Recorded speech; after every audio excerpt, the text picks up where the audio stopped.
Chapter 294. Dr. Chang, Medicine Man Wang is your medicine man. You will be the one to restrain him. When Daguoshu's words shocked all the doctors in Medicine Rong present. Although they knew that this time, Medicine Man Wang would definitely be expelled from the Medicine Emperor Pavilion, they did not expect that what awaited him would be even harsher than expulsion. When Daguoshu? Behind Wen Daguoshu, the expressionless Qi Fengfei looked at the crowd. Medicine Man Wang was so frightened that his body trembled. He kept shouting, Daguoshu, Medicine Man Qi, spare my life. I will not dare to do it again. I beg you, let me live. I still have my mother and brothers to take care of at home. Medicine Man Wang's master, Dr. Chang, also had a look of pity on his face. He still wanted to plead for mercy for Medicine Man Wang. Do you want me to do it myself? Dr. Chang, restrain Medicine Man Wang. When Daguoshu's face was stern, let me do it. Dr. Chang gritted his teeth. He walked forward and looked at Medicine Man Wang, who had a pleading look on his face. Medicine Man Wang was personally groomed by him. From a herb gatherer to a medicine man, it took him 7 to 8 years. But he did not expect that he would commit such a grave mistake. Dr. Chang trembled as he pressed down on Medicine Man Wang's hands. Another medicine man at the side also stepped forward and restrained his legs. A few of the more timid herbal gatherers closed their eyes in fear. Yao Rong frowned and wanted to say something.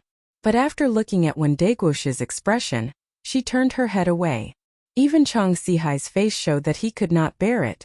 Under everyone's gaze, Qi Fengfei walked out. Medicine Man Wang, your actions are already a grave mistake. I represent the Medicine Emperor Pavilion to administer the Ghost Valley 5 needles. Do you have any complaints? At this moment, Qi Fengfei no longer had her usual amiable look. Her eyes were filled with killing intent. When the Ghost Valley 5 needles was administered, everyone's face changed. Medicine Man Wang shook his head. Although Qi Fengfei appeared to be a medicine man under Wen Dagua, she had another identity. She was the medicine supervisory envoy of the Medicine Sovereign Pavilion stationed in the capital cities of the various empires. She had absolute authority over the life and death of all the physicians in the Medicine Sovereign Pavilion. Therefore, even someone as unbridled as Chang Sihai had never dared to behave atrociously in front of Qi Fengfei. Qi Fengfei nodded approvingly. Suddenly, a few wisps of light appeared in her hand, pointing towards King Medicine Man's head, hands and ankles. As the light flashed, Medicine Man Wang let out a heart-wrenching cry of pain. His arms and legs began to twitch. Little Xiantong can't stay. Qi Fengfei's tone was not like a 20-year-old woman at all. Her eyes were filled with dark clouds. Ever since the establishment of the Medicine Emperor Pavilion, it had never encountered a true opponent. Even when it faced the powerful Dharma Temple, due to their different specializations, there was no true victor. But this time around, the Medicine Emperor Pavilion had truly lost the battle. After a few needle shadows, Medicine Man Wang's pleading voice became softer and softer. In the end, he could only let out a silly laugh. With just a few needles, Medicine Man Wang turned from a normal person into a fool who was talking in his sleep and giggling. The 5 punishment ghost needles, the punishment needles of the Medicine Emperor Pavilion. It could destroy one's spiritual sense and 6 senses. Anyone who committed a serious mistake in the Medicine Emperor Pavilion would have to endure the Medicine Emperor's ghost needles. Let's disperse. Send Medicine Man Wang home and take good care of his mother and brother. A few medicine men who were close to Medicine Man Wang carried the already mentally disabled Medicine Man Wang out. Just now, when Qi Fengfei questioned Medicine Man Wang, if he had uttered a single word of complaint, his family would have lost the protection of the Medicine Emperor Pavilion. Medicine Man Wang was willing to accept the punishment in exchange for his family, not having to worry about food and clothing. The Medicine Emperor Pavilion had always been fair in its rewards and punishments. Only then did everyone heave a sigh of relief. Chang Sihai also wiped off his cold sweat. This Qi Fengfei, compared to Wen Dagua's hands, made him even more fearful. In front of Qi Fengfei, he didn't even dare to say a single word. In the Medicine Emperor Pavilion, there was a saying that was unknown to the outside world. Those who saved people were also doctors. Those who killed people were also ghost doctors. Qi Fengfei's Ghost Valley 5 punishment needles were very strange. Yao Rong, Chung Sihai, the two of you stay behind. Qi Fengfei suddenly called out to the two of them. Yao Rong's expression changed slightly, as if she knew about today's matter. Qi Fengfei and the power behind her would definitely not let this matter rest. No one could offend the prestige of the Medicine Emperor Pavilion, especially the Medicine Emperor Pavilion that was overseen by Wendagua. Chung Sihai, you said that today's matter was caused by Fanji's female disciple? Qi Fengfei had a deep impression of Yun Shang. If she didn't remember wrongly, she had inherited Fanji's philosophy of dual cultivation in magic and ancient medicine. This philosophy was the opposite of the Medicine Emperor Pavilion. It was also something that the power behind Qi Fengfei that controlled the Medicine Emperor Pavilion couldn't allow to exist. When Fanji left the Medicine Emperor Pavilion, the previous medicine supervisor of Qi Fengfei was also prepared to use the Ghost Valley 5 punishment needles to punish him, turning him into a cripple. But under Yao Rong's promise to be loyal to the Medicine Emperor Pavilion, and Wendagua for life, Fanji managed to escape. That was also because the previous medicine supervisor thought that with just Fanji alone, he wouldn't be able to cause too big of a commotion. But who would have thought that a few years later, Yun Shang, who also pursued magic and ancient medicine, would appear? What made Qi Fengfei and the Medicine Emperor Pavilion most apprehensive was that Yun Shang was still very young. Being young meant that there was more room for her to grow. From the age of 6 to 8, in the short span of 2 years, she had passed the Medicine Master examination, entered the Royal Magic Academy, and concocted a holy grade pill. Her medical skills were so exquisite that they were comparable to those of the scattered doctors. This little girl called Yun Shang had already used her practical actions to challenge the traditional ancient medical skills. Qi Fengfei couldn't remain calm. Yes, what medicine supervisor Qi said is right. I've already said that the female doctor called Yun Shang can't be left alive. Chung Sihai's eyes shone with excitement when he heard that. Today Yun Shang made him lose face in public and cut off his source of income many times. Now that medicine supervisor Qi had come forward, so what if that little girl's medical skills were brilliant? Chung Sihai was humiliated by Yun Shang today. But instead of reflecting on his own shortcomings, he pushed all the blame to Yun Shang. He added oil and vinegar, condemning Yun Shang for looking down on the Medicine Emperor Pavilion, and how little Ci Entong was slowly snatching away their customers. Chung Sihai secretly said in his heart, this time, let's see if I can torment that little girl in Santong to death. Fanji, so what if your disciple is powerful? She's just a doctor. Could it be that she can compete with a colossus like the Medicine Emperor Pavilion? What a pity. Qi Fengfei sighed in her heart. She still remembered that when she met Yun Shang, that 6-year-old girl showed a talent in medicine. If a genius couldn't grow up, then they couldn't be considered a real genius. The matter of little Ci Entong can't be delayed anymore.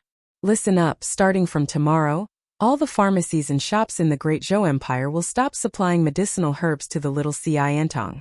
Those who dare to disobey, even chickens and dogs, will not be spared. Qi Fengfei's face was stern. Chapter 295. After the celebration, Yun Shang and the others returned to the medical center. As soon as they approached the medical center, they saw a person walking back and forth in front of the little Ci Entong. When they got closer, they saw an ordinary-looking, thin and tall teenager. When he saw Yun Shang and the others, the young man's eyes flashed. He looked as if he wanted to say something but stopped himself. After a while he asked in a low voice, "Are you people from the little Ci Entong? Are you recruiting medicine men? Coming to be a medicine man?" Lin Yao hurriedly went forward. They had no way to recruit people before. Unexpectedly, after today's free clinic, someone actually came to their door. Looking at the other party, although thin and weak, his speech was clear and he looked reliable. Yun Shang just happened to lack a medicine man. "What is your name? Do you have the qualifications to be a medicine man?" Yun Shang also carefully looked at the teenager. The teenager seemed a little shy. Being looked at by Yun Shang, he slightly turned his face. "My name is GMO. I have the qualifications to be a medicine man in my hometown. Does your medical center provide food and accommodation?" GMO looked travel-worn. He only carried a flat luggage bag. It was as if he had just come from a foreign place. Yun Shang let GMO enter the medical center and gave him some food and drinks. After GMO ate a little, He began to talk about his background. It turned out that his hometown had an insect plague. It was difficult to eat and wear. He followed his father to seek refuge with relatives in the Jade capital. Unfortunately, Jimo's father encountered a magical beast on the way and was killed. Jimo was lucky enough to escape and came to the Jade capital. But after searching for a while, he found that his relatives had moved away 3 years ago. When he was desperate, he happened to see the recruitment notice posted by the little Xiantong on the city wall. So he came to look for it. Jimo's experience made Yun Sheng involuntarily think of herself 2 years ago. The life experience of the two was indeed surprisingly similar. In particular, Jimo also said that in his early years, he was a herbalist in the village's temple. But more coincidentally, he was not only a medicine man, but also a magic apprentice. Since you're a magician's apprentice, why don't you just find a job at the temple? Yun Sheng still had some doubts about Jimo's origin. Besides, with Jimo's experience, why would he come to the small Xiantong to look for a job? I don't want you to say it, but I also want to try and see if I can fuse magic and ancient medicine together. Jimo's words attracted Dr. Fan's attention. Child, you said that you also want to try to walk the path of combining magic and ancient medicine? Ever since Dr. Fan met Yun Sheng, he had found someone to inherit his mantle. Unfortunately, after so long, there was only Yun Sheng. Now that he suddenly heard that GMO also wanted to walk the path of a magic doctor, he was very happy. GMO nodded. Then stay. In the future, you'll be Yun Sheng's medicine man. Lin Yao had a good impression of this young man. Yun Sheng rolled her eyes. This was her medicine man. Why didn't anyone ask for her opinion? Lin Yao went to find a place for GMO. Goofing hesitated for a while, then whispered to Yun Sheng, Yun Sheng, that GMO guy doesn't seem right. Not right. What's wrong? Yun Sheng still had some doubts about GMO's origin. He has light magic on his body. Although it's very weak, it's still light magic. Goofing said firmly. With Goofing's reminder, Yun Sheng also remembered. When she tested GMO's magic power, her 5 magic souls didn't feel anything special. She thought that it was because GMO was only a magician's apprentice, and the magic power in his body was too weak. It wasn't because GMO's magic power wasn't enough, but because he was also a light magician. Light magician? The temple? It seemed that the appearance of the moon god's blessing attracted the attention of the temple. Can you feel how strong or weak he is? GMO looked harmless. Except for Yun Sheng and Goofing, everyone had a good impression of him. I'm not very clear. He doesn't seem strong, but it's also possible that he's hiding his strength. Goofing scratched his head. It doesn't matter. The other party is generous enough to give me a light magician as a medicine man. I should be happy. Yun Sheng was very optimistic. She would deal with whatever came her way. No matter what purpose GMO had in sneaking into the little Xiantong, she would make the best use of him. She would fully squeeze out his value. At night, GMO meditated and recalled Yun Sheng's words. He didn't seem to find anything strange about him. Well, since he had sneaked into the little Xiantong, the future was long, so he could slowly observe him. With the first day of free clinic, the next 2 days of free clinic, the reputation of the little Xiantong immediately opened. With the addition of a new pharmacist and Gufeng's occasional help, the medicine in the medical hall was selling very well. But after a few days of good days, when Lin Yao was checking the inventory of medicinal herbs, she felt that something was wrong. There are some problems with the supply of medicinal herbs in the little Xiantong. Several local pharmacies are willing to supply us with medicinal herbs. I suspect that someone is playing tricks behind the scenes. The treatment and other matters in the medical hall were all handed over to Dr. Fan. But Lin Yao was mainly responsible for buying and selling medicinal herbs. After the little Xiantong made a name for itself in the last free clinic, it gradually gained a small reputation in the country. Yun Sheng and Dr. Fan's alchemy skills were really good. The two people's medicinal pills were selling very well in the market. The income of medicinal pills in the first month was as high as more than 5,000 silver coins, which was better than the income of the little rejuvenation hall in the past year. But the good income of medicinal herbs also brought about a problem, and that was the supply of medicinal herbs, especially the stable supply of medicinal herbs. For the majority of medicinal farmers in the boundless world, buying medicinal herbs from the Medicine Emperor Pavilion was a kind of glory. The pharmacies were also happy to cooperate with the Medicine Emperor Pavilion. Because of this, the Medicine Emperor Pavilion quickly monopolized the supply of medicinal herbs in Zhou State.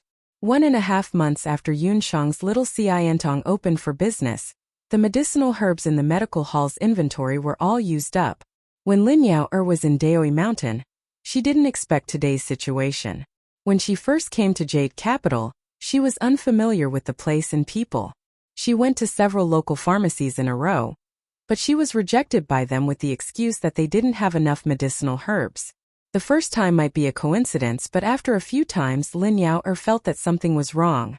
Haha, I already expected that the Medicine Emperor Pavilion, this local snake, wouldn't let us expand. Yunsheng wasn't surprised. Chang Sihai's free clinic was ruined by her, so Yunsheng already expected that the Medicine Emperor Pavilion wouldn't take it lying down. But she didn't expect that the other party would be so despicable to make a move on medicinal herbs. Master, we can't go on like this. We're almost out of medicinal herbs to refine pills. Lin Yao helplessly said. Chapter 296. Inside the Medicine Emperor Pavilion, Yao Rong was currently sifting through the medicinal herbs. Imperial Physician Yao, it has already been half a month. I have already inquired about it. In Little Xiantong, there are no longer any medicinal herbs for sale. Chang Sihai had a complacent expression. Doing this is also disgracing the reputation of our Medicine Emperor Pavilion. However, that Yunsheng is too arrogant. We have to make things difficult for her. Regarding Yunsheng's sudden rise, Yao Rong sighed with emotion. At the same time, she also felt that she was too arrogant. After the matter of Wushuan Limitless School, she had asked Fanji to recommend Yunsheng several times. Who would have thought that the little girl would actually reject her? Such an action had undoubtedly angered the Medicine Emperor Pavilion, especially Qi Fengfei. Without the supply of high-quality medicinal herbs, even if Little Xiantong had high alchemy skills, it would be useless. Qi Fengfei's move was indeed ruthless. Inside Little Xiantong, gloomy clouds shrouded. Gufeng came up with an idea. Yunsheng, I have an idea. Since we can't sell the medicinal herbs for a while, why don't we sell the medicinal herbs? The source of the ingredients for the medicinal herbs is relatively wide. It is not limited to medicine shops and medicine farmers. When Yunsheng heard this, she felt that this idea was not bad. The Medicine Emperor Pavilion wanted to ban Little Xiantong. They had sealed off Little Xiantong's channels to purchase medicinal herbs. However, the medicinal herbs were different. They could be purchased from the hands of hunters or even some magical beast shops. Moreover, she was a consecrated elder of the Hunter Union. She could use this identity to issue a hunting mission in the Hunter Union, to purchase the ingredients for refining the medicinal herbs. During this period of time when she was not around, she could let Gufeng GMO and Lin Yao refine some basic medicinal herbs. When she returned, she would think of a way to solve the problem of medicinal herbs. In the current situation where they were unable to solve the source of medicinal herbs, it was not a bad idea to temporarily sell the medicinal herbs. Thus, Yunsheng immediately went to the Hunter Union in Jade Capital. When she arrived at the Hunter Union branch in Jade Capital, she stated her identity and showed the consecrated elder's token.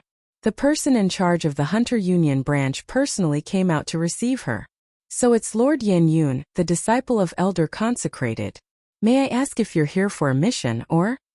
Every head of the hunting branch would try their best to curry favor with the apprentice of an expert like Emperor Zhao. I am here to issue a mission. I want to issue an open mission for potion materials.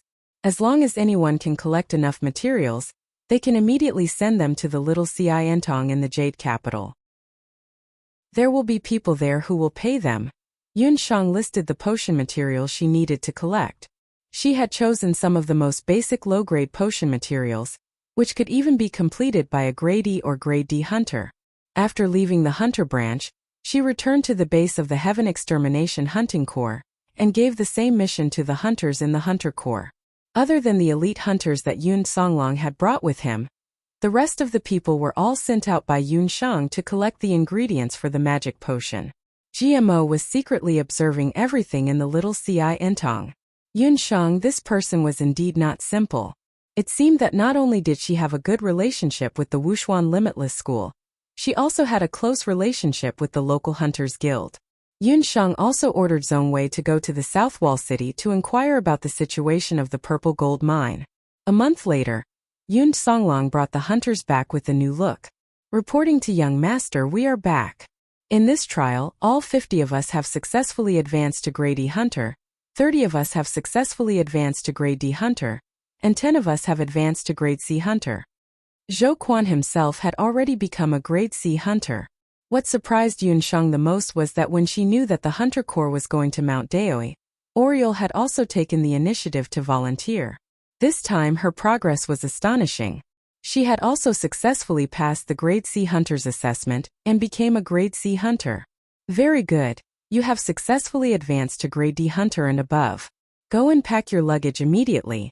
We will be going to the southern border of Zhou State in a few days. Yun Shang looked at the hunters with high morale in front of her with satisfaction. Zhou Quan and the others swarmed in front of Yun Shang. Young master, let me tell you, Captain is amazing. In just a month's time, he directly swept through Mount Daoi and became the only Grade B hunter. When Yun Shang suggested that Yun Songlong bring a group of Yun family's elites to Mount Daoi to participate in the hunters' competition, the hunters were still somewhat dissatisfied. In the eyes of this group of people, fighting in the arena was equivalent to the tricks of a circus. What would it be like to compete in front of a group of people? Even Yun Songlong thought the same. However, under Yun Shang's repeated insistence, Yun Songlong still listened to his niece's suggestion. When they arrived at Mount Daoi's Hunter's Citadel, they realized that their original views were all wrong. The crazy fighting, the lively arena, and the battle techniques that were used to fight to the death, all of these were things that they didn't understand at first. This was especially true for Yun Songlong.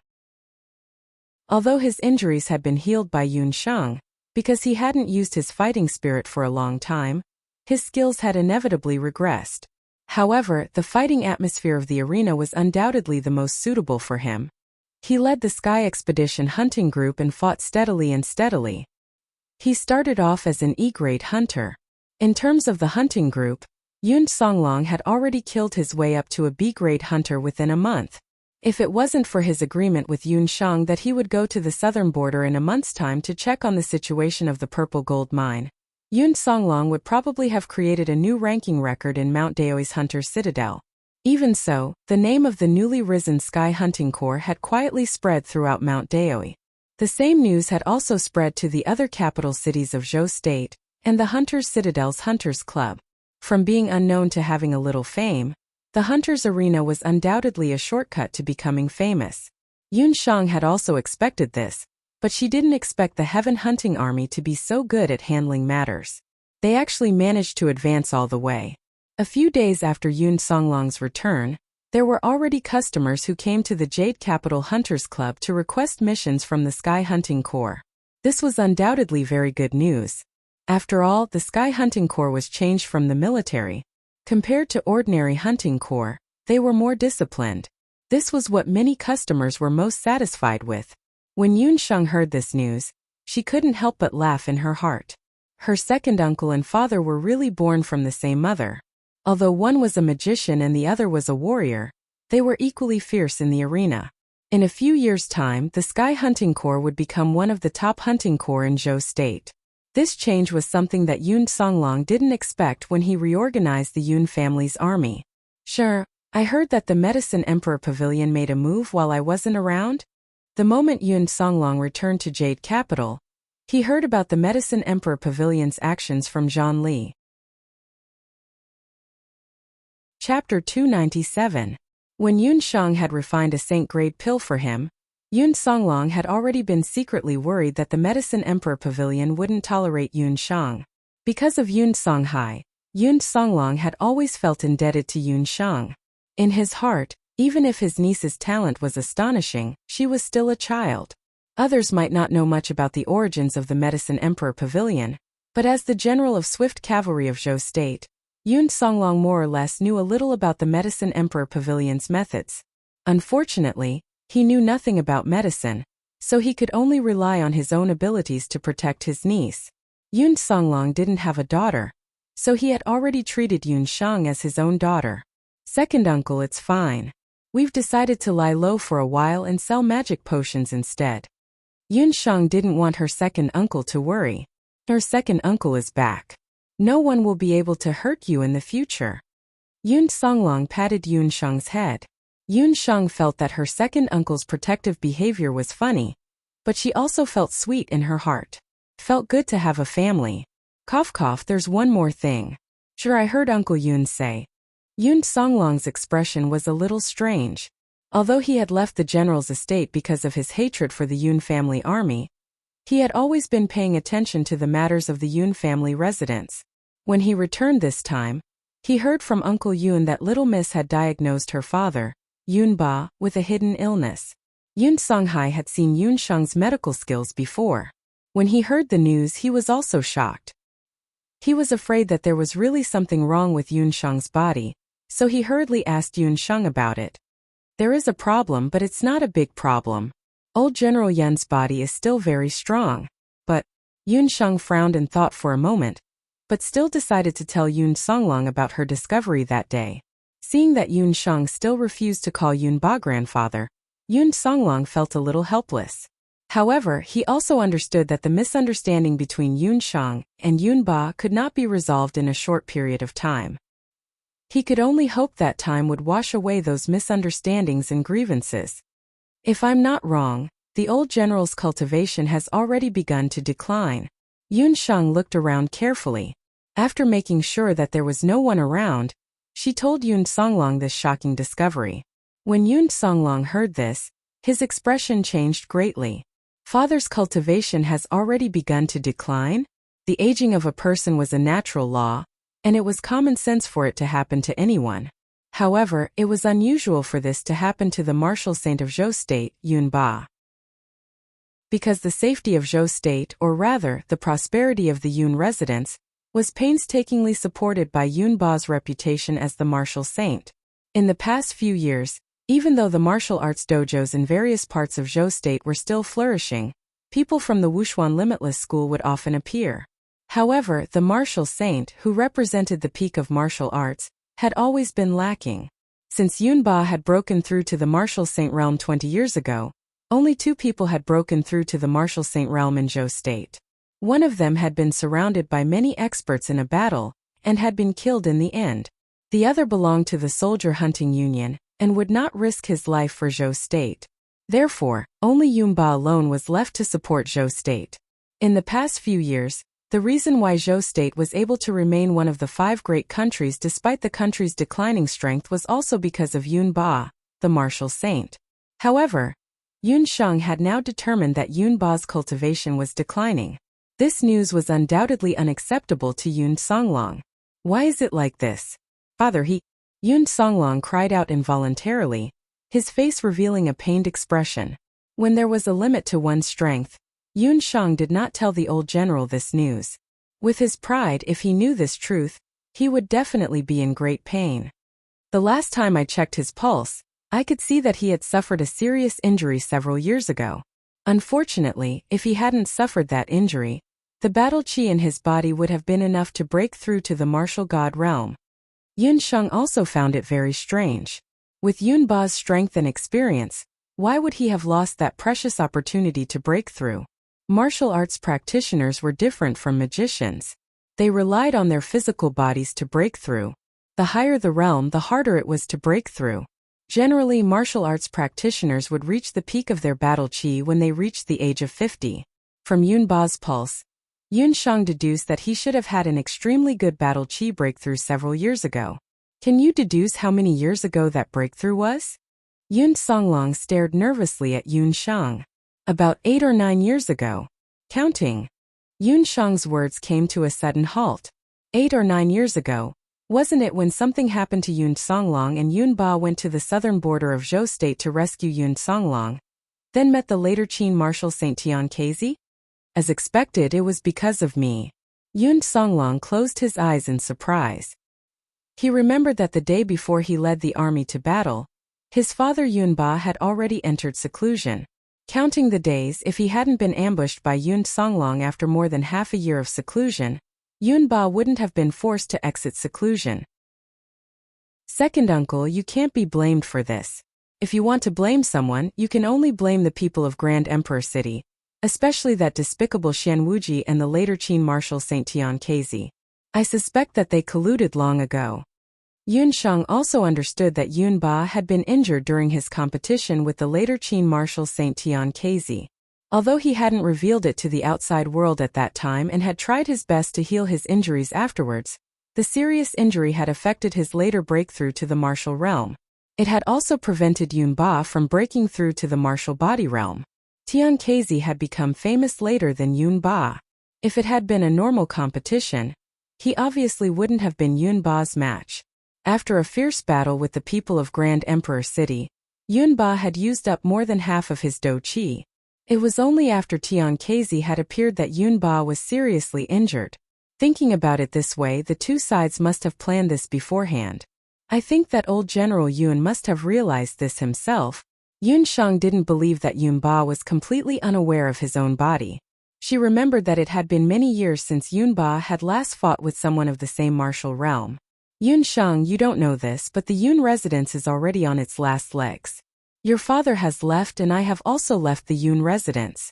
Now, the entire Yun residence can only rely on him. Yun Songlong felt increasingly guilty. Second uncle, you don't have to worry. You are already a martial ancestor. As long as you break through another layer, you will also become a martial saint. Yun Shang comforted Yun Songlong. Yun Songlong smiled bitterly. Sheng'er, do you really think that it is so easy to break through to martial saint? Moreover, I have wasted so many years. When Yun Ba had broken through to martial saint, he had been 35 years old. It had been his prime. If Yun Songlong hadn't had his Do Qi sealed in the past 8 years and had focused on cultivation, with his talent and bloodline, it wouldn't have been impossible for him to break through to martial saint before the age of 35. However, he had 8 years of blank time. These 8 years had been wasted. It meant that he had lost his best years. That's not entirely true. Second uncle, your right arm was reconstructed using the 9-leaf purple ginseng spiritual energy. The purple ginseng has undergone tribulation lightning and is a divine grade herb. Its medicinal effects were not something that could be absorbed in a short period of time. I have a set of cultivation techniques here. You can try it out. Perhaps it will be beneficial. Yun Shang simply copied down the jade marrow technique for Yun Songlong to cultivate. Thank you, Momo. Rain falls, cherry blossoms fly, empty alleys of the city of Brisk, and dream for their tips. Chapter 298. The jade marrow technique was a family technique passed down in the Yin family. It was most effective for cultivating the 8 extraordinary meridians. Although Yun Songlong was full of fighting aura, he had never cultivated a Taoist technique. Although it was only a Taoist technique, its effects were no small matter. Yun Shang had already treated Yun Songlong as her family, so she didn't need to hide anything. Yun Songlong took a look at the technique that Yun Shang had given him. With just a few glances, he realized that this technique was extraordinary. Sure, this technique is extraordinary. Where did you get it from? Yun Songlong was surprised. Second uncle, you should have heard that I have a very powerful master. Yun Shang couldn't explain, so she could only use her fabricated Emperor Zhao level master as an excuse. When Yun Songlong was in Mount Daoi Citadel, he had also heard that his niece, who had assumed the name Yen Yun, had joined a B-rank hunting team called Huangtung. Yen Yun herself had been famous in the entire Mount Daoi a year ago. This was the most shocking thing. The most shocking thing was that this newly promoted Yen Yun, who had no reputation in the hunting world of Zhou State, was not only a summoner, but also a master on the level of Emperor Zhao. During the Beast Tide, she had turned the tide and saved the entire Hunter Citadel. This made Yun Songlong's understanding of his niece rise to another level. At such a young age, she was already an archmagus, could refine holy pills, and was also a summoner.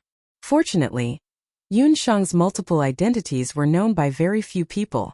Otherwise, who knew what kind of danger her fame would bring her? His niece's talent was indeed enviable, but Yun Songlong didn't feel jealous. On the contrary, he was very pleased. This was the heir of the Yun family. Who said that the Yun family had no successors? In time Shi Yunshang would definitely be the most unrestrained genius in Zhou state. Yun Songlong also knew that some things were not good to ask too much, so he did not ask anymore. He only took the mental cultivation method of the Jade Marrow technique and went to comprehend it. Not long after Yun Songlong's return, Yun Shang and the others also set off for the southern border of Zhou state. Because the mission this time was very dangerous and involved the purple gold mine in Zhou state, Yun Shang did not agree to let Gufeng and the others accompany them. She did not even reveal anything to Yi Baiming. During this period of time, Yun Shang did not see Yi Baiming often. It was said that he had received instructions from Battle Strength and went out to handle some matters. Yi Baiming and the good-for-nothing Crown Prince Yi Balian were treated very differently. One of them had nothing to do all day, while the other was nowhere to be seen all day. Yun Songlong led a group of hunters while Yun Shang led the Oriole. The group of nearly 100 people left Yujing City. After more than 10 days, just as the hunting corps was approaching the southern border of Zhou state, the hunting corps arrived in front of a mountain range. Yun Songlong called out to everyone. The place ahead is called Yama's Ridge. When I was marching in my early years I came here before. This area is very dangerous and it is very easy to be ambushed by bandits. Most of the bandits in this area also raise magical beasts to help them in battle. Therefore, after entering the ridge, everyone must be careful. We must stay in the same place as the main group and cannot easily leave the group. Yun Songlong's early years of military experience was highlighted in this mission. Along the way, he would send people to check the terrain first. After confirming the safe route, he would then advance. In this aspect he was much more experienced than Fengqua. Everyone nodded, checked their luggage and walked forward. After walking for 15 minutes, Zhou Quan carefully checked the footprints along the way with a cautious expression. Captain, it seems to be the footprints of a caravan's horse. Yama's Ridge was a path that had to be passed by Zhou state, Tangyuan and later Qin. It was also the path where caravans appeared the most. Along the way, when Yun Shang and the others passed by, they encountered many freelance hunters and small groups of hunters who were escorting merchants. Second uncle, I'm a magician. I'll go ahead and take a look. Like many other hunting corps and small groups in Zhou state, the hunting corps' biggest problem was that they lacked a magician or a summoner. Yun Shang was the only magician in the group. She also had wind element magic, so she naturally took on the role of scouting along the way. After Yun Shang obtained the Demon Soul Stone, she became more proficient in using wind element magic. With a wave of her magic scepter, a tornado-like breeze formed under her feet. As if she was riding the wind, Yun Shang's figure immediately shuttled through the trees of different heights. Wow, Captain, this young master's skills are really good. This is comparable to a martial artist's battle chi wings. Zhou Quan and the others clicked their tongues in amazement. Zhou Quan and the others had always thought that Yun Shang was only proficient in fire element magic. They didn't expect her wind element magic to be so powerful as well. In terms of magnificence, magic was naturally much more beautiful than battle techniques. However, this didn't mean that martial artists didn't have the ability to fly. After reaching the cultivation of a martial marquis, martial artists could also use battle chi to form battle chi wings. For example, Yun Songlong could also use battle chi to fly in the air. However, he admitted that he couldn't fly like Yun Shang. In just a few breaths, Yun Shang had already disappeared into the forest. The hunting corps members were also waiting for Yun Shang's news. Yun Shang's ears were filled with the sound of the wind. In just a short while, she had traveled dozens of miles and entered the central region of King of Hell's Ridge. Yun Shang tapped the ground with her toes. If Shen Feng were to see her current movement technique, he would definitely be astonished. It was just a wind magic spell, but it made Yun Shang look like a wind fairy with wings. Her footwork was graceful as she glided through the dense branches one after another. The branches under her feet didn't even tremble. Yun Shang leaped a few times and heard movement in front of her. Only then did she land and hide under a large patch of leaves. Under the dense shade of the trees, she really saw two men dressed as hunters. The two men each had a strange-looking magical beast by their side. The appearance of the magic beast reminded Yun Shang of the pangolins in the zoo. They were gray in color and covered with a thick layer of armor. They weren't tall, but their bodies were long and narrow. They had a long tail. Other than their abdomens, the rest of the magic beast's body was covered with thick scales. Their limbs were thick and short. Even with Yunshang's eyesight, she actually couldn't tell what kind of magic beast it was. The two hunters moved very quickly and the magic beast followed behind them. Compared to Yunshang, who had superb movement techniques, they were still slightly inferior. The two of them also didn't notice that there was someone hiding in a tree not far away. A middle-aged man stood in the forest. When the two hunters saw the middle-aged man, they bowed. The middle-aged man turned around and saw that his clothes were exquisite. He even had a jade thumb ring on his finger. One look and one could tell that he was from a wealthy family. Why would such a person appear in a place like King of Hell's Ridge? Yunshang was a little curious. She wasn't in a hurry to leave and hid in the tree to eavesdrop. Why is it only the two of you? When the middle-aged man saw the two hunters and the magic beast behind them, he was a little displeased. Chapter 299. Don't worry, my lord. We still have more than 50 brothers lying in ambush outside the forest. More than 10 brothers have already infiltrated the caravan. The two hunters respectfully said, "Caravan? So it was a robbery." When Yunshang saw that the hunters and the middle-aged man's target was a passing caravan, she lost interest. Looking at the appearance of the two hunters, they should be a medium-sized hunting group in Zhou State.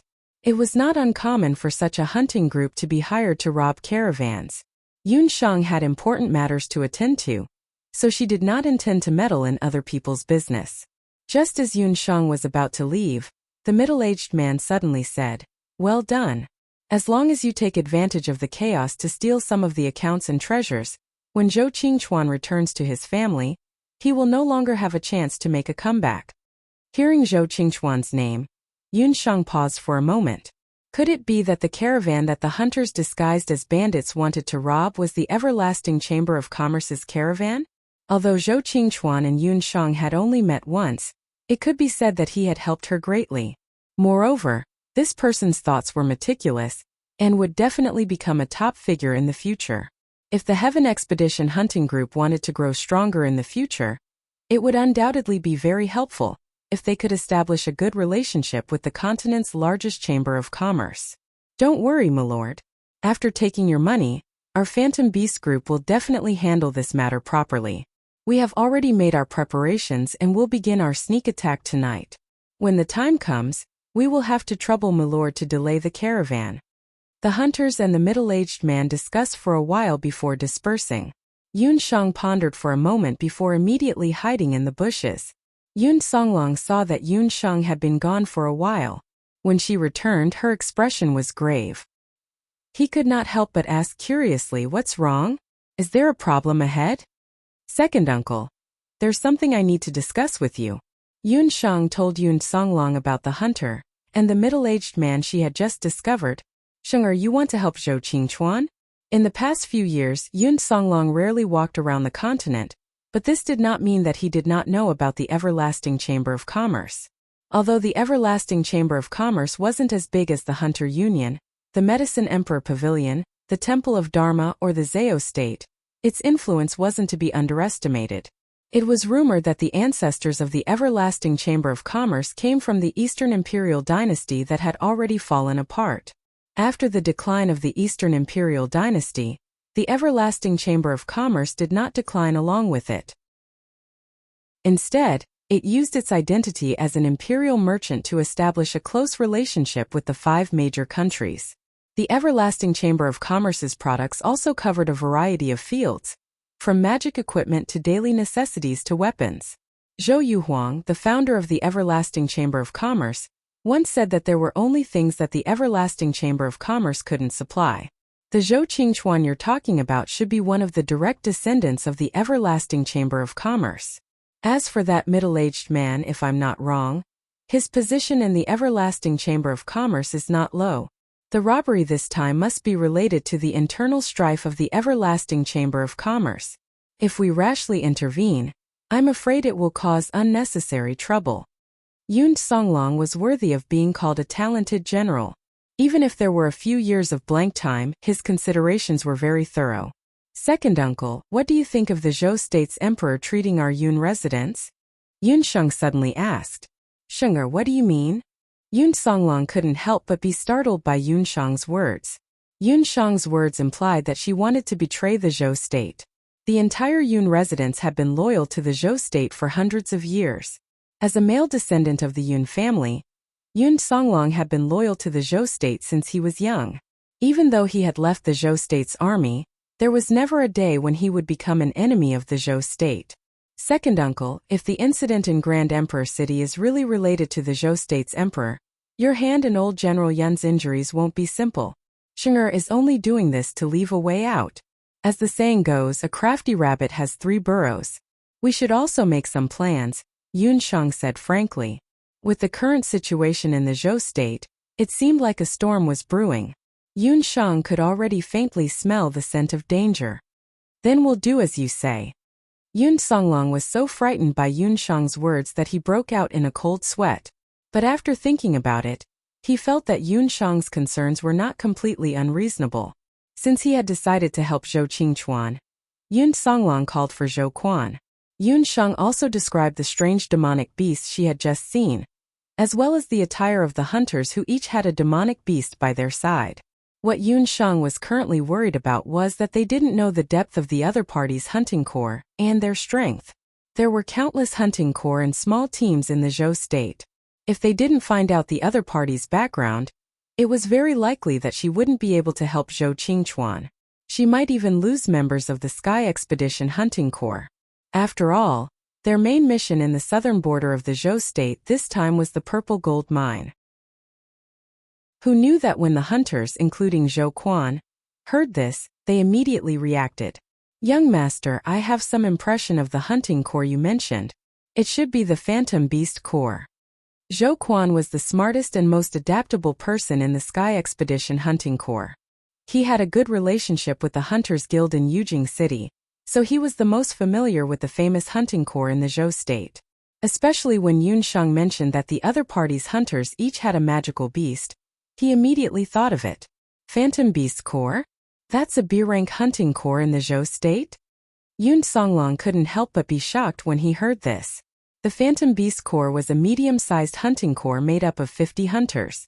The number of hunters in their corps was also the smallest among all the B-grade hunting corps. However, the reputation of this hunting corps wasn't small in the Zhou state. The reason was that there was a special demonic beast in the corps, the Phantom Beast. The Phantom Beast was a very special demonic beast. Its magic attribute was a rare attribute, the spacetime attribute. It was said that this attribute could silently hide its presence and get close to the enemy. Moreover, this Phantom Beast's defense was very shocking. Normal weapons and magic wouldn't be able to affect it. As long as the enemy made the slightest movement, the Phantom Beast would run away. And there were a total of 10 of these Phantom Beasts in the corps. The Phantom Beast Corps' reputation in the Zhou state's hunting world isn't good. Because they have these special demonic beasts, they have always been involved in assassinations, robberies, and other shady businesses with high returns. Zhou Quan also didn't expect that their hunting corps would encounter such a difficult character like the Phantom Beast Corps this time. Zhou Quan, you just said that there are 10 demonic beasts in the Phantom Beast Corps? Could it be that there are 10 summoners in their corps? This was the first time Yun Shang heard that a hunting corps could control so many demonic beasts in the Zhou state. After all, the Zhou state wasn't a summoning nation. Normal demonic beasts could only be used as battle pets and mounts. It was very difficult to control them like summoning beasts. This is also something that the outside world doesn't understand. There is only one summoner in the Phantom Beast Corps, but they can indeed control 10 Phantom Beasts.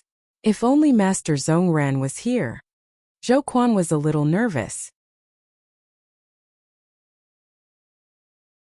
Chapter 300. Although everyone knew that Yun Shang was a summoner, they had never seen Yun Shang summon a beast before.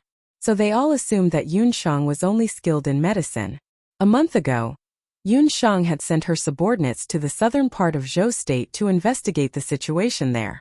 Don't worry, we'll set up an ambush on both sides. We must catch the Phantom Beast army unprepared. Yun Shang comforted everyone.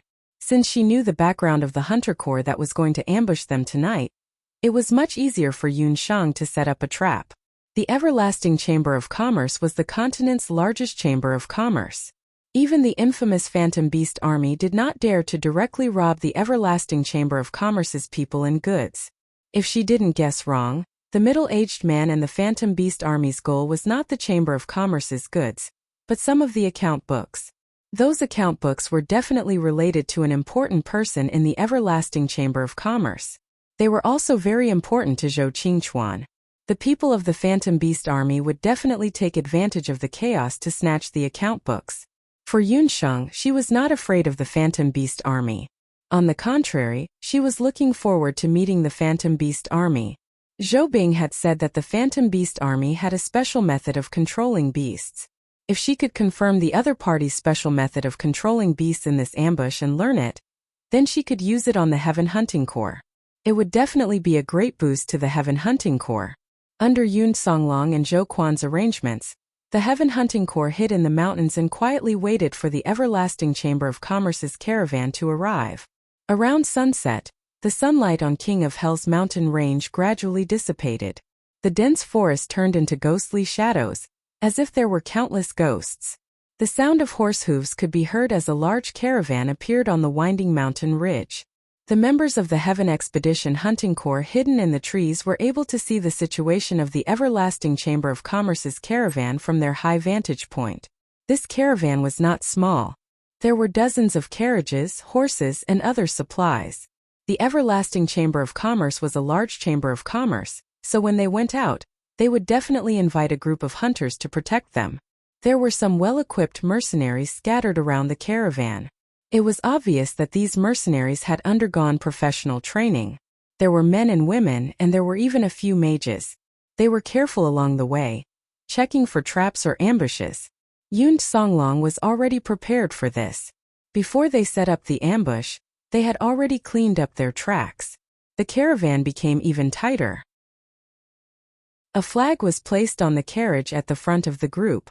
On the flag, there was a circular emblem of the Chamber of Commerce that looked like a Tai Chi symbol. Below the emblem were the two words, Wuji. Here it comes.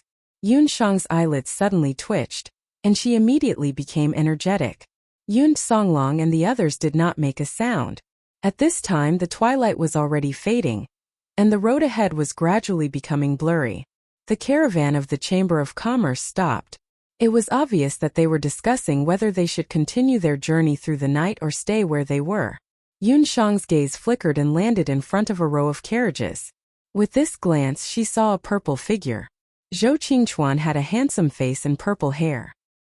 He always had a refined and courteous appearance at all times. Surprisingly, he was in the queue. Zhou Qingchuan was arguing with a middle-aged man in the caravan. Yun Sheng quietly activated her magic. A gust of wind blew through the forest, and the middle-aged man and Zhou Qingchuan's words fell intermittently into her ears. Third uncle, Yama's Ridge is a well-known dangerous place in Zhou State. I suggest that we continue our journey through the night and cross this ridge before resting. Zhou Qingchuan looked at the sky. There was still some time before it was dark. If they let a few mages use the illumination magic array, they would be able to cross Yama's Ridge in an hour or two. You also said that this place is dangerous. If we continue to travel through the night, wouldn't it be worse if we encounter an ambush? I think it's better to rest here and wait until tomorrow morning to cross the mountains. One day should be enough. The middle-aged man was dressed in luxurious clothes with an arrogant face. He looked at Zhou Qingchuan with disdain. Yun Sheng's eyes lit up. She recognized that the middle-aged man was the one who had met with the people of the Phantom Beast Corps in the forest earlier. She didn't expect this person to be Zhou Qingchuan's third uncle. Zhou Qingchuan was the eldest son of the fourth branch of the Everlasting Chamber of Commerce. His father had passed away. This time, his third uncle, Zhou Long, was escorting the caravan with him. Zhou Long didn't notice that there were several pairs of eyes looking at him disdainfully tens of meters above his head. He refused Zhou Qingchuan's suggestion to rest here and insisted on continuing their journey through the night. He thought in his heart, "You're just a kid. Relying on the fact that you've managed the auction house in Wuxia City well, you dare to order me around. But third uncle, the things we're carrying this time are very valuable. The longer we stay in Yanwang Ridge, the more dangerous it is." Zhou Qingchuan looked at the large amount of supplies with a difficult expression. His gaze swept over a few carriages. Zhou Long secretly sneered in his heart. "Cunning kid, you think I don't know you got the account book? You want to expose me? You're still too inexperienced." Zhou Qingchuan also knew that his third uncle didn't see eye to eye with him. However, his position in the Chamber of Commerce was always inferior to his uncle's in the clan. He could only order his own people to continue forward.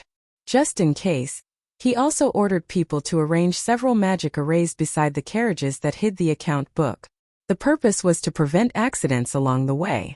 Zhou Long looked at Zhou Qingchuan's meticulous arrangements from the side. He secretly gave a few disguised hunters in the caravan a look and waited for the night to come. Under Zhou Long's insistence, Zhou Qingchuan finally had to compromise and set up camp in the same place. After Yun Shang saw the secret competition between the uncle and nephew, the few of them were still expressionless and quietly waited for the appearance of the Phantom Beast Corps. Around sunset, the sunlight on King of Hell's Ridge gradually dissipated. The dense forest turned into ghostly shadows, as if there were countless ghostly shadows.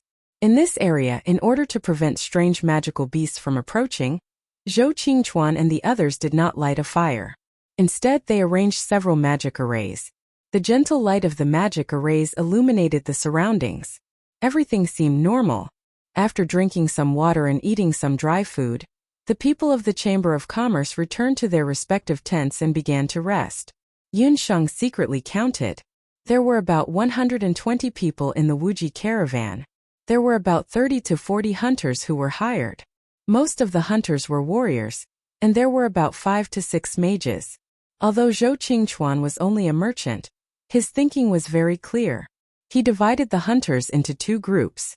One group would be on duty in the first half of the night, and the other group would be on duty in the second half of the night. He himself slept in a tent next to the carriage. Chapter 301. The light of the magic array dimmed. After a while, Yun Shang heard a commotion. "They're here." Yun Shang did not see anyone from the Phantom Beast Corps, but she noticed that a few hunters who were patrolling the perimeter sneakily approached the tent. They looked at Zhou Qingchuan's tent and gestured for her to keep quiet. Yun Shang took a closer look and could not help but laugh involuntarily. Zhou Qingchuan was really vigilant. He actually set up a warning magic array outside his own tent. That magic array was very special.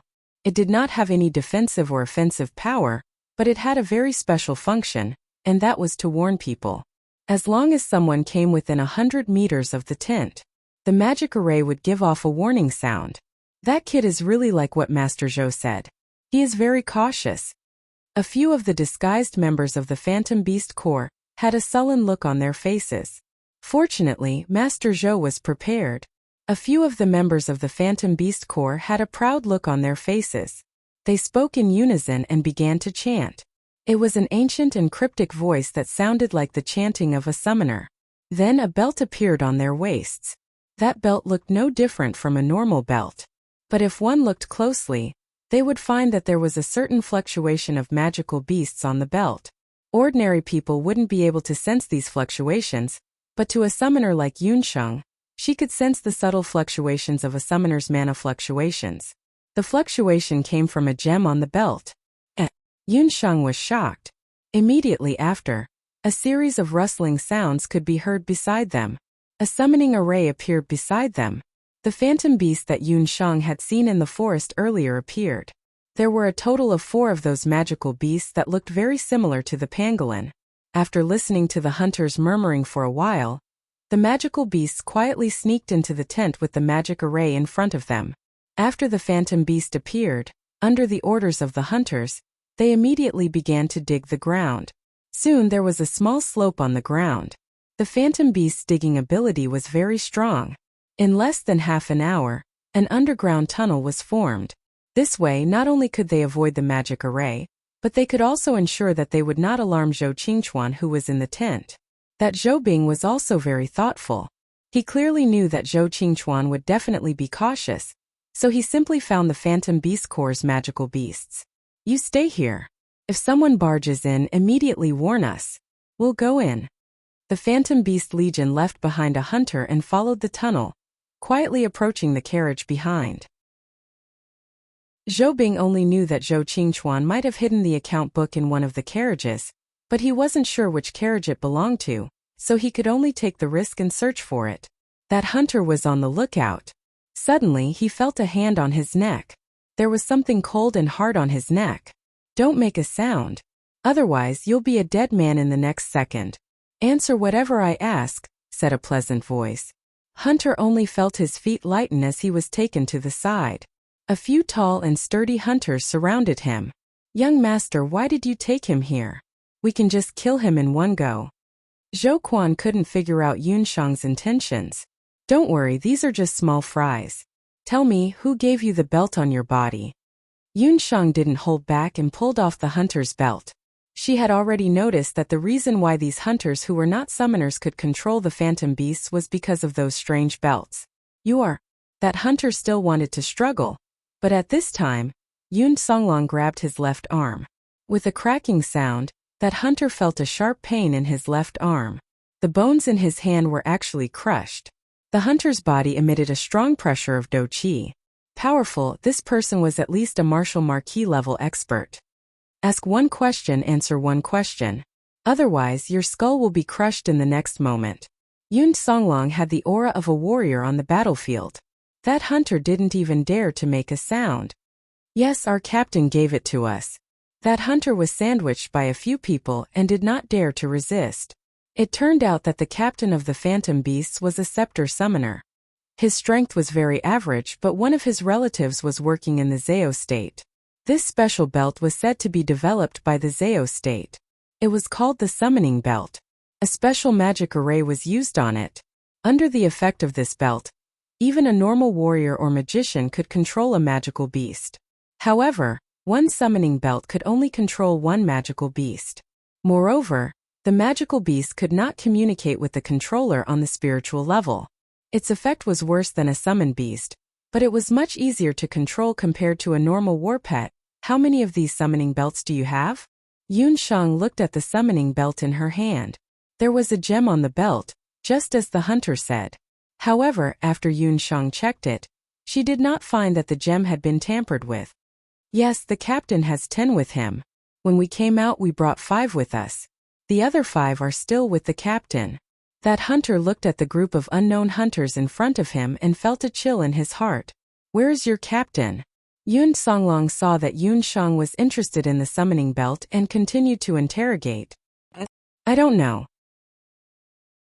When the hunter asked about the whereabouts of the phantom beasts, he suddenly changed his words and refused to say the whereabouts of the phantom beasts.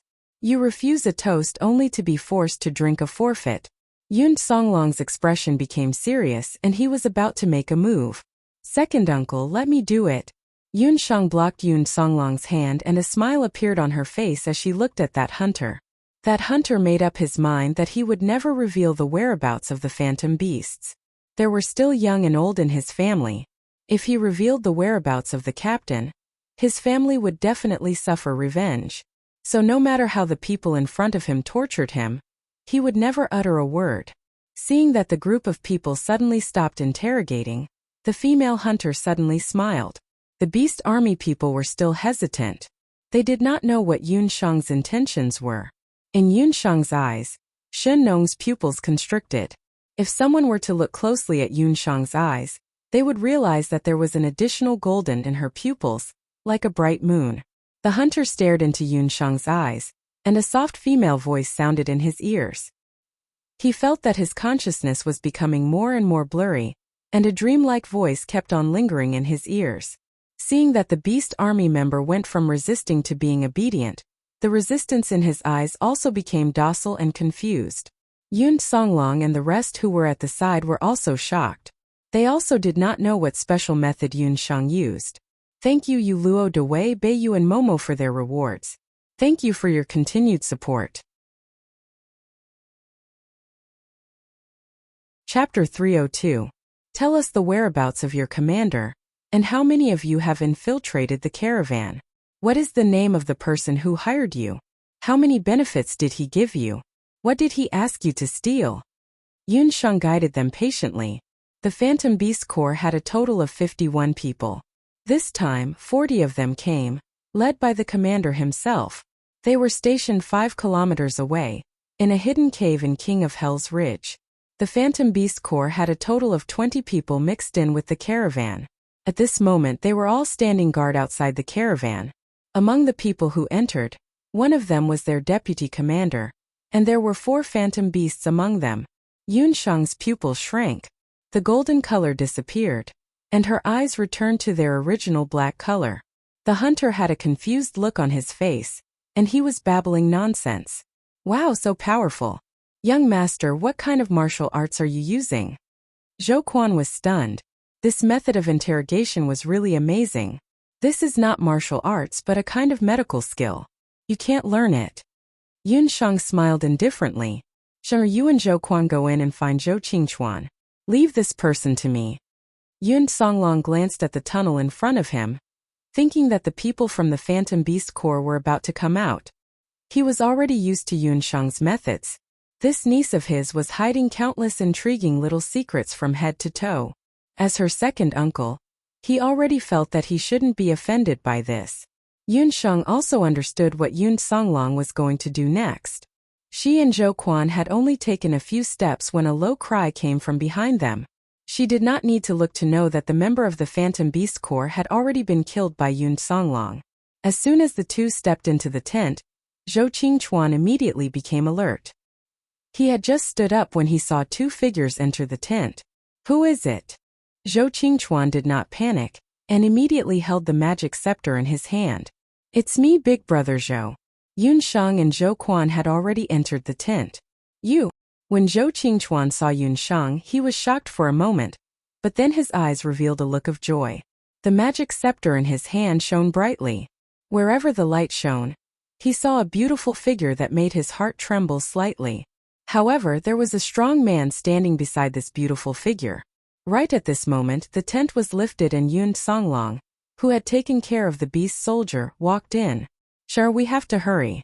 If we're late, I'm afraid that group of people will find the account book. Yun Songlong walked into the tent and sized up Zhou Qingchuan. The 2 men, who would be influential figures in their respective fields in the future, looked at each other under the hazy illumination magic. With just one glance, Zhou Qingchuan was on high alert.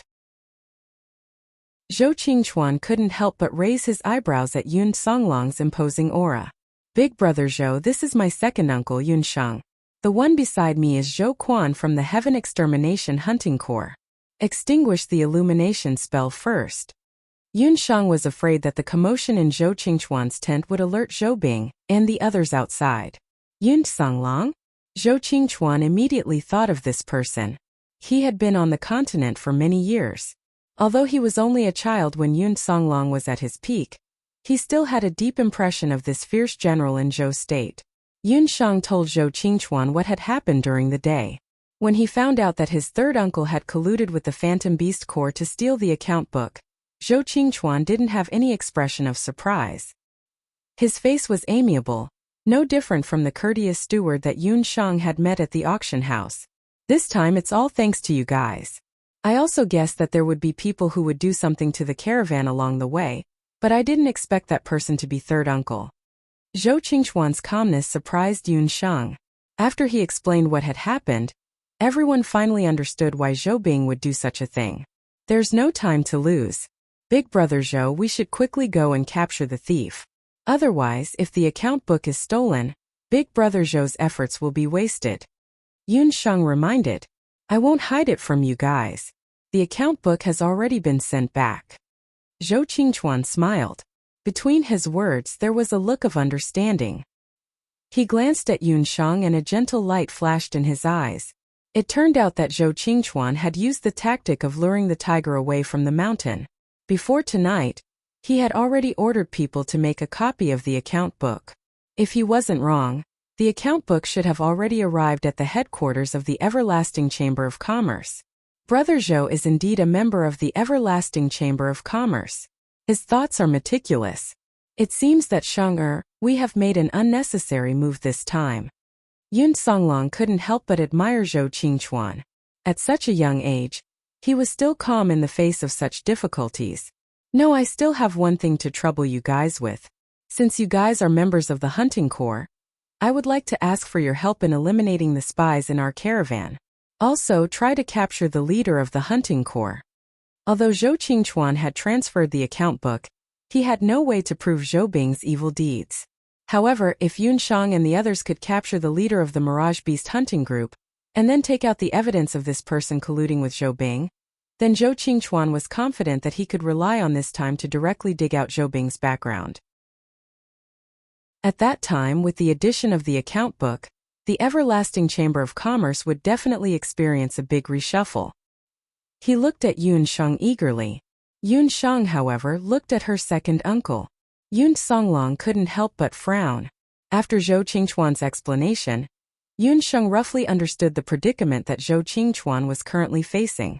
The goods this time to Zhou Qingchuan were very important. Although he was successful at a young age, and was highly regarded by his grandfather Zhou Ronghai, but in the everlasting Chamber of Commerce, he had never held any real power. The specific reason had to be explained from Zhou Qingchuan's father. Zhou Qingchuan's father, Zhou Hai, was the second son of the current patriarch of the everlasting Chamber of Commerce, Zhou Ronghai.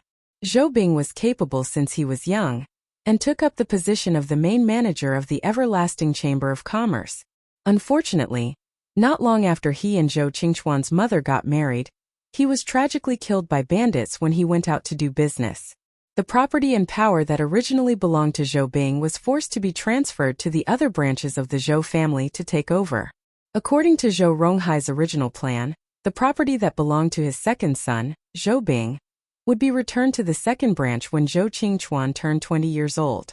The other sons of the Zhou family had agreed at that time, but when Zhou Qingchuan grew up, his uncles came up with all kinds of excuses. They even came up with a plan to expel Zhou Qingchuan from the core business of the family and send him to a remote border city like the Sunset City, in an attempt to make him unable to rise again for the rest of his life. But gold will always shine. Not only was Zhou Qingchuan not discouraged, in the few years he was sent out, he constantly sharpened his ability. Relying on his own talent in business, he managed to make the Sunset Auction House, which was on the verge of collapse, flourish. Chapter 303. For Zhou Qingchuan, Yun Shang was his little benefactor. Especially the last time when Yun Shang's tribute of the moon goddess was auctioned, it brought Zhou Qingchuan an extremely high reputation. Now, several important merchants in Tangyuan had established contact with him one after another. When the Zhou family found out about this news, they were afraid that Zhou Qingchuan would take this opportunity to rise up the ranks, so they hurriedly transferred him back. Not long after I returned to the family, I discovered that grandfather's health had been deteriorating over the past few years. The everlasting Chamber of Commerce was also fragmented, and many of its main businesses were in deficit. So I ordered people to secretly investigate the accounts and rewrite the accounts. These accounts were mixed in with this batch of goods. Zhou Qingchuan truthfully told Yun Shang. He was prepared to bring these accounts back and let grandfather have a look. Who would have thought that before he could rush back to the family, he would be sent by third uncle on the pretext of transporting important goods. Yun Songlong did not expect that they would rashly participate in the internal power struggle of the continent's largest chamber of commerce, the everlasting Chamber of Commerce. Yun Shang was not surprised by this. This kind of mutual deception between large families, she had watched a lot of dramas in her previous life.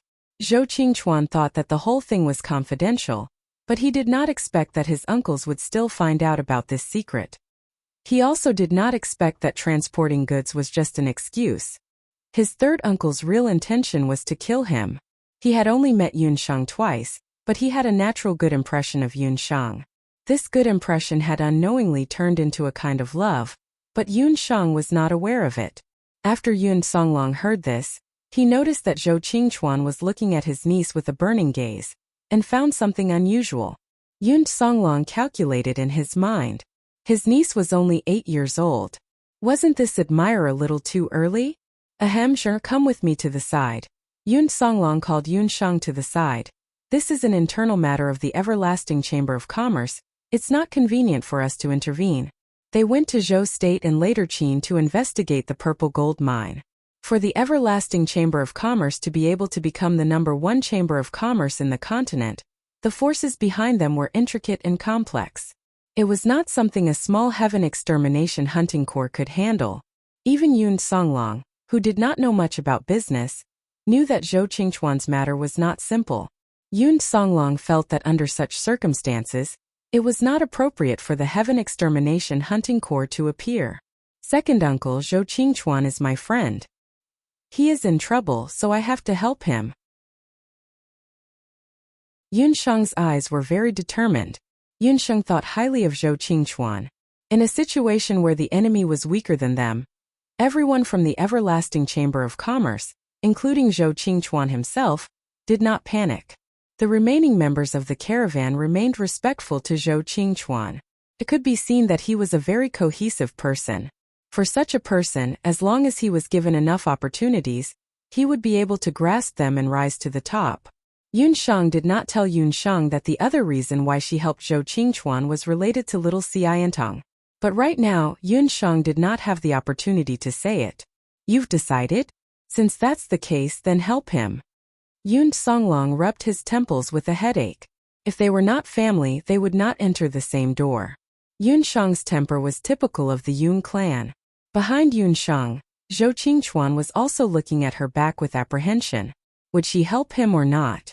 Just now, the Heaven Extermination Hunting Corps took the risk to help repel the hunting corps hired by third uncle. Could be considered a great help.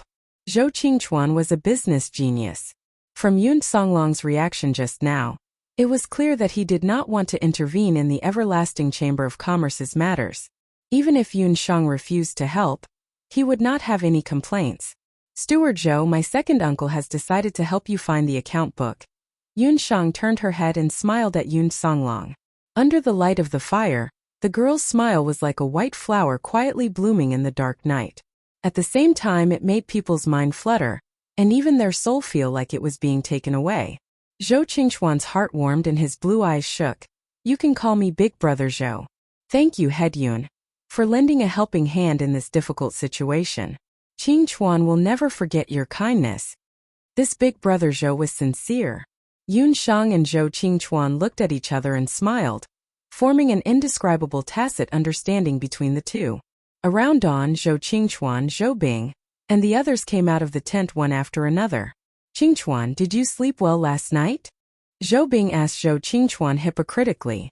Last night, he was on tenterhooks. Fortunately, the night passed without anything happening.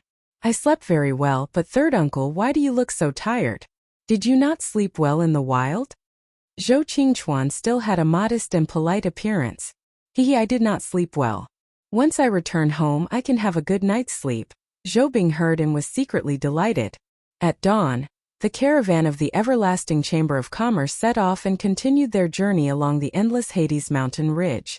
Not long after the caravan set off, a few sneaky figures quietly left the caravan and rushed towards the cave where the Phantom Beast army was located. Inside the cave, there were indeed more than 10 hunters waiting. One of them had high eyebrows and a wide forehead. His face had a sinister scar, as if there was a centipede growing on his face. He looked very fierce. Beside him, there was a 7th-level Phantom Beast that was half the height of a human. Head, we got it, the deputy head of the Phantom Beast army said as he took out a small package wrapped in oil paper from his bosom. Zhou Qingchuan, that brat, was very cunning. He hid the account book very well. It took them 4 to 6 hours to find the account book at daybreak. Very good, with this account book, we brothers will be able to eat and drink well. The leader of the Phantom Hunting Corps laughed. He flipped through the account book, and the numbers on it made him dizzy. Head, should we give this account book to that brat Zhou Bing? In the morning, that brat kept winking at our people. The deputy head asked. If not for the head repeatedly telling them to return the account book first, he would not have rushed back. No, this account book is very valuable. Zhou Bing, that stingy brat, is only willing to pay 50,000 gold coins. We will use this account book to extort him. 10 million gold coins. The Everlasting Chamber of Commerce is a fat sheep. The head laughed. Head is right. Our brothers have been lying in ambush here for a few days and are exhausted. We should extort him. The deputy head's face was full of joy.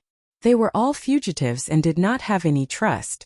Wait a minute, you had a total of 5 people last night. Why is one person missing? The head glanced and found that one person was missing. The people who were sent to find the account book last night were the elites of the group. Each of them had a summoning belt, but only 4 people returned. Chapter 304. That brat Wu Ping is missing. That's not right, he hasn't come back yet? We thought he got impatient and came back first. The few people looked at each other in dismay. Haha, you guys finally noticed. You don't even know that you've lost people. The Phantom Beast core is only a so-so. A burst of loud laughter rang out in the cave. Immediately after, a black shadow mixed with the power of lightning crashed into the cave with a bang. Who is it? The Phantom Beast Corps' commander heard the voice and knew that something bad had happened. Among the crowd, his strength was the highest. He was a peak martial honorable. He leaped up and kicked at the black figure with his legs, causing a gust of wind to sound. The power of a martial saint was enough to shatter rocks. The black shadow was kicked and smashed into the wall. Everyone looked carefully and saw that the black shadow was the body of the missing member, Wu Ping. Commander of the Heaven Expedition Hunting Corps, Yun Songlong, we have received a request from the Everlasting Chamber of Commerce's young master Zhou to capture the scum of your hunting corps. Yun Songlong led a few elites of the Heaven Expedition Hunting Corps and stood outside the cave. When they heard the name of the Heaven Expedition Hunting Corps, the Phantom Hunting Corps was a bit confused. The Zhou state had this hunting corps. But when some people thought further, they were frightened by the shocking name. Yun Songlong. When the hunters who were killing heard this, they immediately felt that something was wrong. These were all hunters of the Zhou state. They knew a lot about the Zhou state and the hunting world. The name Yun Songlong was a bit unfamiliar. But when they thought carefully, they quickly connected the dots. How could a hunting corps with such a person be an ordinary hunting corps? The son of the Zhou state's Marshal Saint Yun Ba, who was also the general of the Zhou state's swift cavalry, Marshal Marquis Yun Songlong. But wasn't Yun Songlong rumored to be trash? Then who was the one who had killed 7 or 8 people with his bare hands with such an imposing manner just now? Looking at the front, Yun Songlong's douqi was as dazzling as a rainbow. Looking at the hunters at the side, they all had extraordinary skills. Chaos soon ensued in the cave. The Phantom Beast army was indeed a veteran army. The regiment commander roared, "Quiet!"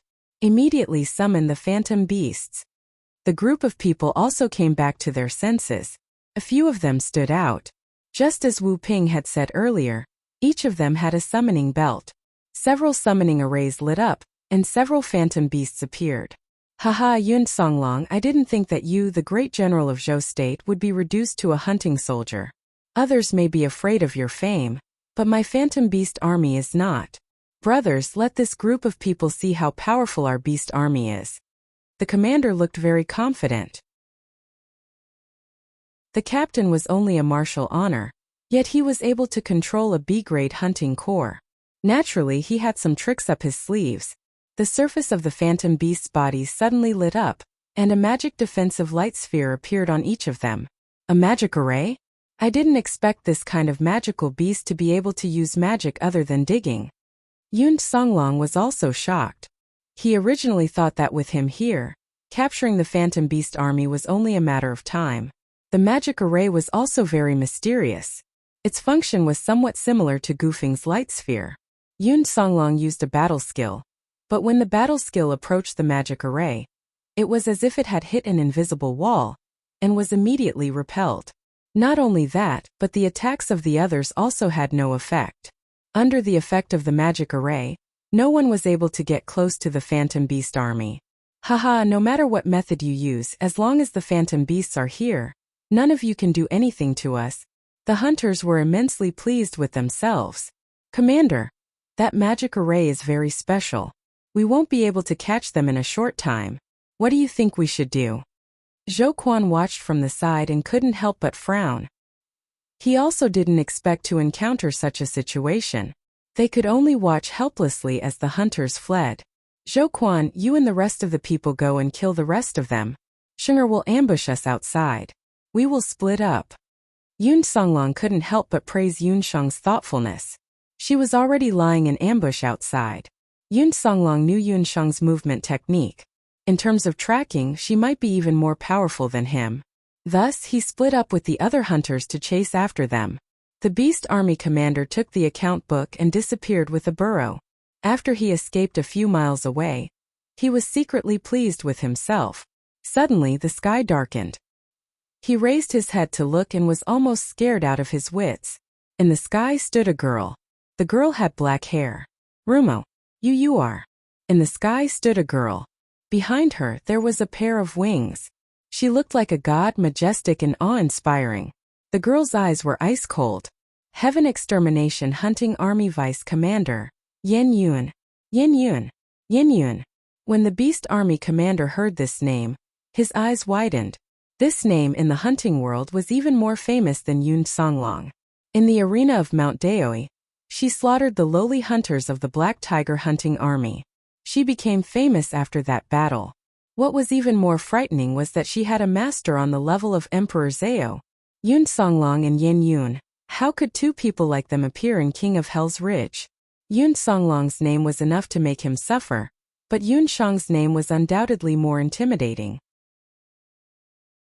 If Yun Songlong's name belonged to the past, then Yin Yun's name was undoubtedly the hottest name in the hunting world of Zhou State.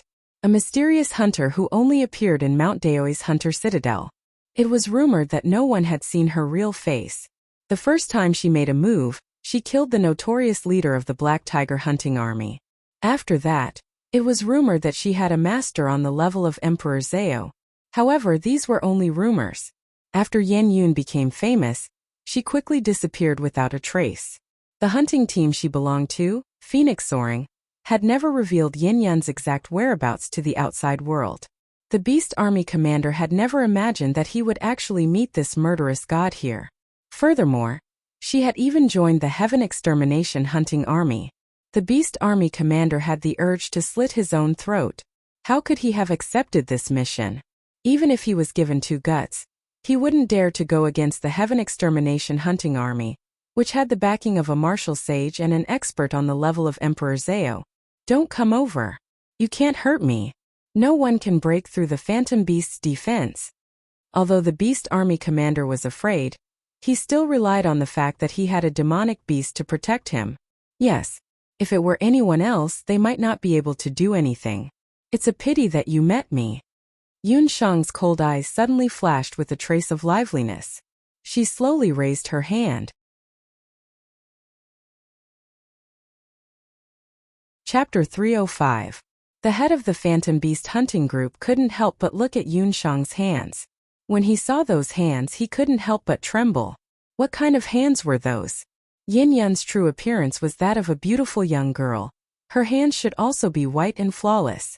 But the hand in front of him, a withered pitch-black hand that was emitting a terrifying magic power.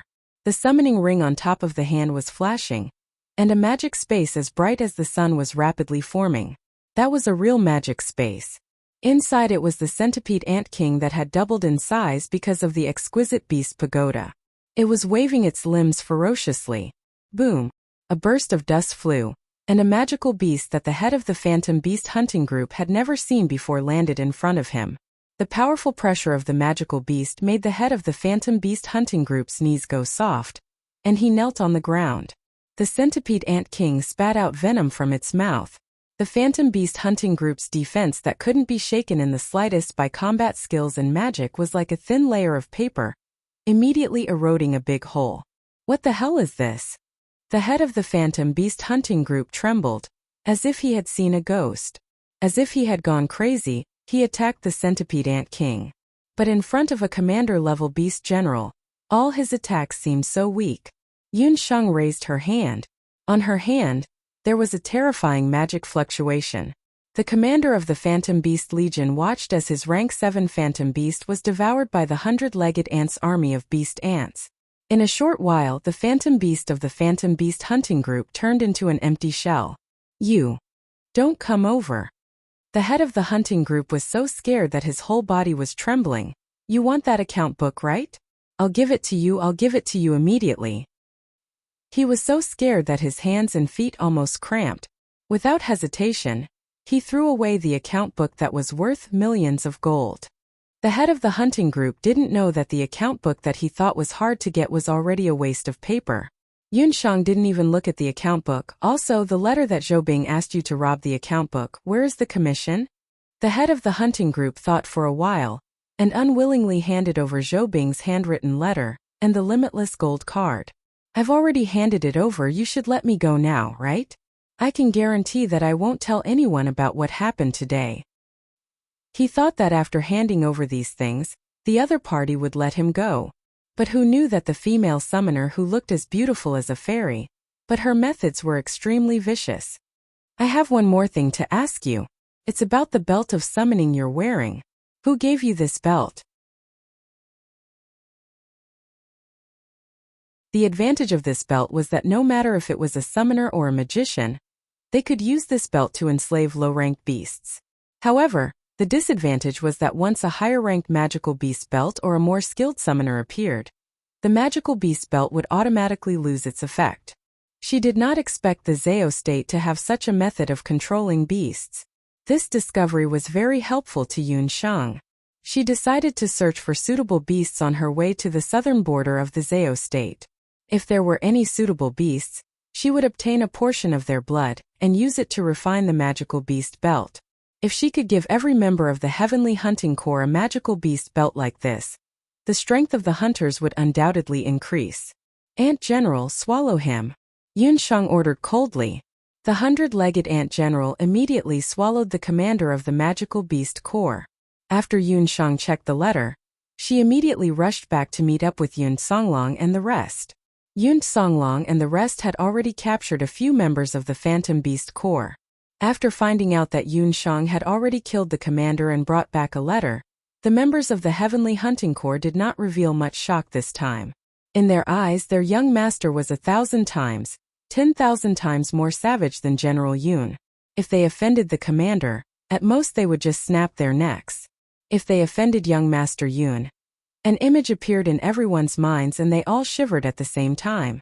In the Heavenly Hunting Corps, if the commander was the boss, then young Master Yun was the Empress. It served the Phantom Beast Corps right for offending their young master's friends. The group immediately rushed back to the camp. Thank you to Book Friend 087 putting Yen Lass, I'm only willing to die for you, and Shitzi and have you now for your tips. School is about to start and I'm going to study. Woo, I'll miss you.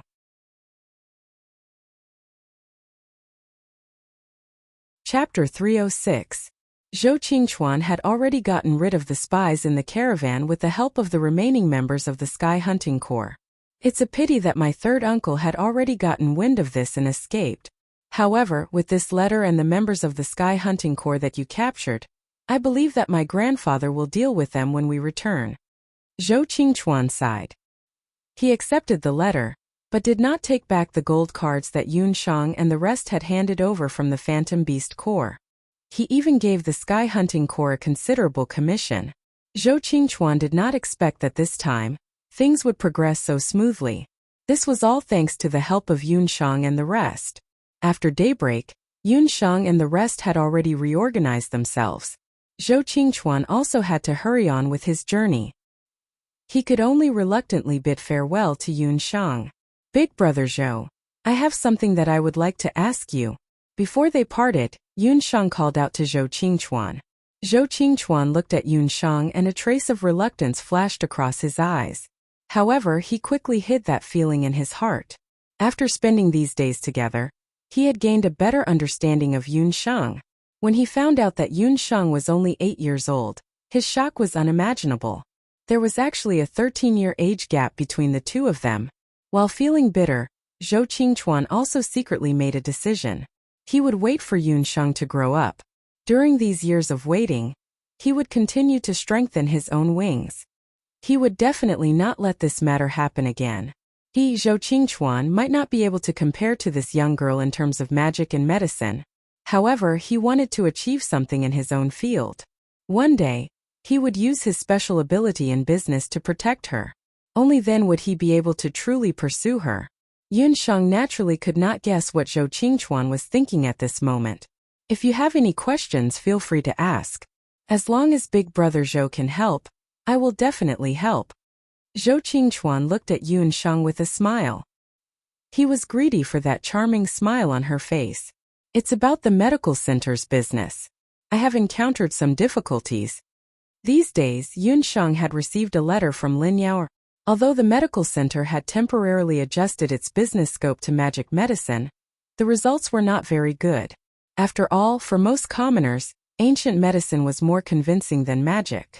If they could not solve the problem of the supply of medicinal herbs as soon as possible, the reputation that they had built up through the free medical center would quickly be used up. Yun Sheng roughly told Zhou Qingchuan about how she had offended the Medicine Emperor Pavilion and refined a Saint-grade elixir. You refined a Saint-grade Saint elixir and even slapped the Medicine Emperor Pavilion during the free medical treatment? Zhou Qingchuan's a Saints Lin Yao's of the Emperor's name. Zhou Qingchuan was in charge of the business affairs of the Everlasting Chamber of Commerce. The business scope of the Everlasting Chamber of Commerce was very wide, and included the acquisition of medicinal herbs. On the continent, not to mention Saint-grade elixirs, as long as it was a high-grade elixir, it would definitely be produced by the Medicine Emperor Pavilion. In a similar situation in the field of magic medicine, it was illegal to do so. Yun Sheng had refined the high-grade elixir of the moon god first. This was still acceptable. After all, she had studied at the Royal Magic Academy. However, she had actually refined a Saint-grade elixir without going through the Medicine Emperor Pavilion's systematic training. Furthermore, she had repeatedly provoked the Medicine Emperor Pavilion. With the Medicine Emperor Pavilion's status in the ancient medicine world, it was already polite of them not to directly kill Yun Sheng. Of course, it was because they had considered the Wuxia Everlasting Chamber of Commerce. The other reason was probably because of the Marshal Saint General's estate behind Yun Sheng. If it wasn't for them making a mistake during the free medical consultation, how could they be humiliated by me? Yun Sheng pouted. Since it has already happened, let's forget about it. I think with your second uncle and the others, the Medicine Emperor Pavilion can at most trick you in terms of medicinal herbs. However, it's not difficult to solve this matter. Zhou Qingchuan was worthy of being called a rare genius of the Everlasting Chamber of Commerce. The problem that had troubled Yun Sheng and little Ci Intong for a long time was solved by him. As the saying goes, it's better to teach a man to fish than to give him a fish. If you want to buy medicinal herbs from the Medicine Emperor Pavilion, why don't you just start from the medicine farmer? Or rather, find someone to help you grow the herbs. According to Zhou Qingchuan's understanding, including the Medicine Emperor Pavilion, there was a specialized medicine manor. In the medicine manor, only specific medicinal herbs were cultivated to ensure the quality. Yun Sheng immediately understood after being reminded by Zhou Qingchuan. How could she forget her old profession? Wasn't she a medicine farmer when she was in the banana leaf village? She could directly buy out some farming villages with rich soil and water and contract them to cultivate medicinal herbs all over Zhou State, or even outside Zhou State. Big Brother Zhou, you've helped me a lot. You have a wide network of friends. Can you help me contact some high-quality medicinal herb seeds? Yun Sheng decided to immediately write a letter to Lin Yao. No problem. This time you've helped me a lot. Medicinal herb seeds are just a small matter. Zhou Qingchuan also used his experience to pick out some suitable small villages in Zhou State. Zhou Qingchuan promised Yun Sheng that he would pay attention to help her find suitable villages in other countries outside Zhou State. After watching Zhou Qingchuan's caravan disappear on the side of the road, Yun Sheng and the Heaven Extermination Hunting Corps continued their journey. Amidst the tranquil mountains and steep ridges, there were 3 figures standing on a towering tree. TSK Biming, that kid is interested in your woman. He's a strong opponent, the young master of the Everlasting Chamber of Commerce. He's young and rich, and he's also infatuated with the little divine doctor. Cheng Bai whistled. You can see the signs from so far away. Why can't I see it? Bu Juxiao's face was dull. Yi Biming's handsome face tensed up. He can't compare to this prince. There was no trace of embarrassment or hesitation in his words. Does Xiao Shenger know that you're so arrogant? Cheng Bai was choked by Yi Biming's words. He originally thought that Yi Biming would agitatedly counterattack, but looking at this kid's appearance, It seemed that he was confident in Yunshang's victory. She doesn't need to know. She can only be this prince's woman. Yi Baiming's face was cold.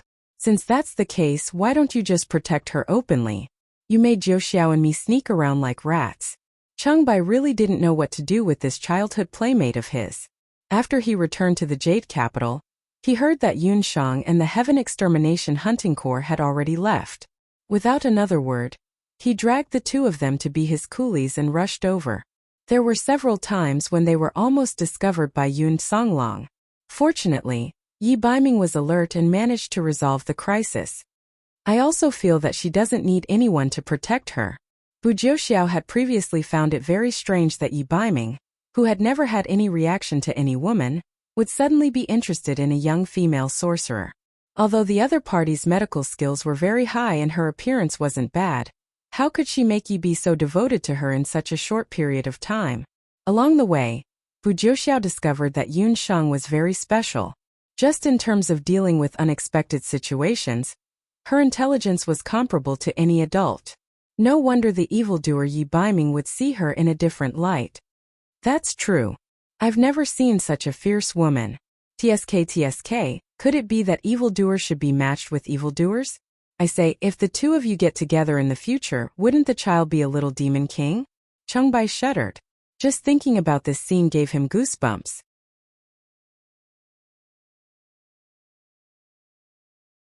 Chapter 307. Cheng Bai was famous for being pampered among the three of them. Normally when he went out, he would eat and dress well. This time, he had been dragged out by Yi Baiming to follow the Heavenly Hunting Corps. He hadn't eaten or slept well the entire time, so he was filled with resentment.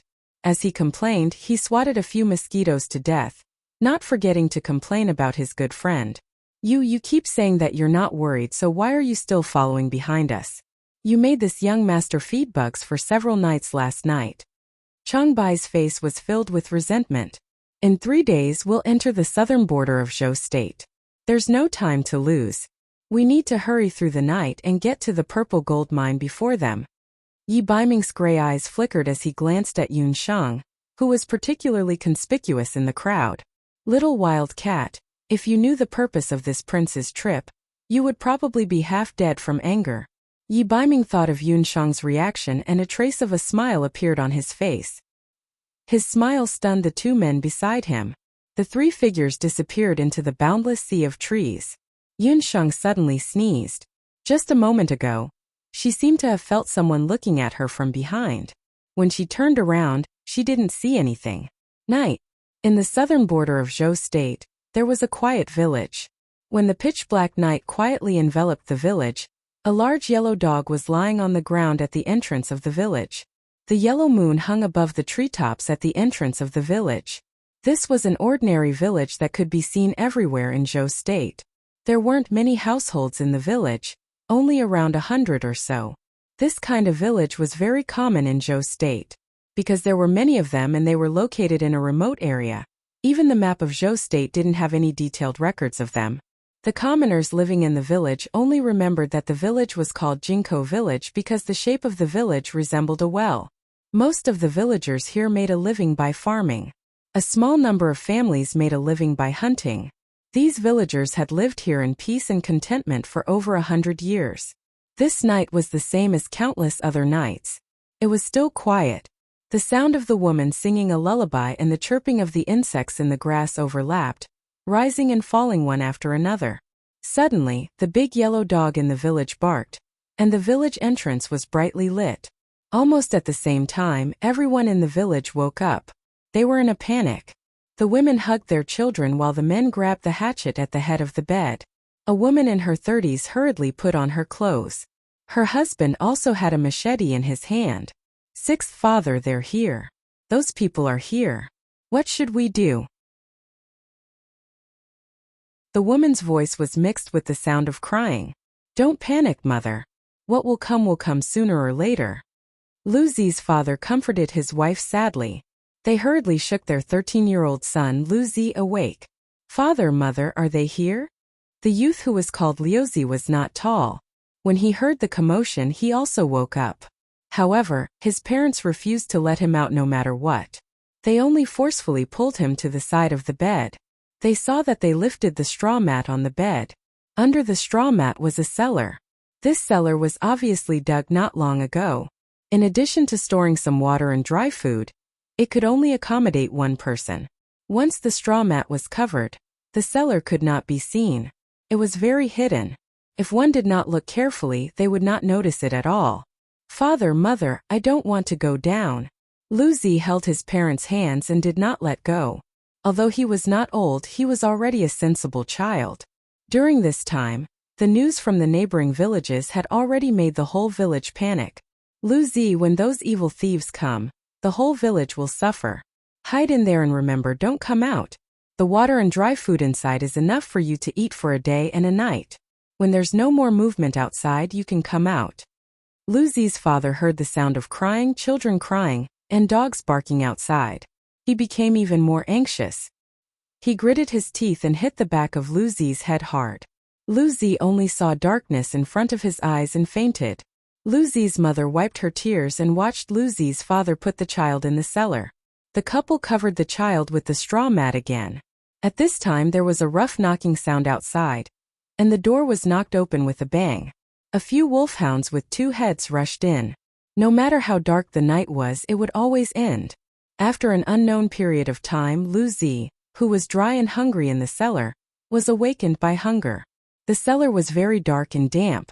Remembering his parents' advice, Wuxia could only grope around in the cellar. When he touched dry food, he ate it. When he touched a water bag, he drank it. He did not know how much time had passed. Only then did he push open the cellar door. The straw mat was lifted, and Wuxia climbed out. The room was a mess. All the tables and chairs were smashed. The walls and the door were all burned black. Obviously, when the evil thieves broke in, they not only robbed people, but also set the room on fire. There was no one in the room. His parents had long disappeared. Wuxia pushed open the door. It was dark outside. It turned out that he had unknowingly hidden in the cellar for a day and a night. In the village there were ruins everywhere. The residents who used to live there seemed to have disappeared overnight. In the village there was nothing. These neighbors who used to laugh and chat with him had all disappeared overnight. The evil thieves took away all the available able-bodied men. They did not even let go of the women, the elderly, the children, and the livestock. It was that group of people. "These beasts, I'm going to kill them." Wuxia was like a trapped beast roaring from his throat. At this time, his eyes fell on the corner of his house that was burned to ashes. He saw an iron bow. Wuxia's ancestors were hunters for generations. This iron bow weighed more than 80 pounds and was the family heirloom of Wuxia's family. Wuxia's father never let Wuxia touch this iron bow before. But tonight, this precious iron bow was abandoned in the corner. Wuxia stepped forward and picked up the iron bow. The iron bow was scalding hot from the fire, and a few blisters immediately appeared on the boy's hand. But he couldn't care less about this.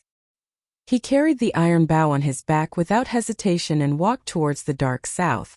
A tragedy like the one that occurred in Jinko village happened every half a month, or so in the southern border of the Great Zhou and later Qin. However, these things were completely unknown to the Emperor of Zhou State, who was in the bustling Yujing. A few days later, Yunshang and the others had already entered the southern border of Zhou State. In the 8 years since Yunshang came to the Boundless Land, she had spent most of her time in Jiaoya village in the northern part of Zhou State. Even Yujing City, where she had stayed for almost 2 years, was located in the central part of Zhou State. Mount Daoi's Hunter Citadel was located in the southern part of Zhou State. However, Mount Daoi was different from the southern part of Zhou State where the purple gold mine was located. Mount Daoi's Hunter Citadel was located in the southwestern part of Zhou State. Legend had it that the purple gold mine was found in the southeastern part of Zhou State.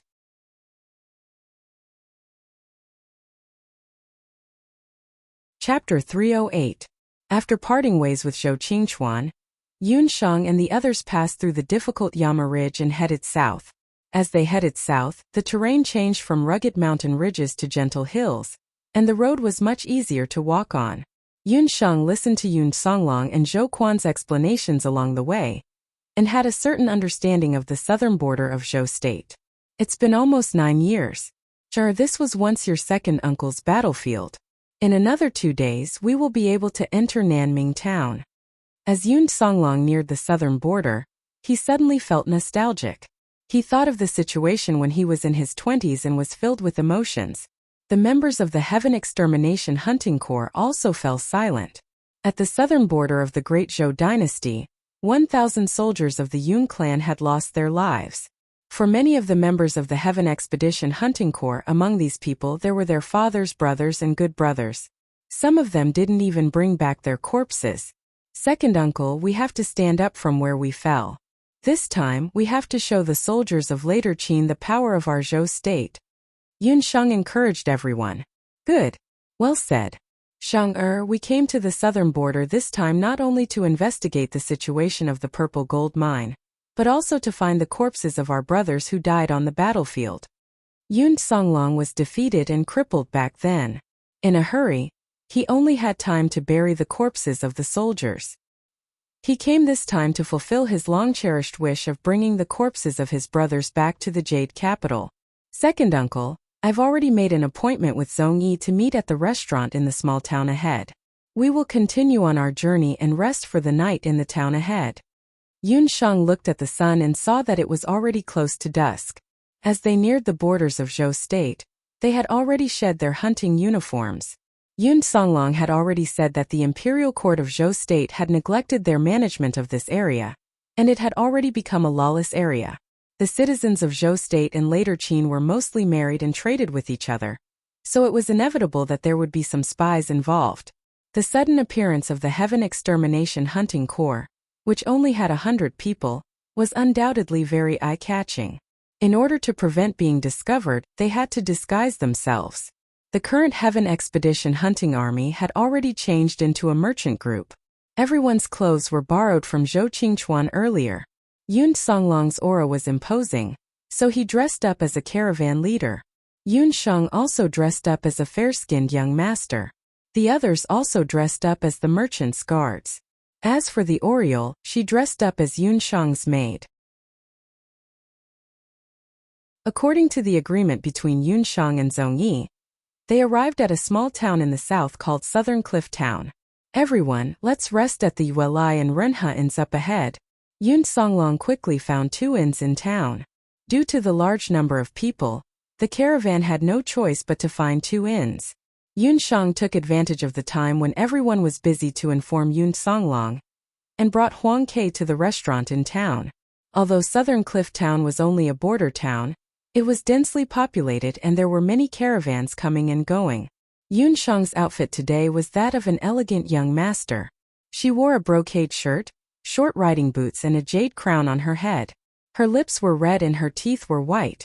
With a pair of black eyes, she really looked like a young master who had gone out to travel. Huang Ke was also dressed up as a beautiful maid. She wore a pink skirt and a green jacket. When the 2 of them walked together, they attracted the attention of many people. Huang Ke, we are here to inquire about the whereabouts of the purple gold or vein. Why don't we ask the passers-by along the way? Yun Sheng and Huang Ke spoke as they walked. Yun Songlong also did not know the exact whereabouts of the purple gold or vein. Yun Sheng had also asked before. Then what about the people who had participated in the search for the purple gold or vein and the miners who had participated in the early development? Yun Songlong hesitated for a moment and did not speak. Yun Sheng suddenly understood that those people must have been killed. In front of the interests of the country, the lives of the commoners were worthless. As a result, the search for the purple gold or vein this time was even more difficult. The purple gold or vein was very likely to be located at the intersection of the vast Zhou state, later Qin and Tang Yuan states. Although the terrain in this area was flat, the area was very wide and spanned hundreds of miles. Yun Sheng did not have any magical beasts that she could use to search for the ore, and this made her feel a little awkward. Yun Sheng had thought that the Zong family would be able to find some clues with the help of the Bat King. However, the Zong family had not replied. It looked like the results would definitely be disappointing.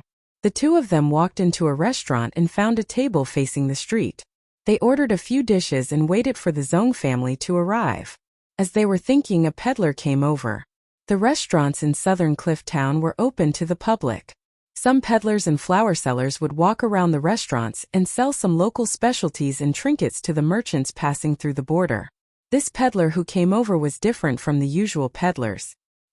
He had a careful look on his face and lowered his voice as he said, "This noble young master, looking at you, you don't look like you are here to do business.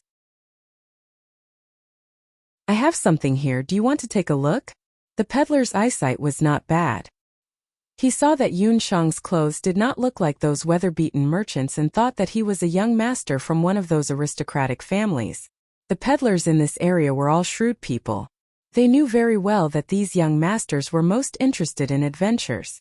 When the Oriole saw this, he was about to chase him away, but was stopped by Yun Shang's gaze. "Little brother, what are you selling?" Yun Shang's face was full of smiles. Seeing that this young master was very amiable, the peddler became even more enthusiastic. He carefully took out a piece of animal skin paper and spread it out in front of Yun Shang. Yun Shang had just seen the words "map of the mineral vein," when the peddler kept the map away. "Young master, did you see it clearly? That's great news. I'll tell it to you in secret." The peddler lowered his voice and hid the map well, afraid that someone else would see it. Map of the mineral vein? Could it be the map of the purple gold mine? Yun Shang was still thinking. "Go away, how dare you deceive us to come here?" The peddler was grabbed by the pocket and circled around. The peddler did not even have time to shout before he was thrown out of the restaurant like a stone. There were screams coming from the street. The Zong family was half angry and half amused as he stood by the side. "Zong family, what is going on?" Yun Shang finally understood that there was a problem with the map. "Hey, that is a scammer. There are many people selling these kinds of deceptive things in this area. There are more than 10 versions of the so-called mineral vein map." The Zong personality was annoyed. He took out more than 10 mineral vein maps from his storage ring and showed them to Yun Shang. It turned out that the Zong family came here a month ago because he wanted to complete the task that Yun Shang had given him to find the mineral vein. He had also asked around. In the end, he met the peddler just now. Although the Zong family was old, he had not really walked around the continent for a long time. He was not careful and he was cheated by the peddler.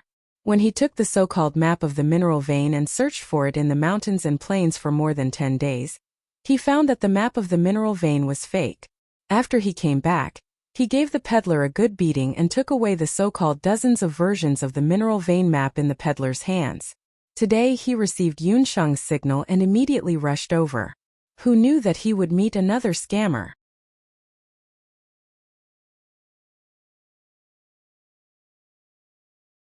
Chapter 309. When Yun Shang heard this, she also felt that it was very funny. But immediately, she also knew that the Zong personality's investigation for more than a month probably did not yield any results. "Then did you find the villages along the way and ask the local people?" Yun Shang believed that the mineral vein was discovered 8 or 9 years ago, and the villagers in the nearby villages would definitely know something. "Speaking of the villagers, I made an unexpected discovery. Recently, a few villages near Zhou State have been raided one after another. The villagers of a village disappeared without a trace in just one night." The Zong personality had also thought of asking the villagers in the nearby villages, but he did not get any information. But he did find out that a few villages had been wiped out. "Oh, where are the villages you mentioned?" After Yun Shang asked around, she and the Zong personality rushed to the villages he mentioned. "It's nearby, but at this time we can't enter those villages anymore. The nearby officials have found people to seal the villages." The Zong personality was a little embarrassed. He was a sacred beast summoner, but he could not even do such a small thing. "Then we can only think of another way. Let's go back and meet up with second uncle first." Yun Shang also had no other ideas. When the few of them walked out of the restaurant, they suddenly heard a commotion. The restaurant was located in the busiest area of the town, and the market was just outside the door. It was noon now when the market was the most crowded. At the entrance of the market, a young man was kneeling. There was a card written in front of him, but there were a few words written on the card. "Selling my body for revenge." She had seen people selling their bodies to bury their parents, but she had never seen anyone selling their bodies for revenge. and those who sold their bodies to bury their parents were usually delicate and weak women, but the one kneeling in front of her was a young man. It was also the first time that Yun Shang had encountered such a thing, and she could not help but be a little interested, so she took the initiative to walk forward. On the card there were a few lines of words, and the general idea was that the young man had a deep blood feud, and it was difficult to take revenge. He was willing to be a slave for life and find a powerful person who could teach him powerful martial arts or magic. As long as he could take revenge successfully, the young man was willing to be a cow or a horse for life to repay the other party's kindness. This was rare. The young man's cards didn't specify who his enemy was. Yun Shang secretly looked at the young man from the side. He was about the same age as the Oriole. His body was very sturdy, and his hands and feet were thick. His hands and feet looked like he had practiced martial arts. His appearance was ordinary with thick eyebrows and big eyes. He was a very ordinary young farmer. There were no magical elemental fluctuations around him, and his physique could only be considered average. Yun Shang's thoughts were also the thoughts of the other spectators. Most of them were unwilling to offend an unknown enemy for a youth with average aptitude. As a result, there were many people watching, but very few people actually asked about it. The young man knelt on the ground with his head lowered. He didn't look at the crowd's expression. He just bit his lips tightly. "Master, let's go. This kid's talent is average and he doesn't look very bright."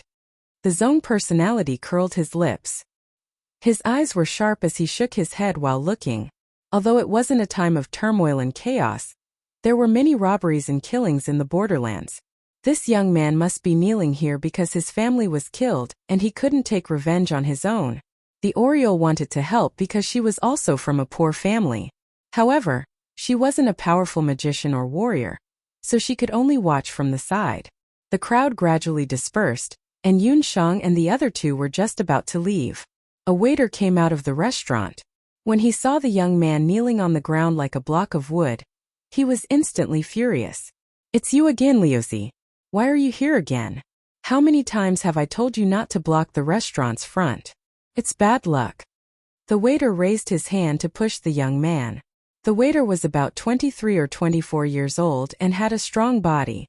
Under his push, the young man was unexpectedly pushed to the ground. The young man fell to the ground and didn't move, as if he was dead. "It's over, he's dead," the onlookers at the side discussed. The waiter was so scared that his face turned pale. He had just pushed him lightly. How did he die? He just fainted. "Help him to the side. I'm a doctor, I'll take a look." Yun Shang frowned and looked at Liuzi's unusually pale face. The waiter didn't want to get into trouble with a life, so he hurriedly carried Liuzi to a shady spot at the side of the restaurant with the sect master. Yun Shang checked his breathing and pulse, and her nose moved slightly. She smelled blood. When she lifted the clothes on Liuzi's back, everyone gasped. Liuzi's back was densely covered with wounds. The wounds looked like arrow wounds and whip wounds, and each of them was so deep that the bone could be seen. If this kind of wound was used on an ordinary person, it would be enough to make them bedridden. Yet, all of them had landed on a young man. One could imagine how much pain Liuzi had endured to escape with his life. Yun Shang scraped away the rotten flesh on Liuzi's back and took out a hemostatic agent. She applied it on Liuzi's body, and the bleeding quickly stopped. "Young master, can you save him? He looks very similar to my younger brother who unfortunately passed away in his early years." "Chower begs you," Chower begged Yun Shang. "Waiter, where is this young man from? Why is he kneeling at the entrance of the restaurant?" Yun Shang heard the waiter's tone just now and seemed to know this young man. "Guessed, you see, he'll be fine, right? I don't really want to chase him away. I know this young man. His father, Liuzi, is a hunter. A few years ago, this young man and his father often sent fresh beast meat to our restaurant." The waiter saw that Yun Shang was a doctor at such a young age and couldn't help but respect her. He didn't dare to hide anything and told her about Liuzi's identity. What about his family? It was really inconvenient for Yun Shang to bring an unfamiliar young man with her on this trip. "They're all gone," the waiter said with some hesitation. He looked at Liuzi, who was covered in wounds, and finally said it. Liuzi's family was originally very happy and blissful. He had a father and a mother and lived in Jinko village, which was not far from southern Cliff Town. The village often sent game and rice to the town. But just a few nights ago, a group of bandits suddenly came to Jinko village and ransacked the entire village, not even leaving behind a single animal. Liuzi was lucky enough to survive. But this child also didn't care about his life. After he escaped, not only did he not leave Jinko village, he even came to the village and pawned his ancestral bow, saying that he was going to take revenge. He first heard that there was a professional hunter in town, so he spent all his money to hire a hunter. But not long after, he heard that the hunter was also killed. Liuzi was lucky enough to escape. However, his body was severely injured. He didn't have the money to treat his injuries, and only thought about revenge, so he knelt in the bustling town every day, begging people to be apprenticed to him. After a long time, the merchants in town were afraid of him and didn't want him to block the door. The waiter was also ordered by his boss to chase him away, but who knew that Liuzi was hungry and cold, and with his injuries he fainted. Everyone in the village went missing? It's unknown whether they're alive or dead. Don't the authorities or the nearby guards care about such a thing? Yun Shang was also in disbelief. Thank you for Min and Ling Jingdi's tips.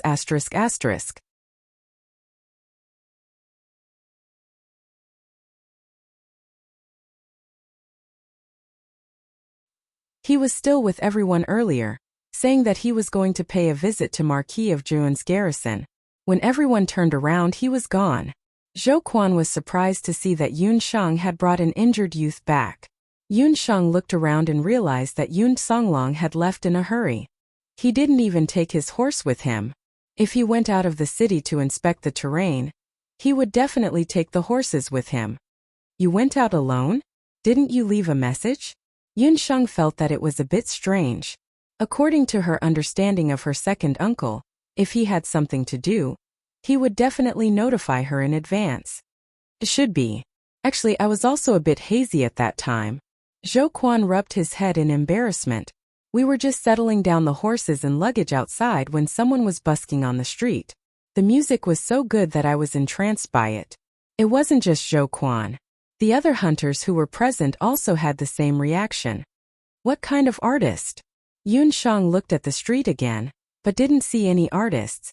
It seemed to be a young man playing a flute.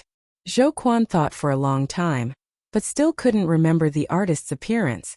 You guys take good care of this youth. If he wakes up, calm him down first. Zhongyi Huang Ke, the three of us will go out of town together to find second uncle. Yun Shang felt a wave of unease in her heart. She vaguely felt that the artist wasn't simple. Standing at the entrance of the town, the road in front of them split into two. One led to the south, the other led to the north. They didn't know which side Yun Songlong went to. In order to make it easier to find him, Yun Shang and Zhongyi split up. They agreed that if they didn't find Yun Songlong before sunset, they would return to the inn first. Huang Ke's legs weren't as fast as Yun Shang's, so Yun Shang simply cast a levitation technique on her. The two of them went to the south of town to search. Miss, why are you so worried? Did something happen to the general? Huang Ke knew Yun Shang.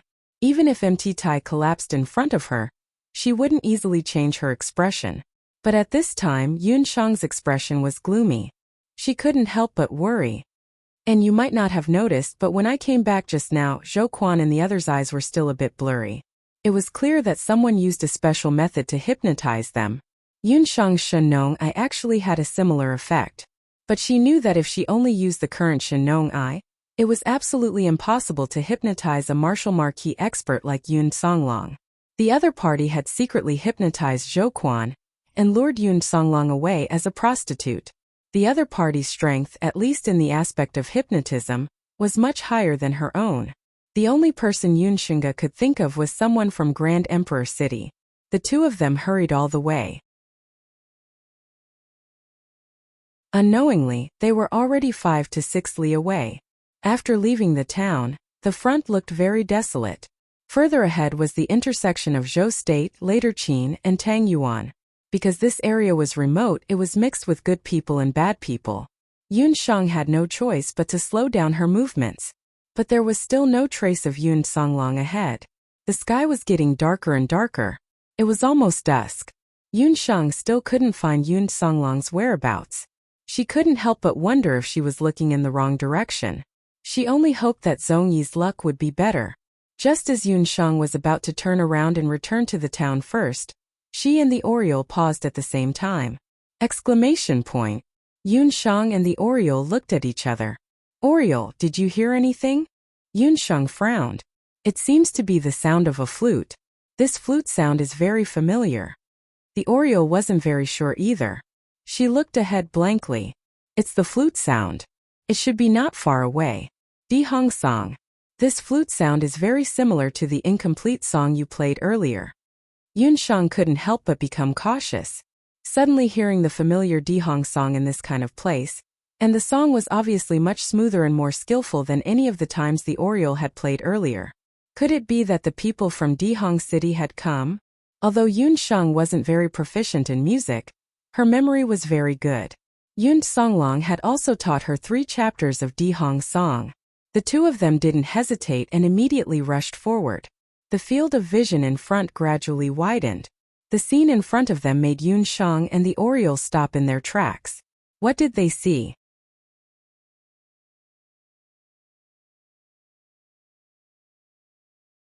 Chapter 311.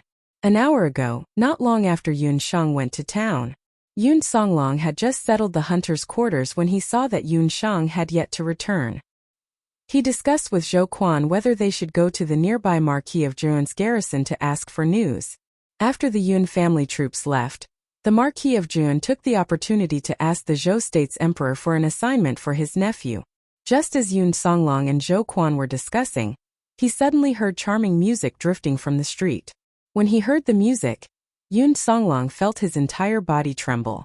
A name that had been hidden in the bottom of his heart for a long time entered his mind. Shahua. It was a piece of music that Yuan Shahua had played for him when he first met her in order to repay him for saving her life.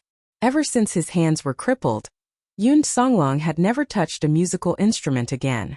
At the same time, he had also hidden his longing for Yuan Shahua deep in his heart. In order to sever his feelings for Yuan Shahua, he kept thinking about how Yuan Shahua had lied to him back then. Yuan Shahua might have already been married. But all of this was instantly shattered when he heard the music. He couldn't help but look back, searching for that familiar and beautiful figure that made him feel endless pain at the same time. He couldn't find Yuan Shahua in the crowd.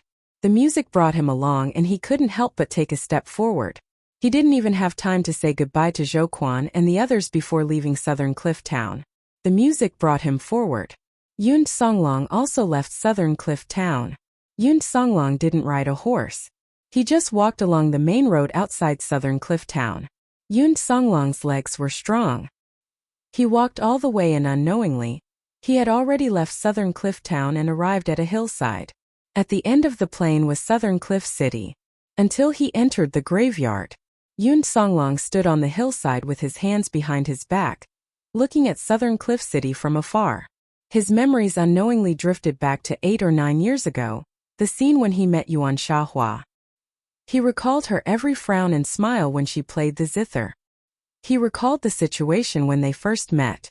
Yun Songlong muttered bitterly to himself, "Shahua, how have you been all these years?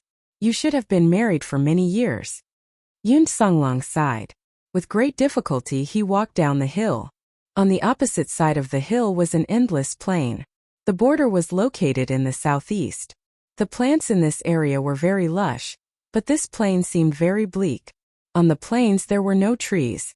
There were only tombstones. This was the place where the Yun clan soldiers were buried. Those who were once Yun Songlong's closest comrades were all lying here. The sound of a flute drifted into his ears. The sound of the flute rose and fell. Yun Songlong, who was immersed in his memories, did not notice it at all.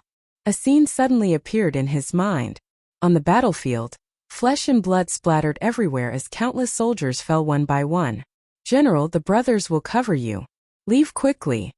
General, bring my corpse back to the Jade capital and pass it to my wife. General, leave now." The sound of the flute suddenly changed. It went from high pitch to low pitch. sounded like weeping. Yun Songlong felt like there were galloping horse hooves beside his ears. It also felt like there was a bugle horn. His eyes turned hazy, memories flooded in, and the originally enchanting music changed abruptly. Yun Songlong, who was already immersed in the sound of the flute, screamed in pain and knelt down. A silver-robed man was already standing in the cemetery. His appearance was otherworldly. If Yun Songlong took a closer look, he would realize that the man looked very similar to Yuan Shahua. This man was Yuan Shahua's younger brother, Yuan Bupo. Yuan Bupo looked at Yun Songlong from afar. He saw that Yun Songlong was holding his head in pain. His hand had indeed recovered. He would return the pain he brought to his sister. Yuan Bupo held a purple jade flute in his hand. The design of the flute was very special. His plump lips were pressed against the purple flute, and music kept flowing from his lips. The sixth movement of the Grand Emperor, the Song of Life and Death. It could bring out the darkest side of a person's heart and make them immerse in the painful memories of the past. Yun Songlong was completely immersed in it. There was only endless death in his eyes. Yuan Shahua's departure and the brothers of the Yun family's army falling one by one were all because of him. He had gone against the Grand Emperor. Let's end my sister's pain. Yuan Bupo's flute changed again. Just as he was about to kill Yun Songlong, two figures came from the other side. It's General Yun. Huang Ke and Yun Sheng were shocked when they saw Yun Songlong in the cemetery, who loved pain like a trapped beast. At the same time, they also noticed the man standing in the middle of the cemetery. The man was holding a purple jade flute. The flute music was the source of Yun Songlong's pain. Yun Sheng and Huang Ke tried to get closer, but they found that they could not move forward. The two of them were only 100 steps away from Yun Songlong, but they could not move forward. There seemed to be an extra wall in front of them. The two of them could not pass through that wall. This wall was very special. It was not formed by magic elements, nor was it a wall of fighting aura. It's a sound wave wall. This person must be from the Grand Emperor City. Yun Sheng did not know the young man's intention. He did not look at the two of them, as if he did not care about them at all. What should we do? General looks like he's in pain. Huang Ke was anxious. Huang Ke, try playing the Dihong song. When Yun Sheng brought Huang Ke out, she already had a premonition that Yun Songlong's sudden departure might be related to the Grand Emperor City. However, she could not be sure if this person was related to Yuan Shahua or Xian Wuji. This man was obviously torturing Yun Songlong, but he did not seem to have any intention of killing him. Otherwise, he would have had plenty of opportunities to kill Yun Songlong in that period of time when Yun Songlong had lost control of himself. Huang Ke nodded. Ever since she learned the Dihong song, she had been practicing diligently. Now, she had comprehended the second movement of the Dihong song. The weapon she chose was very special. It was the bone guqin left behind by her mother. Huang Ke took off the bone guqin from her back. She tuned the instrument and plucked the strings. Her slender fingers plucked the strings. The strings of the guqin sang softly. A sound like a stream after a spring rain rang out. Dihong song? Yuan Bupo, who was in the graveyard, raised his eyebrows when he heard the familiar music. There was a hint of contempt in his heart. At the same time, he felt some resentment towards Yuan Shahua. His elder sister had really fallen in love with Yun Songlong. She had even taught him the Dihong song. Unfortunately, how could these ordinary people who were born outside the Grand Emperor City understand the true essence of the Dihong song? Today Yuan Bupo would show these ordinary people what the real Dihong song was.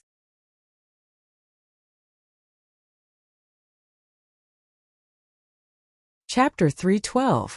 The corners of Yuan Bupo's lips curled up and he looked even more enchanting. He started to walk slowly and the flute music that flowed out from the purple flute became more lively. Hearing the changes in the flute music, Yun Sheng, who was not very proficient in music, could only look at the Oriole's expression. The Oriole had obviously noticed the changes in the flute music. She immediately adjusted the music and tried her best to eliminate the disturbance of the flute music. Yuan Bupo was a proud person. How could he allow Dihong Cheng's song to be tainted? Listening to the man's music and looking at her instrument, She knew that he had only learned 2 chapters of Dihong song. A dazzling smile appeared on the man's face. The flute in his hand flashed with a purple light, and a force that resembled both fighting aura and magical elemental energy surged out. His slender fingers quickly pressed on the body of the flute, and the original music changed instantly. The flute music suddenly became faster. If the original flute music was like a small stream, at this moment the flute music had become a majestic river. After the storm, the vigorous river water that poured down was extremely powerful. Every time it fell, it would make one's mind sway. However, as the flute music became louder, Yun Shang realized that the Oriole's hand movements became faster and faster. At first, she thought that the Oriole was fighting against the man's flute music. However, as she went on, she realized that the Oriole's hand movements became faster and faster. That speed had already exceeded the speed that her hand could bear. The Oriole was controlled by the man's flute music. Her fingers seemed to have lost control and the music became messy. The man's flute music led her music and it became faster and faster. Not only that, the Oriole's originally pale face turned red. Oriole! Yun Shang saw that the situation was not good and immediately warned her. The Oriole quivered when Yun Shang called her.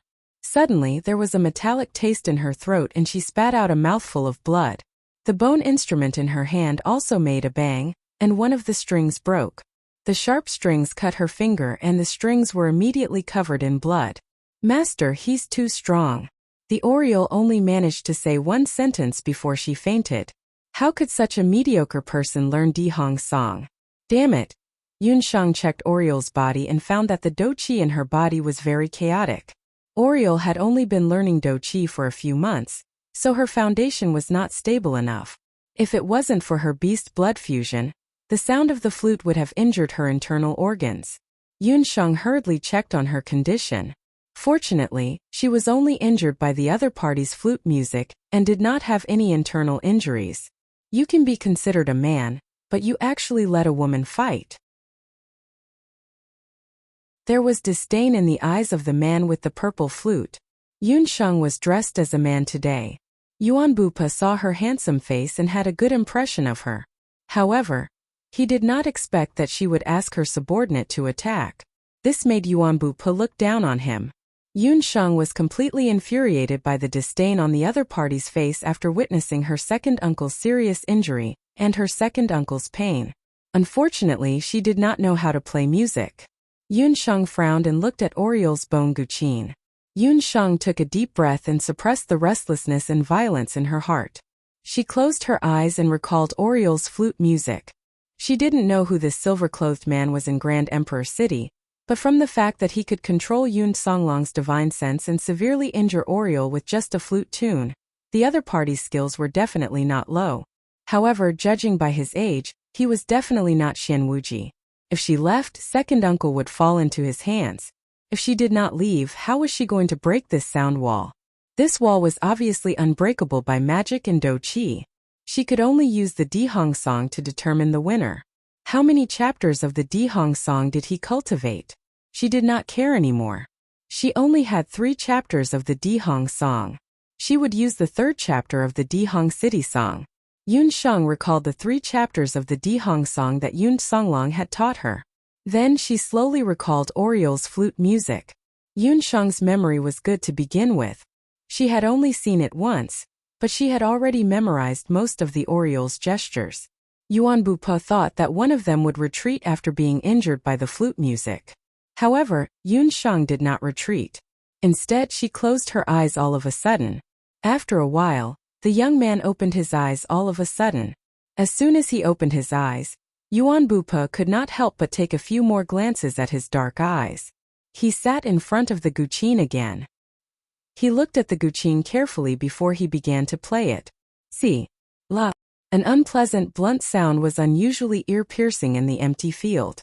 One of the guqin strings was broken. It was not an expensive guqin, so its tone was mediocre to begin with. However, Oriole's skills were quite good. Hence, he managed to avoid the flaws of the guqin due to the lack of tone. However, Yun Shang destroyed the last bit of beauty of the sound as soon as she took over the instrument. To Yuan Bupa, who was proficient in music, The most painful thing was listening to a music addict play. Yuan Bupe could not help but frown. What the hell is this? Yuan Bupe almost cursed it out loud. He just realized that the young man who looked rather pleasing to the eye was tone-deaf to such an extent. He might not even be able to differentiate between the most basic instruments of the guqin. He did not know how to play the guqin at all. If you don't know how to play the guqin, why are you playing the guqin? Listening to the intermittent sound of the guqin, one could barely tell that he was playing the third chapter of the Dihong song. It was such a waste. If the owner of the Dihong song heard this, he might have crawled out of his coffin in anger. However, he did not give up and played the song again after the young man finished playing it while stuttering. The second time. It was only the second time, but Yuan Bupe's frown grew even deeper. This was because he realized that the young man's smoothness during the second time was much smoother than the first time. The sound of the guqin was beginning to take shape during the third time. Could it be that he was practicing the Dihong song earlier? Or is this his first time playing the Dihong song? Yuan Bupe's initial anger turned into shock. Only those who had played the Dihong song would know how difficult it was to play the Dihong song. Even Yuan Bupe, who was known as the rare genius in 500 years in Dihong City, could only play the Dihong song in its entirety after practicing it 10 times. However, the young man before him was stuttering and managed to play the third chapter of the Dihong song after 3 tries. Great! You're brave. Since that's the case, I'll play with you again. Yun Shang's poor guqin sound had unintentionally triggered Yuan Bupe's competitive spirit. Unknowingly, Yuan Bupe had set his target today as Yun Shang. Yun Songlong was still in a daze, but he had stopped groaning in pain.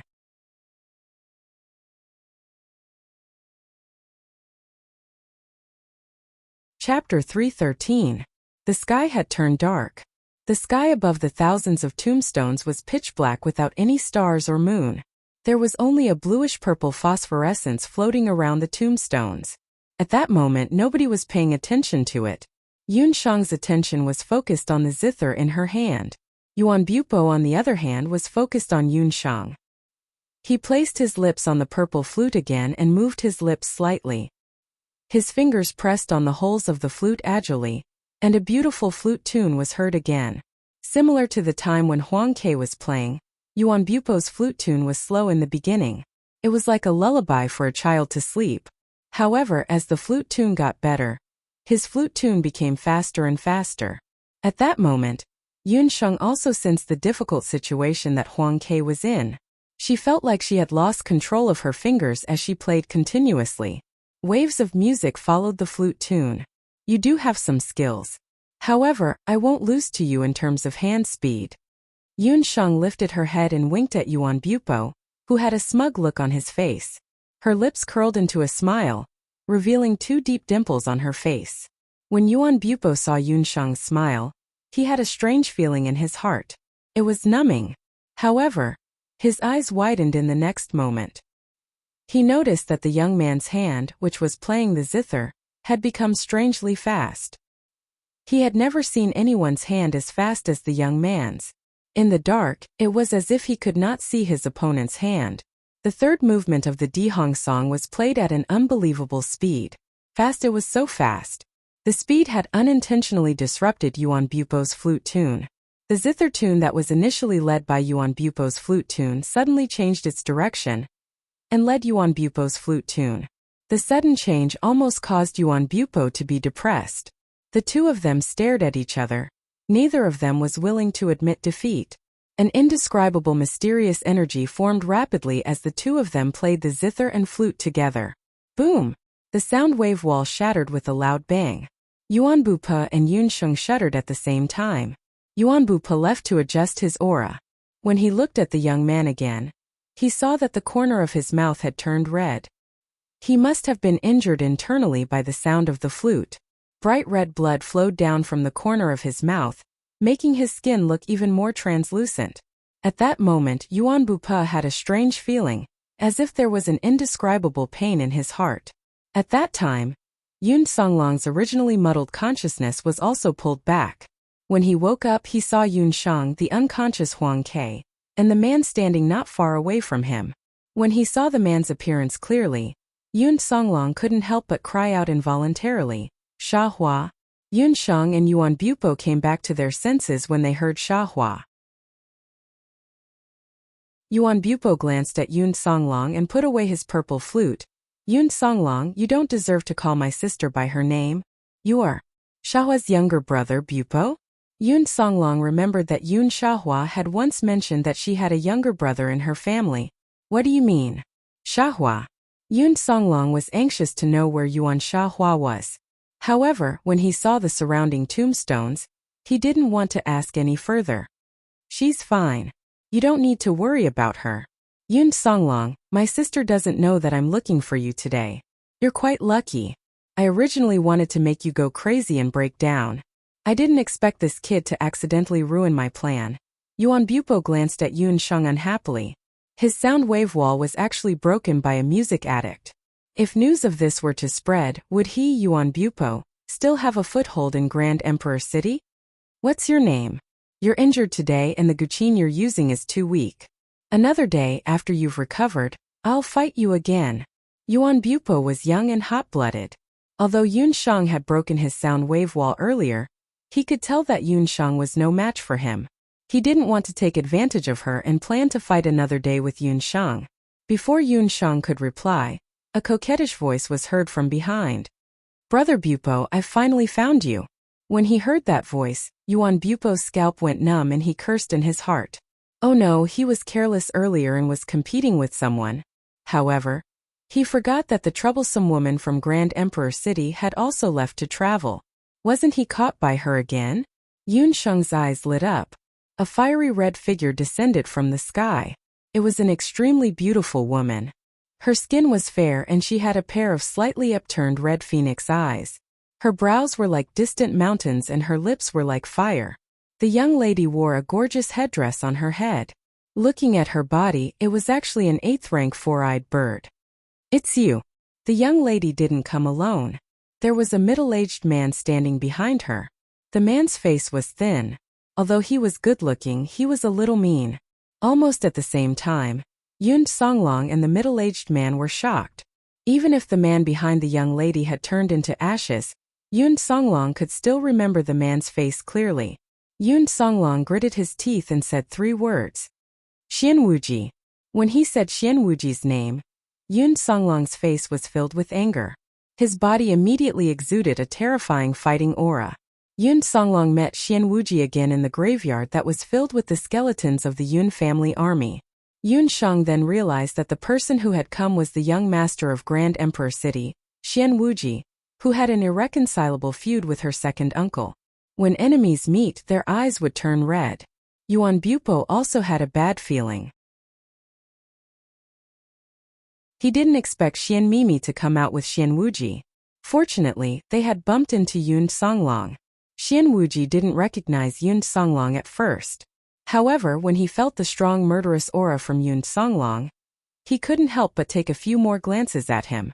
When he saw Yun Songlong's face, which was obviously much younger than his own, and his hands, which were as good as new, fear and anger quickly swallowed his rationality like a ferocious sea.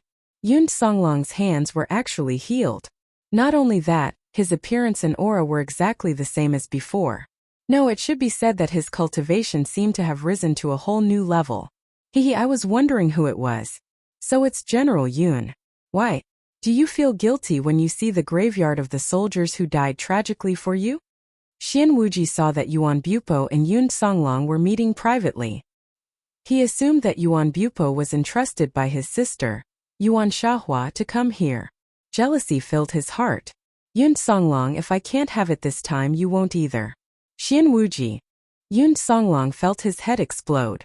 He couldn't wait to tear Xianwuji into pieces. Second uncle. Yun Sheng suddenly spoke. Yun Songlong's mind, which was originally clouded by hatred and anger, calmed down a little. Yun Sheng was also on guard against Yun Songlong. Beside her, the red and green four-eyed birds were glaring at Yun Sheng and the others. There were a total of 3 people from Grand Emperor City. On their side, there were only Yun Songlong and himself. The Oriole was severely injured. If they really fought, they would be the ones at a disadvantage.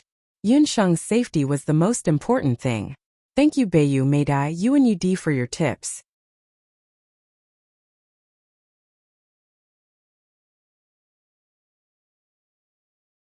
Chapter 3:14. He had to take revenge, but he could not act recklessly. The tombstones around him reminded Yun Songlong of the terrible consequences he had suffered back then. Mimi, what are you doing here? Yuan Bupo had a headache. He had finally gotten rid of Xian Mimi, but he did not expect her to pester him again. I'm here to look for you. Why are you with them?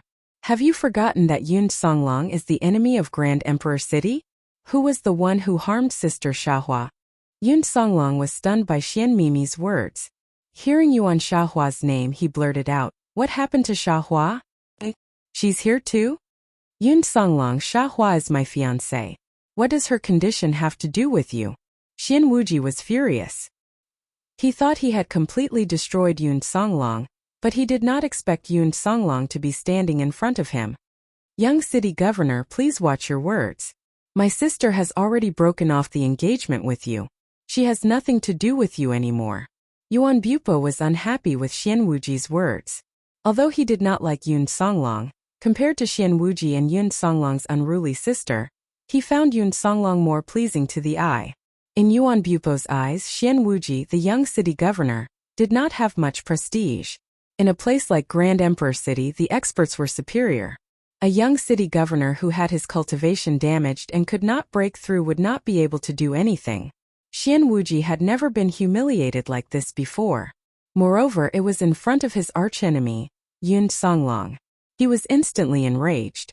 Yuan Bupo, don't think that you can challenge me just because you have talent. If it was not for your engagement with Mimi, I would have dealt with you long ago.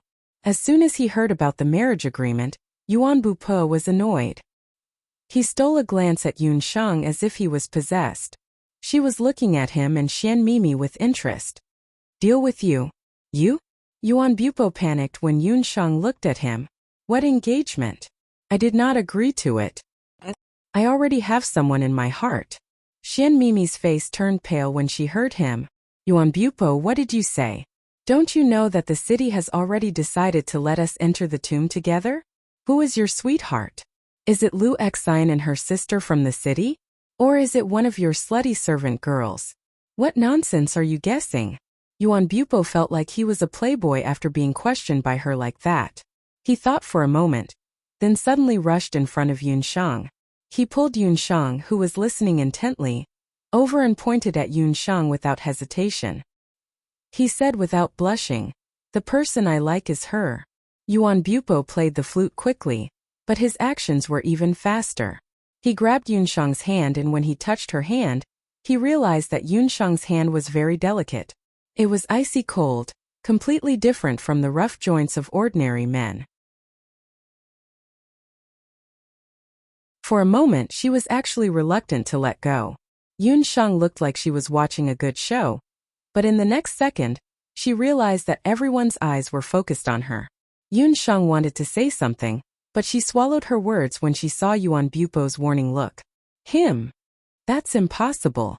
Yuan Bupo, it's your first time meeting him. How could you like him? Moreover, he's a man. Xian Mimi was so angry that her eyes were wide open. She wanted to rush forward and pull Yun Sheng and Yuan Bupo away. Yun Sheng nodded frantically when she heard what Xian Mimi said. She could not help but agree, that's right. It's our first time meeting. However, Yuan Bupo looked at Yun Sheng affectionately. He used the most affectionate voice he had ever used in his entire life to say, Haven't you heard of love at first sight? Don't you know that if you like someone, it doesn't matter if it's a man or a woman? You and I definitely didn't fall in love at first sight. Yun Sheng recalled that she almost had a fight to the death with Yuan Bupo earlier. She could only blame Xian Mimi for coming too late. She only watched the second half but did not see the first half. You. Him. Impossible. You. I'm talking about you. Who are you? Xian Mimi was so angry that she lost her mind. She pointed at Yun Sheng with a furious expression. Me? My name is Yun Sheng. Yun Sheng knew that Yuan Bupo was using her as a shield. Initially she wanted to deny it. However, when she saw the Xian siblings' constipated faces, she felt happy from the bottom of her heart. She decided not to admit it or deny it. She forced herself to play along with Yuan Bupo. Yun Sheng. Another Yun who dares to steal my man. Xian Mimi raised her brows. A guqin appeared in her hand all of a sudden. The guqin's color was simple, and it emitted a powerful energy wave. Xian Mimi leaving Imperial Grand City this time was originally for the sake of traveling. In order to persuade her to leave Grand Emperor City with him, Xian Wuji used a famous guqin as a gift to buy a saint-grade guqin for her. With this guqin, Xian Mimi's Dihong song would be much more powerful. Yuan Bupo did not expect that his momentary interest would drag Yun Sheng into danger. It's the 7th guqin. Xian Mimi, come at me if you have anything. Don't hurt her. Yuan Bupo was so anxious that he hid Yun Sheng behind him. His unconscious action made Xian Mimi even more jealous. She and Yuan Bupo were childhood sweethearts. Yuan Bupo had always been arrogant due to his extraordinary talent and family background. In Grand Emperor City, even though she was the city lord's beloved daughter, he never looked at her in the eye, let alone ordinary women. However, today he was very protective of that handsome young man. This made Xian Mimi even more suspicious of their relationship. The situation was tense and they were on the verge of a fight. Right at this moment, a black shadow was seen flying over like a bolt of lightning. A giant bat descended from the sky. The Zong personality suddenly appeared. Master, I found you. Leader Yun, you're here too. That's great. The Zong personality walked towards the north. However, he did not find Yun Songlong's shadow even after searching for a long time. He knew that he must have gone the wrong way. Hence, he turned back and looked towards the south. After searching for a while, he found a graveyard in front of him. Yun Sheng's aura was beside the graveyard. The Zong personality's appearance changed the situation on the battlefield. As soon as the commander-level Bat King appeared, Xian Mimi's 2 demonic birds could not help but cry out in fear. Saint Beast Summoner. Yuan Bupo and Xian Wuji also recognized the sorcerer who looked to be in his early 30s. However, his summoning abilities were shocking. He was a Saint Beast Summoner. Moreover, this person even addressed the handsome young man as master?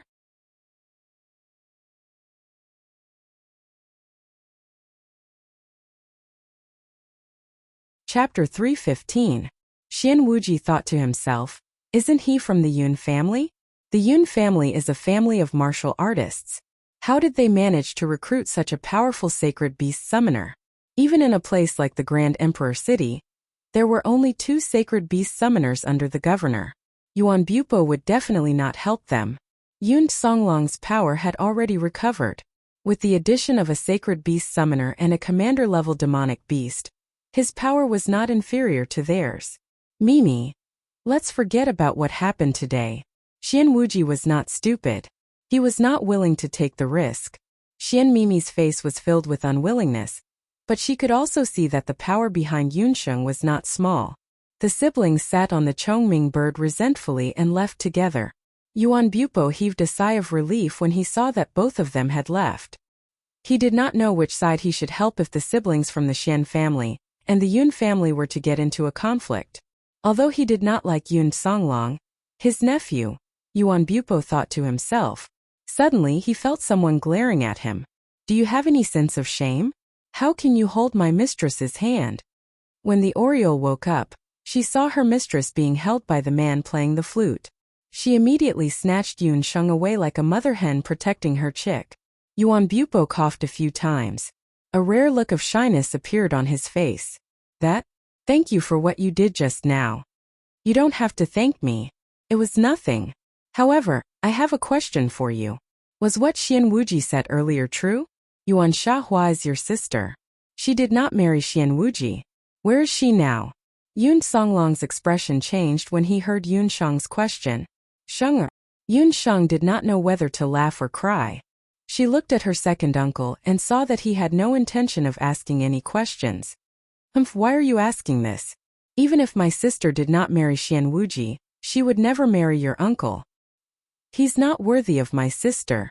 When Yuan Bupo heard his sister's name, he thought about his sister's current miserable state. She could not return to the Grand Emperor city, and did not leave the house in her middle age. He was furious. He glanced at Yun Shang, then turned around and left. Yun Songlong was also unhappy. He turned and left, leaving Yun Shang, the Oriole, and the confused Zong behind. "Sai, let's go back to the town first. It will take some time for the both of them to be resolved." Wait a minute, was what Yuan Bupo said earlier true? Yun Shang also understood that there were some things that she could not solve alone. However, the situation just now allowed her to see some clues. Her second uncle might Yun Songlong thought Yun Songlong to the Yun family. However, Yun Shang was able to tell that Yuan Bupo was filled with resentment towards Yun Songlong. If Yuan Shahua had truly betrayed Yun Songlong back then, he would definitely not behave in such a manner. There must be some misunderstanding. However, since Yuan Bupo appeared at the border, it meant that Yuan Shahua was probably nearby. Yun Shang planned to find out where the Yuan siblings were after settling the Purple Gold Mine incident. She wanted to resolve the conflict between her second uncle and her future sister-in-law. "Master, when I was following them, I discovered something." The Zong persona had coincidentally passed by an abandoned village when he was chasing towards the north. "Oh, what did you discover?" "That village looked like it was abandoned not long ago. The situation inside was the same as the one in Liuzi's village that we met earlier. There were some Zhou state soldiers guarding the entrance of the village. I walked around the village when they were not paying attention and discovered the aura of a demonic beast. The Zong master was a summoner and was very sensitive to the aura of demonic beasts." "Aura of demonic beasts? Are you sure?" Yun Shang immediately felt that something was amiss. The Zhou state border was the border of 3 countries. However, due to the commoners gathering there, it was almost impossible to discover demonic beasts. Needless to say, demonic beasts would form groups and enter the commoners' village. The Zong master narrowed his eyes.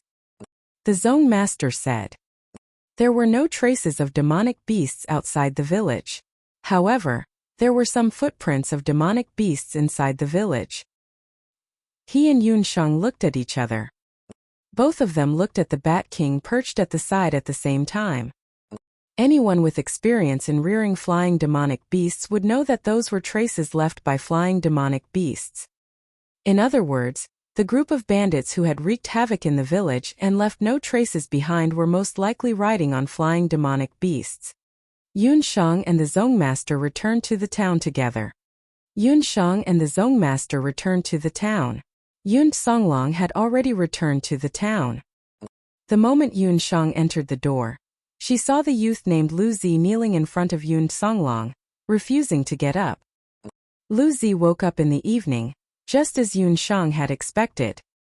However, after he woke up, he did not say a word. No matter how Zhou Quan and the rest asked, he did not speak. Until Yun Songlong returned. Lu Zi did not say a word when he saw Yun Songlong. He climbed down from the bed and kowtowed to him a few times. "Lu Zi, get up first. Why are you kneeling to me for no reason? You must know that a man should not kneel to the heavens, the earth and his parents." Yun Songlong hurriedly helped him up. Lu Zi's face was full of sincerity. "No sir, please accept Lu Zi's kowtow. I beg you, take me as your disciple." "Good lad." Yun Shang could not help but sigh inwardly. Lu Zi did not pick anyone but Yun Songlong. Lu Zi thought. In fact, among all the people present, only Yun Songlong met Lu Zi's standards. He was a warrior and a martial arts grandmaster. In the entire Zhou state, he looked down on everyone. Yun Songlong looked at Lu Zi on the ground with a complicated gaze. He was a martial arts grandmaster.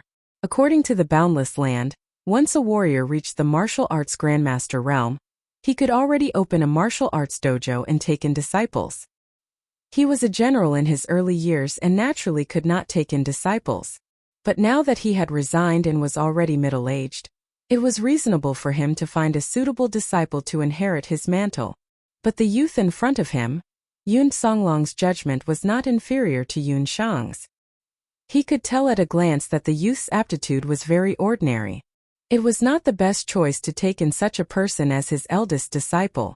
Lu Zi guessed Yun Songlong's thoughts when he saw Yun Songlong's hesitation. Dong dong dong. He kowtowed to Yun Songlong a few times. Dong dong. Dong dong. His forehead immediately bled. Lu Zi said firmly, Lu Zi knows that I'm not talented and stupid, but I'm a hard-working person. As long as Sir is willing to take Lu Zi in, Lu Zi is willing to work 12-hour a day without sleep and rest. Lu Zi will work hard and not disgrace Sir's reputation. He did not know Yun Songlong's identity.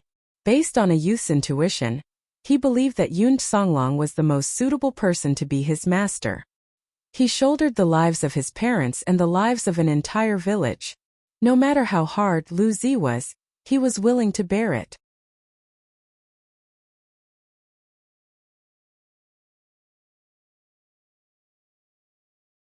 Chapter 316. Yun Shang could vaguely see herself in that youth. When she was 6 years old, everyone thought that she couldn't cultivate magic. However, she persevered and eventually became a sorcerer. Now Yun Shang had two great resources, the tribute of the moon god and the blood of the blood cloud beast. As long as the other party had perseverance, she was confident that she could nurture them into a sorcerer or a warrior. For example, Yun Shang had selected a few people from the Sky Hunting Corps and used the tribute of the moon god to improve their magic perception. Second uncle accept him. For a warrior, 30% talent and 70% hard work. He is an honest person. In terms of talent, I can help him refine his bones. Yun Shang admired people with perseverance the most. She had decided on this young man called Lu Zi and would give him a helping hand no matter what. After receiving Yun Shang's promise, Yun Songlong decided to accept Lu Zi as his disciple. Get up. You are still young and I need to discuss it with your parents. Yun Songlong was cautious and asked about Lu Zi's family situation. When Lu Zi heard Yun Songlong mention his parents, he fell silent. Hey kid, just say it. Don't be afraid. If you have any difficulties, just say it. With our Sky Hunting Corps around, no matter how difficult it is, we will solve it for you. Zhou Quan was anxious. They had asked about Lu Zi's background earlier, but this kid was like a gourd with its mouth cut off. He didn't say a word for a long time. You are from Jinko village, right? Just now, the waiter in the restaurant told you about the village. Don't be afraid. If you have any problems, just say it. If there is anything, my second uncle will take care of it. Yun Shang and Lu Zi were about the same age, so she kindly asked Lu Zi. It could be seen that Lu Zi was afraid that if he told the truth, he would implicate Yun Shang and the others. Lu Zi looked at Yun Shang. He didn't know why, but this young master in front of him, who was dressed luxuriously, made him feel a sense of intimacy. He bit his lip and told Yun Songlong about what had happened in his village a few days ago. Did you see the faces of those robbers again? Yun Songlong frowned when he heard that. The villagers of several villages had gone missing, and there were no blood cloud beasts in the vicinity. Yet, the guards did not conduct a thorough investigation. There was something wrong with such military discipline. I was in the cellar and didn't see the enemy's face clearly, but I know who took the villagers and my parents away. Lu Zi's words surprised everyone. Everyone who knew about the disappearance of the villagers said that the identity of the robbers was unknown, and their whereabouts were unknown. But Lu Zi said that he knew the origin of the robbers? How did you know? Yun Songlong asked. This is a long story. What I'm going to say today is something that could cost me my life.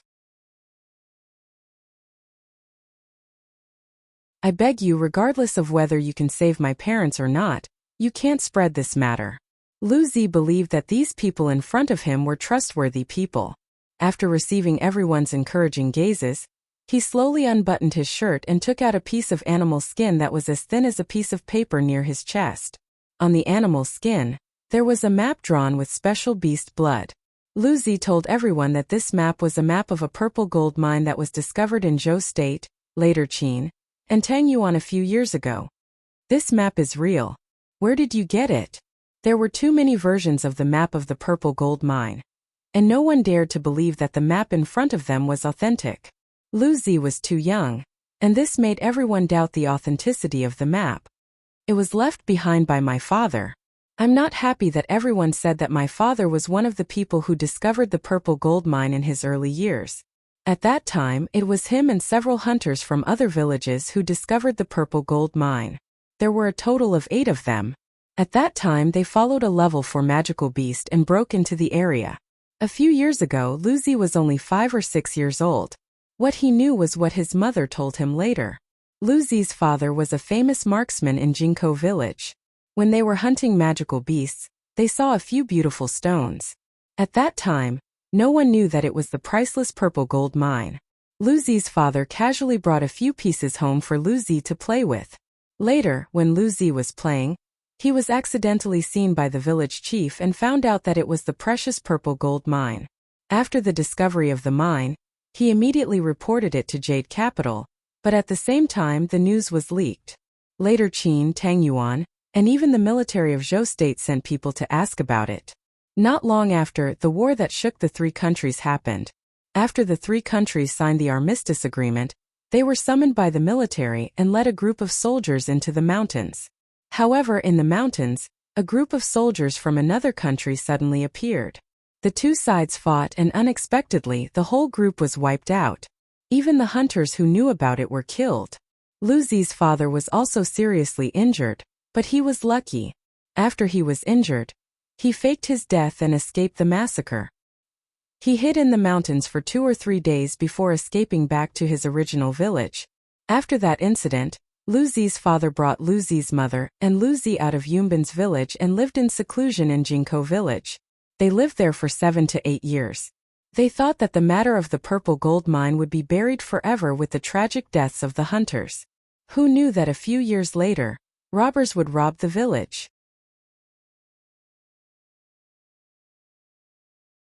Liuzi, what you mean is that you suspect that those people captured the nearby villagers because of the purple gold mine. Then why did they capture the whole village and a few villages at that? Not only did Yun Sheng not understand, but Yun Songlong also did not believe it. Because they needed manpower to dig the mine, and they couldn't use the military or openly recruit people in town. In the name of robbers, they captured all the villagers. This was the safest and most reliable way. Luzi had been hiding with his parents since he was young, so he was more sensitive than others of his age. After he crawled out of the cellar, the first thing he did was to find the map that his father had hidden in the house. He climbed mountains and waded through rivers, and found the location of the purple gold mine. He secretly hid in the area for a while, and indeed, he found a large number of mysterious people moving around the purple gold mine. He also found some familiar faces among the miners who were digging. Luzi's whereabouts were discovered by the people patrolling the mine one day. He hurriedly escaped, but in the process of escaping, he was shot in the back by the enemy, and there were many bite marks on his body from the magical beasts of the enemy. Those mysterious people were very powerful. They were heavily guarded around the mine, and there were a large number of land magical beasts and flying magical beasts patrolling the area. If they were not careful, they would be discovered by the other party. Luzi's eyes were not sharp, and he did not know the strength of the other party, but he was sure that there were no less than 1,000 of them. Hearing Luzi's words, Yun Shang and the rest could also confirm the authenticity of the map. After Yun Songlong heard this, he pondered for a moment. This matter was much more difficult than he thought. Before they set off, the hunting corps' mission was only to find the location of the purple gold mine. What do you all think about this matter? After Yun Songlong comforted Luzi, he found a few corps members of the Sky Expedition Hunting Corps, and everyone started to discuss.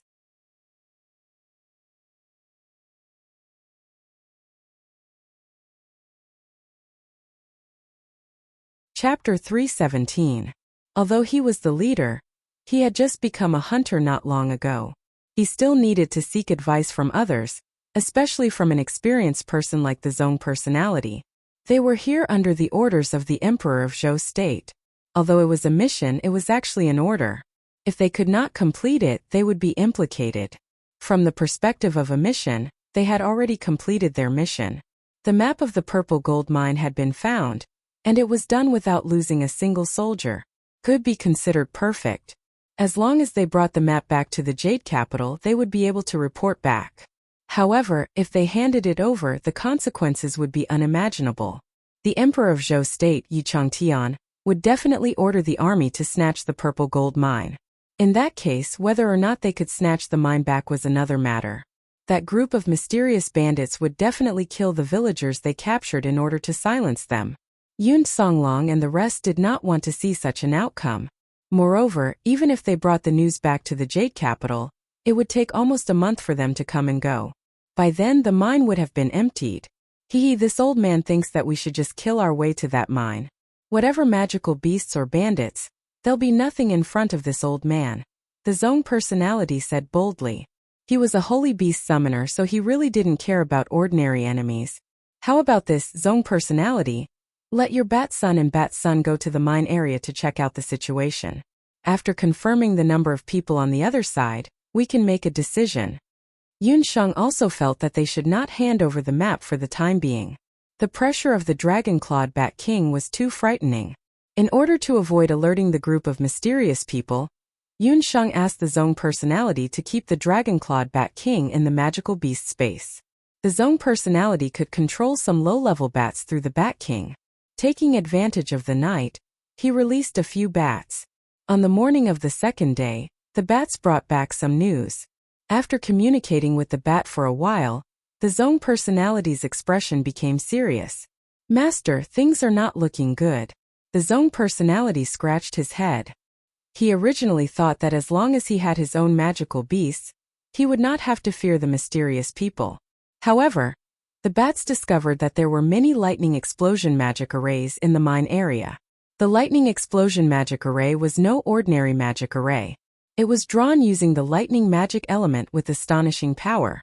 This kind of magic array was mostly used for mining in mountainous areas, and its power was enough to split mountains and split the earth. It was also used in some large-scale battles. As long as it was properly arranged and the opponent did not have any magicians present, it could be used to launch a sneak attack on the enemy on the battlefield. Furthermore, the mining area worked day and night. From the mining area, corpses were transported out one after another. There were both men and women, and there were even many corpses of children who were a few years old. Even Yun Songlong, who was used to seeing life and death on the battlefield, couldn't help but become angry after hearing the Zong personality's words. These mysterious people were too inhumane. Not only that, according to Bat's reaction, there were sorcerers, warriors, and a few summoners among the group of mysterious people. Such a well-disciplined force with a clear division of labor had obviously been carefully planned. I can only gather this much information. The bats also don't dare to enter the mining area. If they activate the lightning explosion magic array, even my Dragonclaw Bat King would be blown to pieces. The Zong personality couldn't help but rejoice. He had listened to Yun Shang's suggestion yesterday, and didn't rashly send his Dragonclaw Bat King into the mining area. Otherwise, the consequences would be unimaginable. Hearing Master Zong's words, not to mention us, even if the army personally went, I'm afraid it would be difficult to break in. If the other party is forced into a corner, I'm afraid they would activate the lightning explosion magic array. The villagers inside would most likely die. Yun Songlong muttered. Why don't we sneak in? Since it's difficult to break in from the outside, why don't we think of a way from the inside? Yun Shang suddenly suggested. Break in from the inside? No, that's too dangerous. Moreover, our group is too obvious a target. The people from the Sky Hunting group were all soldiers. Although they were now hunters, their temperament and actions were clear. It was impossible for the other party to not notice. We don't need too many people, just a few will do. Mi Huangke and Lu Zi are still young. Our Doqi and magic fluctuations aren't obvious, so we're the best candidates. Lu Zi has also been to the mine before, so he has a better understanding of the situation. Yun Shang was very curious about the lightning explosion magic array in the mine. Yun Shang had already asked Lu Zi about the details. The plundering of the villagers had happened in the past half a month. According to the map of the mine, the purple gold mine spanned about 1 li, and was several meters deep. The other party definitely wanted to plunder enough people and finish excavating the mine before Zhou State or other countries discovered it. From the casualties in the mine, there were people dying every day. Those mysterious people were bound to plunder the villagers again. The villages near southern Cliff Town, especially the 2 villages close to Jinko village, were the most likely targets. It's too dangerous. The other party has more than 1,000 people, and there's no lack of powerful magicians and warriors among them. Yun Songlong was very unwilling to let Yun Shang become a suspect. He would rather sneak in himself. However, Yun Shang's words weren't without reason. There really weren't any more suitable candidates around. His elder brother's life was uncertain, so he had the obligation to take good care of Shang or second uncle. If we don't act quickly, the 1,000 or so villagers who have been robbed will definitely die. Moreover, I'm a famous doctor. If I sneak in, I can minimize the casualties to the greatest extent. Even if we can't save the villagers, we can buy some time for you to come up with a more reliable solution. Yun Shang also didn't take a step back. Yun Songlong's heart was heavy at the thought of more than 1,000 villagers dying. Not good, General. Just as Yun Songlong was hesitating, Zhou Quan walked in. Last night, another village's villagers disappeared. There were more than 200 people in the village, and not a single one was left. Second uncle, we can't let the tragedy of the Yun army happen again. Yun Shang's words were like a sharp arrow that pierced Yun Songlong's heart. He finally made up his mind. Zheng'er, but you have to promise second uncle that you can't blindly stick your head out. You have to inform second uncle about everything first.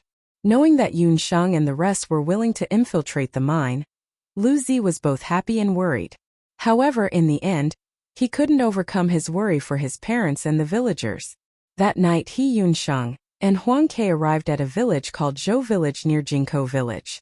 The hunters of the Heaven Extermination Hunting Corps were lying in ambush near Zhou Village, carefully monitoring it.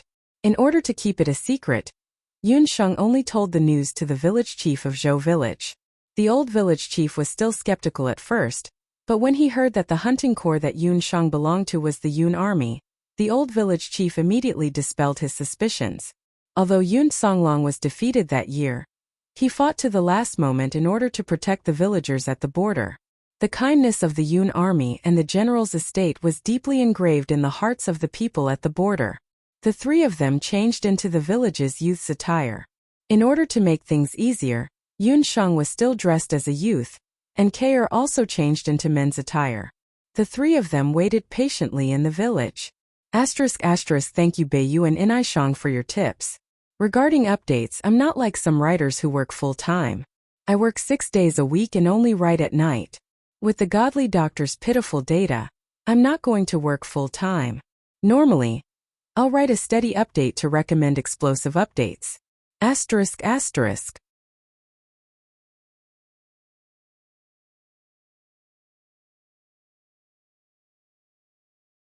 Chapter 318. Even after 5 days, Zhou Village was still peaceful. Just as Yun Shang was about to lose her patience that night, Yun Shang and Huang Ke turned off the lights and rested as usual, while Yun Shang sat on the Kong bed to meditate. Just after midnight, a bright light flashed in the sky above the village. Yun Shang opened her eyes and immediately woke Huang Ke and Lu Zi up. In the village there were cries and barks. "Catch everyone inside!" Amidst a furious roar, the door of the house where the 3 of them were in was broken open. Yun Shang, Huang Ke, and Lu Zi pretended to be trembling in fear. They hid in the house, not daring to move. Several wind hounds that were almost a meter tall rushed in. Wind hounds were a hybrid magical beast, a mix of wind wolves and wolfhounds. They were the size of calves and had a pair of black wings on their backs. It was obvious that these wind hounds had undergone special training. They were all wearing collars with sharp barbs around their necks. A few mysterious people wearing half-masks rushed in. One of them glanced into the house. In the simple house, there were only 3 terrified youths. 3 kids who are so thin that they can't even fill the gaps between my teeth. What kind of lousy village is this? There aren't many people here. Zhou Village was considered a medium-sized village nearby, with more than 500 permanent residents. However, ever since the disappearance of the entire village, the villagers who had a little bit of money in the village had all moved to the town. There were only about 200 villagers left in Zhou Village. Most of them were old, weak, sick and disabled people who could not leave Zhou village due to their poor families or their weak bodies. These mysterious people who went out to kidnap people were also rewarded based on their contributions. The stronger the villagers were, the longer they could mine. The villagers of Zhou village were all weak and sickly. If they were brought back, not only would they not be rewarded, they might even be punished by the officers. Yun Sheng pretended to be sobbing, but she was secretly sizing up the mysterious bandits. They were very tall, all of them at least 1.75 meters, and judging from their walking pace and muscles, it was obvious that they had undergone professional training. These people were either soldiers or hunters. But one thing was for sure, these people were not from the Great Zhou dynasty. Don't talk so much nonsense. If they're human, then take them back. If they can't hold on and die, then throw them all outside to feed the Fengao dogs. We don't have much food left. One of them looked like the leader of the unknowns. He glared at his talkative subordinate and made a gesture. Several mysterious people on the side grabbed Yun Sheng and the other two, who couldn't even speak, and carried them out of the house. After catching the man, they set the house on fire. In the village, thick black smoke billowed everywhere. The villagers were all gathered at the entrance of the village. No one was allowed to open their mouths or beg for mercy. Among them were a few women and children carrying babies. In order to prevent the news from leaking out, no one was left alive in the village. The animals in the village were all treated as rations and chased to one place. Wawa, a frightened child, began to cry.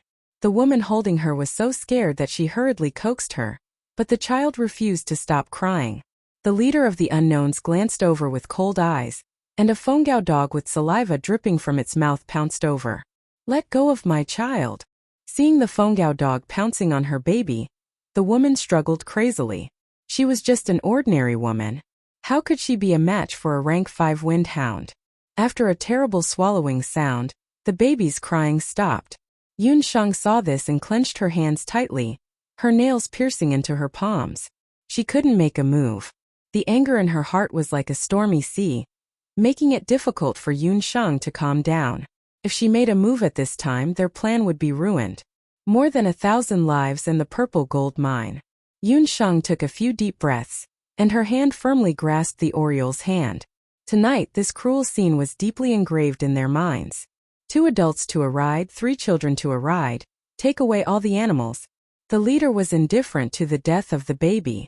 After he confirmed that there were no more living people in the village, he commanded his subordinates to chase everyone onto the Fengao dog. In just half an hour, Zhou village turned into a sea of fire.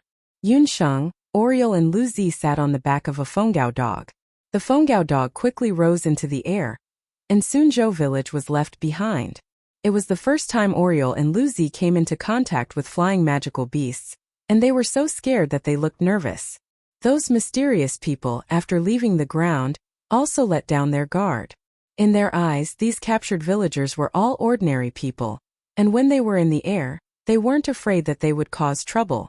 Don't be afraid, these are trained magical beasts. Just treated as riding horses. Seeing that the mysterious people had let down their guard, Yun Sheng quietly placed her palm on the head of the Fengao dog under her. A subtle magic power went deep into the head of the Fengao dog, and a trace of fear flashed in the eyes of the Fengao dog, which was then replaced by confusion, and after a while the confusion turned into docility. The Fengao dog's flying ability was more powerful than that of an ordinary eagle, and with its huge body, it was most suitable for transporting people and animals. Yun Sheng observed the Southern Cross in the south of the sky, and silently calculated the flight time.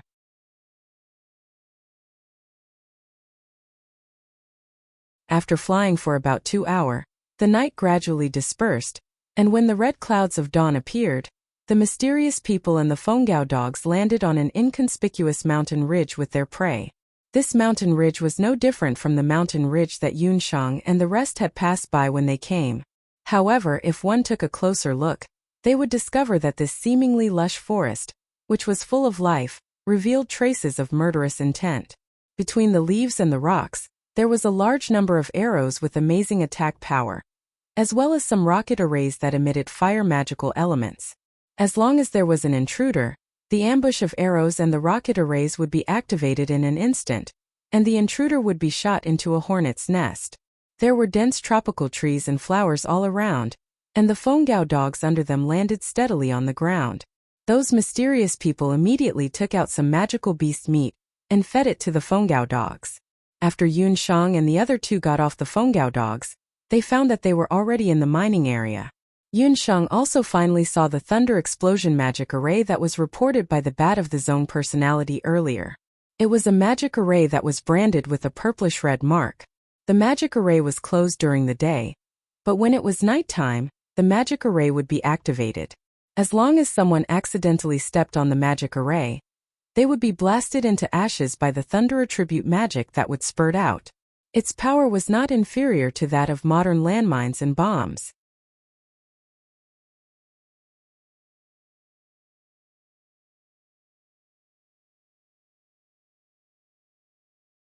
Chapter 319.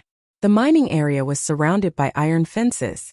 Mysterious masked men were either holding magic scepters or armed with weapons, shouting and cursing. Under the morning light, groups of bare-chested strong men walked past Yun Shang and the others. They were bound with iron chains and carried dozens of kilograms of purple gold ore on their backs. The iron chains and heavy ore crushed their backs into a bloody mess. However, none of them dared to stop and just walked back and forth like machines. Divide the villagers into two groups according to their gender. Bring the old, the young, and those who are unable to work to the livestock shed. Bring the rest to the cave. The mysterious men who brought Yun Shang and the others back spoke.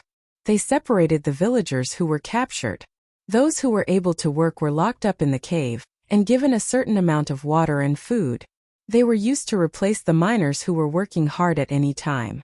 The rest of the villagers who were unable to work were directly driven to the livestock shed and locked up together with the livestock they had captured.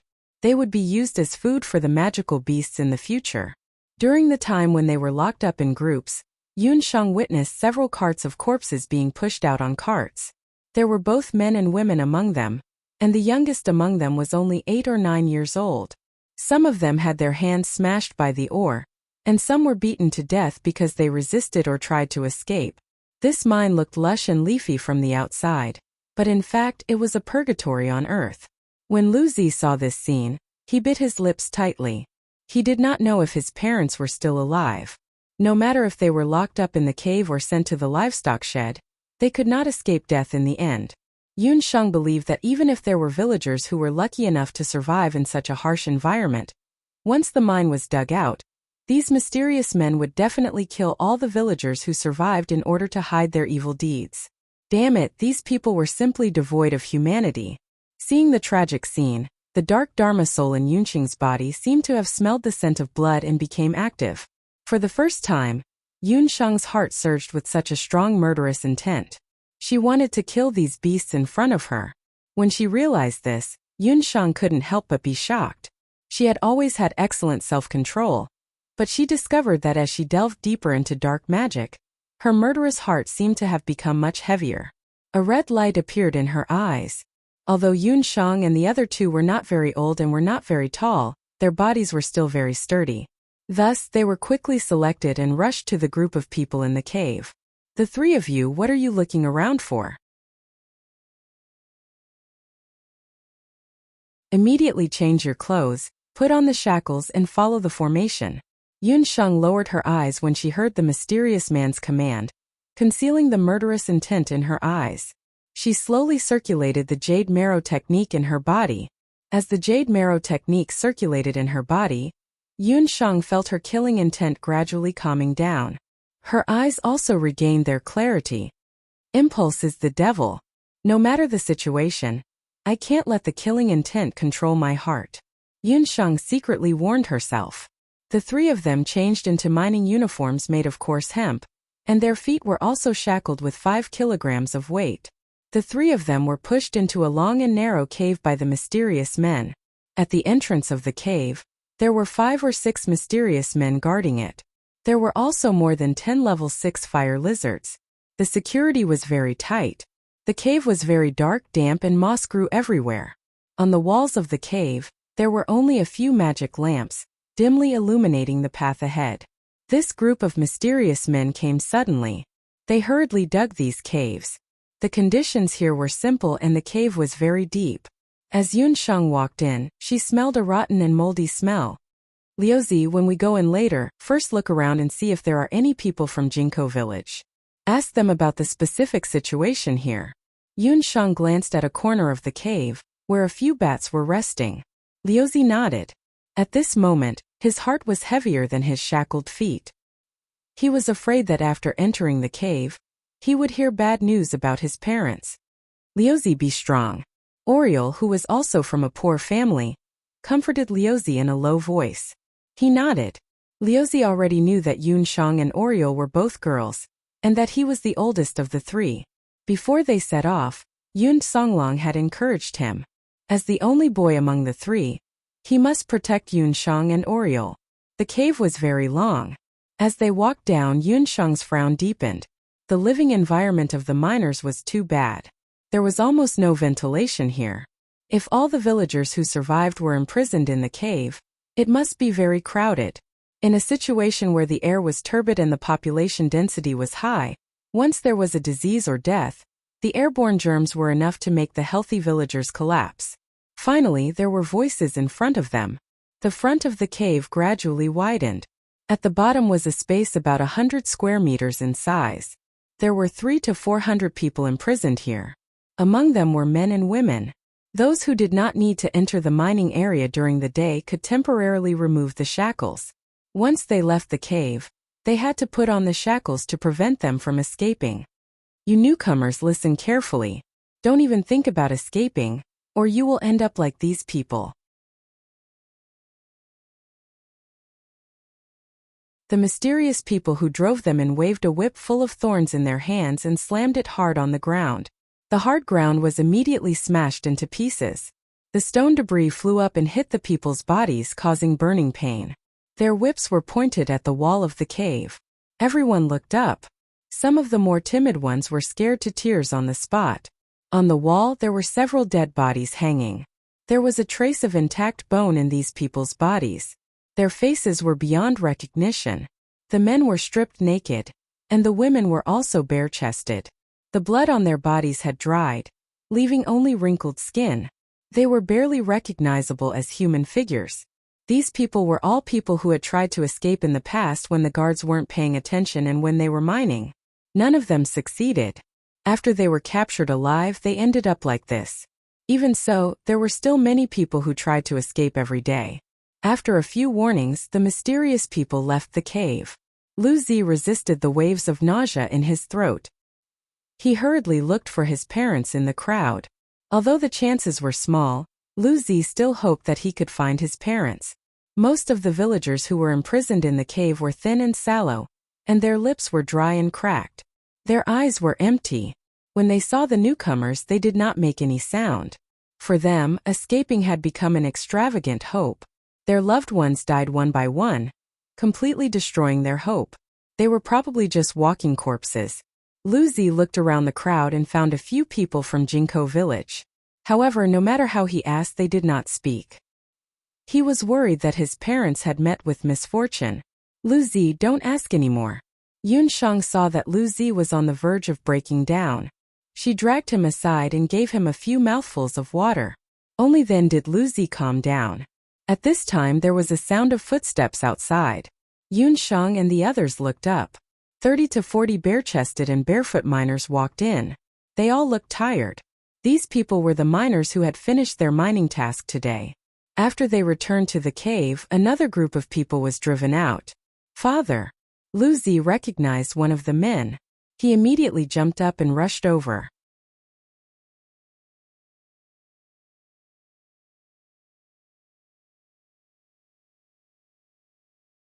Chapter 320. When he heard the familiar voice, a middle-aged man who looked very strong among the dozens of miners raised his head and looked at Yun Sheng and the others blankly. When he saw Lu Zi's face, the man's eyes suddenly widened. That man was Lu Zi's father, who was forcibly taken to the cave more than 10 days ago. The father and son did not expect to meet again in such an environment. The two of them hugged each other excitedly. Lu Zi, it's really you? Why are you here? Why are you so disobedient?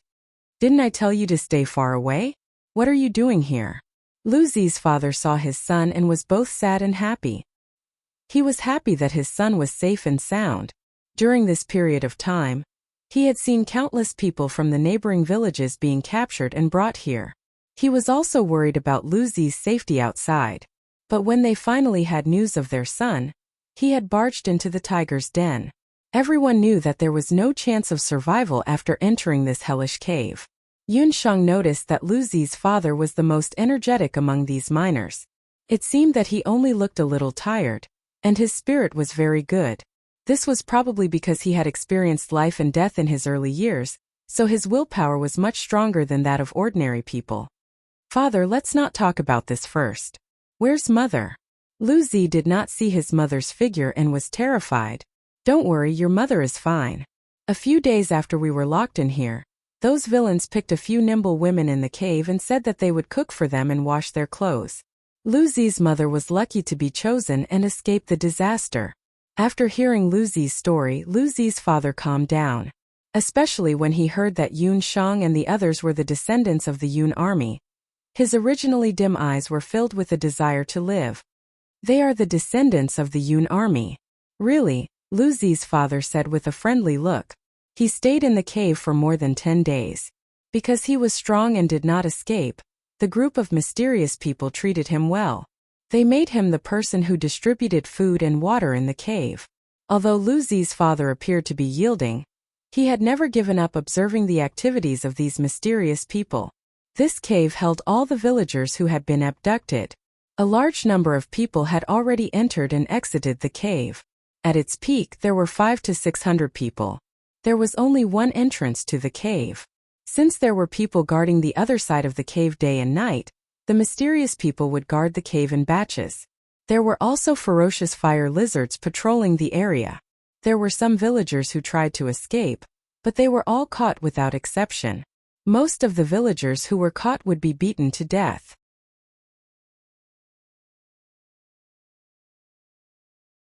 Lu Zi's father had thought of running away earlier, but when he remembered that Lu Zi's mother was still in the hands of those people, he gritted his teeth and persevered.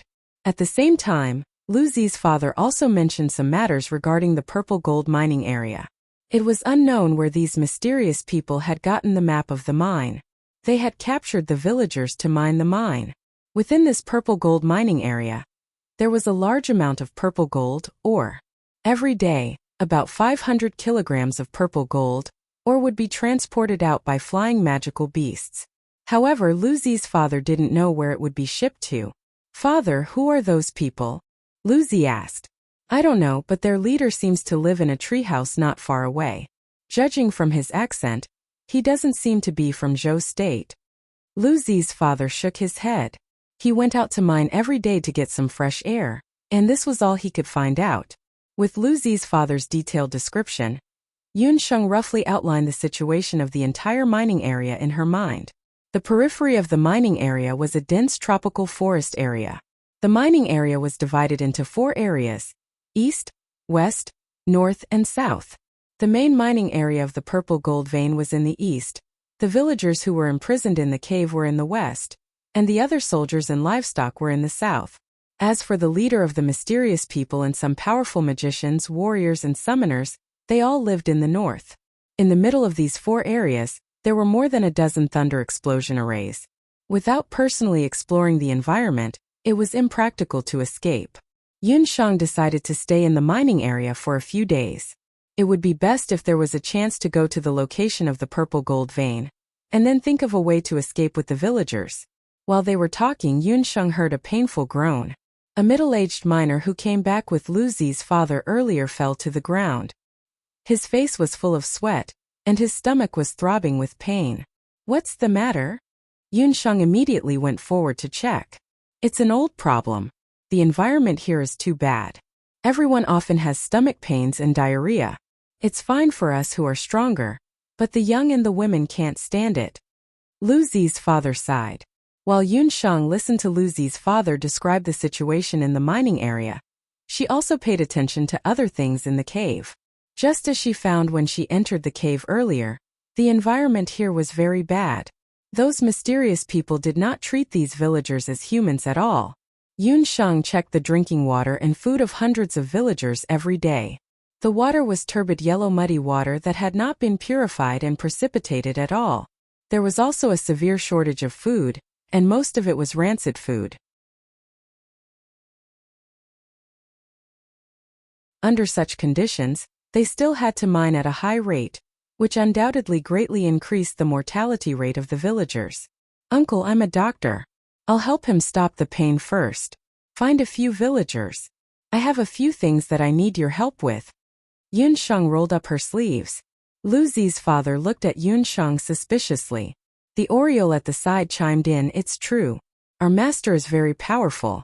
She's a famous divine doctor in the Jade capital." Lu Zi also said that Yun Sheng had cured his injuries. Lu Zi's father then hurriedly found a few men from the same village. They followed Yun Sheng's instructions and divided the people in the cave into two types, the sick and the healthy. The sick were arranged to be in the cave, while the healthy were arranged to be on the outside of the cave, near the ventilation area. The villagers also found some sand and charcoal. According to Yun Sheng's instructions, they used the sand and charcoal to purify and precipitate their drinking water. Before Yun Sheng came, she had made a thorough plan. She prepared some herbs, a small amount of food, and some magic beast meat in her storage ring. The herbs and food were given to the sick patients first, while the magic beast meat was divided into portions and distributed to the healthy villagers. These villagers had been half full and half hungry for a long time. When they saw the food, their originally dim eyes instantly lit up. They ignored Lu Zi's father's arrangement and all rushed forward, trying to snatch the food from Yun Sheng and the others. "Oriole!" Yun Sheng was already prepared. The Oriole did not hesitate and knocked down the few villagers at the front. Yun Sheng pointed the magic scepter at the wall and shot a fireball. The fireball burned a corpse hanging on the wall into ashes instantly. Yun Sheng's face was tense. Their actions silenced the noisy villagers.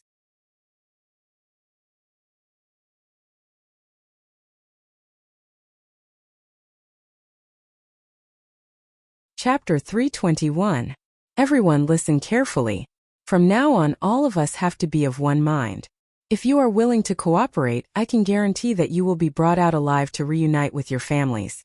But if you dare to be disloyal and disobey my orders, I can guarantee that you will die an even uglier death than these corpses. Yun Sheng was not very old, but at this moment, her body was emitting a terrifying aura that intimidated people. To the ignorant and useless villagers, a leader with absolute authority was very important. Yun Sheng's actions made every villager present feel fear from the depths of their souls. But along with this fear came a desire to survive. Yun Sheng's magic and her every word was like a shower of rain, gradually giving hope to these spiritually exhausted villagers. No one dared to make a sound. They followed Lu Zi's father's instructions and lined up, supporting their families, wives, and friends to receive medicinal herbs and food. In just one night, the order in the cave had undergone a subtle change, and this change was completely unknown to the mysterious people outside the cave. The sun rose and set not long after Yun Sheng, and the others were taken to the mining area. "Commander, the people from Zhou village have not been taken away. The people we sent to spy on them followed orders and did not alert the enemy. The other party is a group of masked people and we can't tell where they came from. They have a large number of flying magical beasts and they are flying towards the south of southern Cliff Town, near Tangyuan." The night Yun Sheng and the others were taken away, the hunters of the Heaven Expedition Hunting Corps who were lying in ambush near Zhou village immediately sent the news back to the inn in southern Cliff Town. Yun Songlong and the others had been anxiously waiting there for a few days. "My bats have also followed those magical beasts to the mining area. With Master's intelligence, there shouldn't be any big problems. But Yun Brat, what should we do?" For safety reasons, Yun Sheng ordered the clan members not to follow them. He was several generations older than Yun Songlong and called him Yun Brat. Yun Songlong didn't know whether to laugh or cry. "I plan to go to Marquis Jian's garrison to take a look. After all, we don't have enough manpower. If we can get the military's help, I believe the chances of rescuing the villagers will be much higher." Yun Songlong was still placing his hopes on the local garrison. He immediately headed to the Marquis of Jiyuan's encampment, But he didn't expect that the other party would give him the cold shoulder. I want to see your general. I am Yun Songlong. I was your general's aide in the early years. Yun Songlong reiterated his identity. The two monkey-like guards glanced at Yun Songlong. One of them rolled his eyes and spat out a mouthful of phlegm. Yun Songlong. Reckless brat, you want to pretend to be the #1 general of Zhou State, the young general of the residence of Yun? Take a piss and look at yourself. If you are Yun Songlong, then I am Zhou State's Marshal Saint Yun Ba. Yun Songlong's blood immediately rushed to his head. If it weren't for the fact that he had already left the army, he definitely would have dealt with this guard according to military law. He forcefully suppressed the anger in his heart. Brother, whether you believe me or not, I really do have something to report to your general. It's about the missing villagers from the nearby villages. When the two guards heard this, their eyes were filled with bewilderment. One of them said, "Wait here for a moment. I will go inside and report to the general." The guard hurriedly entered the garrison's encampment. "General, there is someone outside requesting an audience. This person says he is Yun Songlong. He says he has clues about the missing villagers from the nearby villages." Yun Songlong? What a joke. Yun Songlong is but a cripple. Why would he come to our southern cliff town? He must be a swindler or a spy from an enemy country who wants to infiltrate our army. Men, listen to my orders. Beat that bandit out with military canes. Inside the luxuriously decorated main general's tent, Marquis Jian's nephew, Enai, waved his hand disdainfully. That guard hurriedly lowered his head and accepted the order. "General Enai, you just sent Yun Songlong out like this. Aren't you afraid that he will barge in?" Inside the main general's tent sat a man and woman. The man and woman were dressed exquisitely and had imposing appearances. Upon closer inspection, these two were the siblings of Grand Emperor City, Xian Wuji and Xian Mimi. "I've let the two of you see a joke. Who does Yun Songlong think he is? He is but a martial artist who has been stripped of his official position.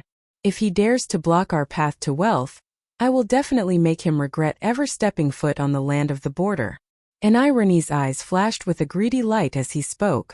In front of him, there were two large pieces of resplendent purple ore that looked like crystals. Each of the ores weighed 50 caddies. If they were forged into limitless purple gold coins, the value would most likely not be less than 100,000. Enai was but a fourth-ranked general. Even with his uncle, the Marquis of Juan, looking after him, the annual military pay that was docked did not exceed 10,000 gold coins. How could it compare to the rewards that Grand Emperor City and that mysterious group of people gave him? Enai was naturally happy to be able to exchange a few poor villagers for such a large sum of wealth. "Don't worry, the two of you. I will definitely think of a way to cover up the disappearance of the villagers. However, you need to act quickly.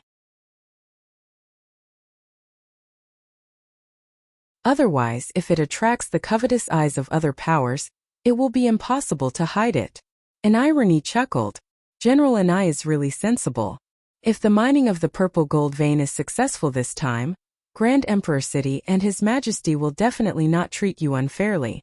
Xian Wuji despised Enai's character in his heart, but on the surface he was full of flattery. The siblings looked at each other, a cruel glint flashing in their eyes. Ever since Yun Shang and the others came to the cave, the villagers' lives had quietly changed. That group of mysterious people would enter the cave in 3 batches every day to escort the miners to mine the purple gold vein. Father Lu secretly arranged for the miners to go out and mine according to Yun Shang's arrangements. Yun Shang stayed in the cave for a few days. Due to the timely purification and isolation of the patients, no one died of illness in the cave in the past few days. The number of people who fell ill again was also greatly reduced. Under the coordination of Father Lu, the people who went to the mining area were all strong and healthy people. As a result, the number of people mining increased every day. Those mysterious people were also very happy. The water and food that was distributed to the cave every day was also better than before. Although the mysterious people did not know what had happened, they were obviously very satisfied with such an improvement. On this day, Yun Shang was thinking about how to enter the purple gold vein and see the situation there. "The few of you follow me out. It's your turn to mine." A few mysterious people walked in and picked out 20 people from the cave. "Big brother, can we go to the mining area? He's my uncle and he's not in good health recently."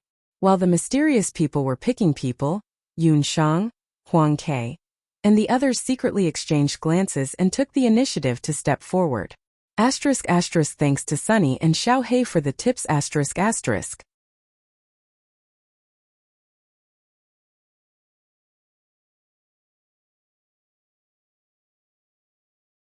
Chapter 322. You guys are so skinny. Can you do it? Today's task is not easy. The mysterious men glanced at Yun Shang and the others. Seeing that they were just teenagers, they could not help but frown. "Masters, these children are not young anymore. Their families do farm work, so they are quite strong. But for the brothers who are sick, even if they go to the mining area, they will only delay the progress. It will not be good if they cause you to be scolded." Lu Zi's father had already figured out the temperament of these mysterious men, so he stepped forward to help them. "Are they from the same village as you? Well, later you will keep an eye on them. Don't think of doing anything wrong. Otherwise, cut off their legs." The mysterious men did not recognize Yun Shang and the others, but they were somewhat familiar with Lu Zi's father. Hearing what he said, they reluctantly agreed with Lu Zi's father. But when they saw that Yun Shang and the other two were so skinny, they left the shortest Oriole behind. Then they picked up 20 people, including Lu Zi's father, and took them out together. As soon as they left the cave, they were shackled and chained. In this way, it was much more difficult to escape. Since Yun Shang was brought back to the mining area, it was the first time that she left the cave. As soon as she got out of the cave, the dazzling sunlight made her squint her eyes. "Don't look around. Go east. Remember, your task today is to dig up 50 kilograms of purple gold ore. If the amount is not enough, each of you will be whipped 10 times. The mysterious men who supervised them wore masks. Their eyes exposed outside the masks were fierce. They waved the whips in their hands and warned everyone. All the way to the east of the mining area, Yun Shang saw a tunnel. The entrance of the tunnel was very high, more than 10 meters high. It went deep into the ground. This must be the entrance of the mining area. The earlier group of miners was coming out of the entrance. 2 mysterious men were responsible for searching their bodies. "What is this?" With a fierce shout, a shivering miner was grabbed by the neck by a mysterious man like a chicken. From the miner's pants, a purple ore as thick as a finger rolled out. Yun Shang looked carefully. The ore looked very similar to purple crystal, but it was completely different from purple crystal. This purple ore was mixed with gold. Under the sunlight, the purple and gold colors were very beautiful. That was the most precious ore on the boundless continent, the purple gold Oregon. The most expensive purple gold coin in circulation in the boundless world was the purple gold card, which was made from precious purple gold ore. The purple gold ore's uses were not limited to that. Legend had it that a brilliant blacksmith could refine the purple gold ore into top-grade defensive equipment. However, the amount of purple gold ore in the entire continent was very limited.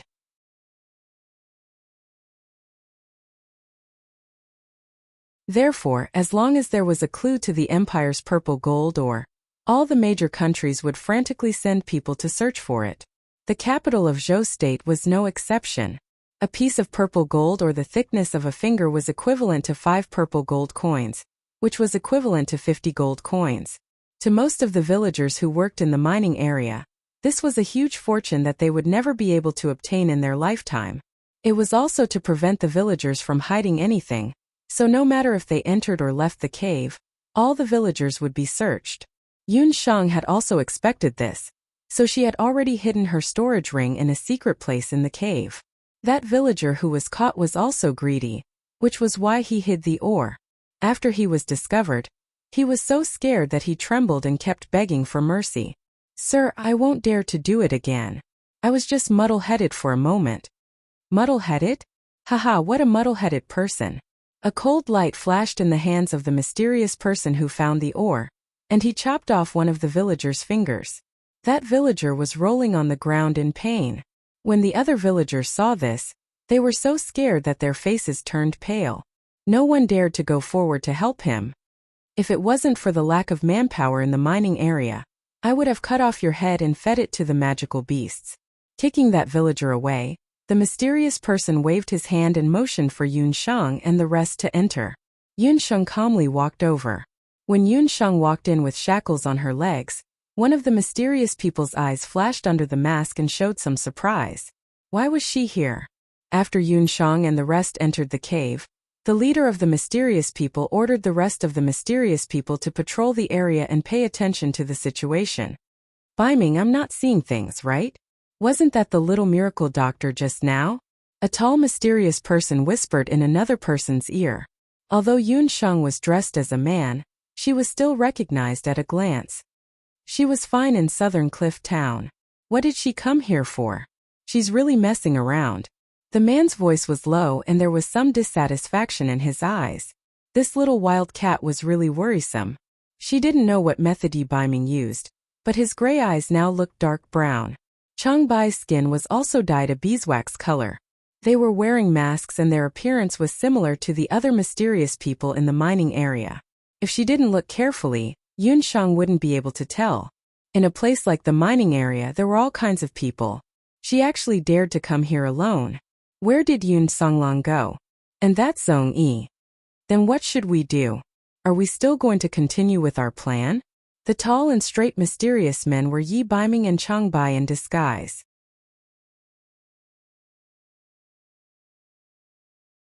A few days ago Yi Biming, Changbai, and Bu Jiuxiao had all mixed into this group of mysterious people. This mining area was also the purpose of their trip. Act according to the plan. I know what to do about the little wild cat. Jiuxiao has already found out the origins of these mysterious people. They are most likely related to Tang Yuan. This time we'll catch a turtle in a jar. Yi Biming's eyes turned cold. He was determined to get this batch of purple gold ore.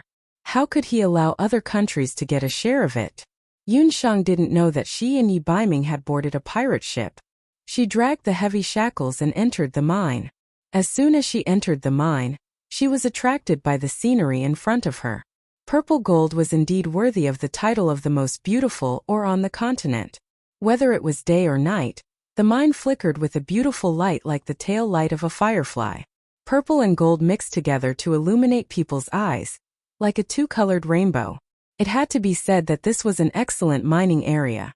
In the whole mining area, about 4/5 of the area was purple gold ore, and the remaining 1/5 was rough basalt.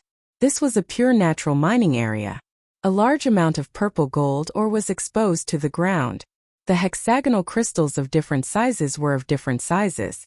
Some were only the size of a coin, while others were like pillars that supported the sky, rising from the ground. They grew from the stones on the ground, like towering trees full of vitality. They rose from the sky and reached the top of the cave dozens of meters away. These precious ores also emitted a kind of gauze-like purple mist that lingered above the mine, making the whole mine more beautiful. Every villager who had just entered the mine would be attracted by this strange scene. Don't be dumbfounded. This wealth doesn't belong to us. We can't have evil thoughts.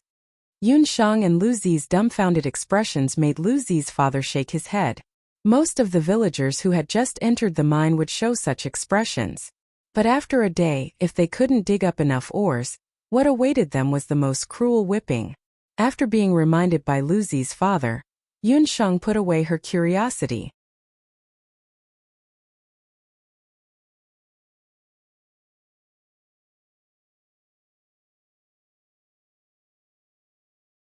Chapter 323. She looked at the mine again. Due to the limited space, dozens of miners were scattered in every corner of the mine. Each of them was given a shovel, a bundle of ropes, and a few bamboo baskets. Although the purple gold ore was beautiful, it was also one of the most difficult ores to collect on the mainland. Unlike ordinary ores before the purple gold ore was mined, it could not be bombarded with magic, nor could it be excavated by brute force. Otherwise the whole cave would collapse. It could only be collected by physical means, which was the common sense of manual work. Therefore, even though this group of mysterious people had many mages and warriors, they still chose to capture villagers to collect. Yunsheng and Lu Zi listened and began to collect the purple gold ore. These stones are really hard. Lu Zi waved the shovel. He used a lot of strength to dig out a little bit of the purple gold ore. Although Lu Zi was older than Yun Shang, he had never really learned martial arts. On the other hand, Yun Shang had trained in Wuxia Wuji school for a while and her strength had improved. However, she soon found that it was very difficult to excavate the purple gold ore with brute force. Hour later, Yun Shang had only excavated about 5 caddies of purple gold ore. Lu Zi was even worse, only about 2 caddies. At this rate, it was unlikely that the two of them would be able to collect 50 caddies of purple gold ore before nightfall. Looking at the other villagers, Lu Zi's father was the one who had excavated the most, about 20 caddies. The other villagers also had about 10 caddies. Due to the large amount of mining some time ago, the ores in sight were almost all collected by the villagers. As for the few pieces of ores that were like pillars supporting the sky, Yun Shang and Lu Zi could not move them at all. Lu Zi, let's go to the north and take a look. Yun Shang pointed to a corner in front of them. The purple gold ore mine was temporarily excavated and extended in all directions. The place where Yun Shang and the others were staying now had the densest distribution of ores, but most of them were almost completely excavated. Don't go too far. If there are not enough ores later, I will share some with you. Lu Zi's father reminded them and buried himself in mining again. Yun Shang and Lu Zi walked to the other end of the mine, which was much more concealed than before. After turning a few corners, Yun Shang soon saw a diamond-shaped purple gold ore area. Liu Zi, keep an eye on the surroundings. Yun Shang had Liu Zi keep watch while she stealthily summoned a phantom beast from the Linglong Beast Tower. Vice Commander, what is this? Seeing this unassuming and ugly beast, Lu Zi was a little surprised.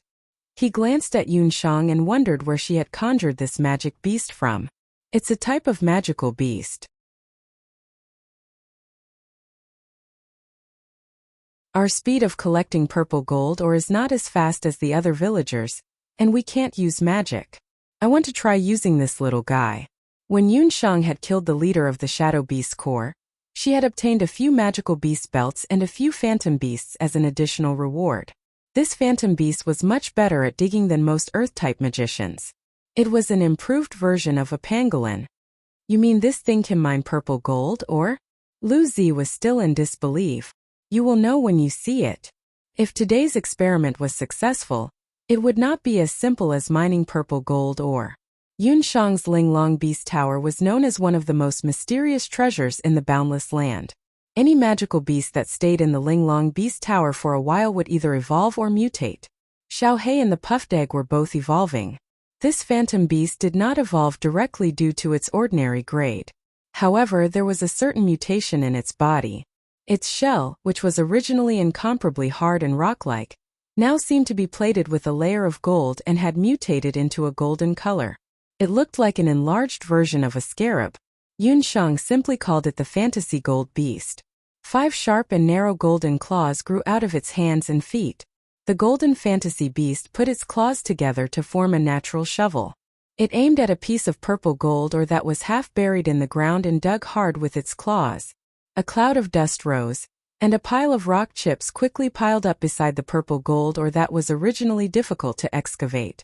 A piece of purple gold ore that could be said to be perfect was completely dug out in 15 minutes.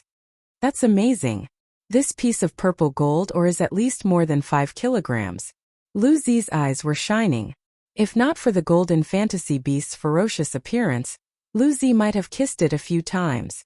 It could be expected that with a few more golden fantasy beasts, this extremely rich purple gold ore vein could be excavated quickly in a short period of time. You keep watch here first. I'll look around. Yun Shang was very curious about the origin of this purple gold ore vein. Her 5 senses were very sharp. As long as someone was within a mile of her, she could quickly detect it. When she entered the purple gold ore mine, Yun Shang vaguely felt a strong energy. The reason why she chose to walk north of the mine was that she could vaguely feel that the deeper she went into the mine, the stronger the energy fluctuation became. However, neither the mysterious person nor the villagers focused on mining in this area. The reason was that the amount of purple gold ore in this area was greatly reduced compared to the mine they had entered at the beginning. The purple gold ore exposed on the surface was scattered and very inconspicuous. Yun Shang walked all the way to the bottom of the mine, and there was no more road ahead. Only then did she stop. Yun Shang stood in front of a wall. She knocked on the wall with her hand and found that the wall was very hard. Perhaps because no one had passed by it for many years. A thick layer of moss grew on the wall. However, the color of the moss was fiery red. Yun Shang took out a scalpel and scraped off the layer of moss on the wall. The original color of the wall was revealed. The color seems to be different. Yun Shang found that the color of this wall was completely different from the purple gold ore outside and the basalt on the ground. It was like a red copper ore. The mysterious person had also noticed this red ore before. They only determined that this red ore was an ordinary copper ore. There were many copper ores on the boundless land. Moreover, due to the application of magicians and various weapons that were not inferior to iron, copper ores were very cheap. Therefore, the appearance of this red copper ore wall was determined to be the end of this purple gold ore vein. However, Yun Shang did not think that this wall was a copper ore wall. This was because she used the scalpel in her hand to poke at the wall. She found that the blade of the scalpel, which was as hard as iron, was actually curled up. How could such a strong wall be made of copper ore? Yun Shang's heart skipped a beat. She placed her hand on the wall and softly chanted a fire spell. The scorching fire spell swarmed towards the wall. However, to her surprise, the wall still did not move an inch. There was not even a trace of heat. This is amazing. Yun Shang could not help but raise her eyebrows. She really wanted to know what was behind that wall. Deputy Commander, it's almost time. Lu Zi's voice came from the other end of the cave. You're tuning in to the Li Mei's Wuxia Whispers YouTube channel. We're so grateful for your support, and don't forget to subscribe to join us on this incredible journey through captivating stories. Your generosity through donations truly makes a world of difference, as it's the primary source of revenue that allows me to expand and enhance this channel for you. Thank you from the bottom of my heart for being a part of this adventure.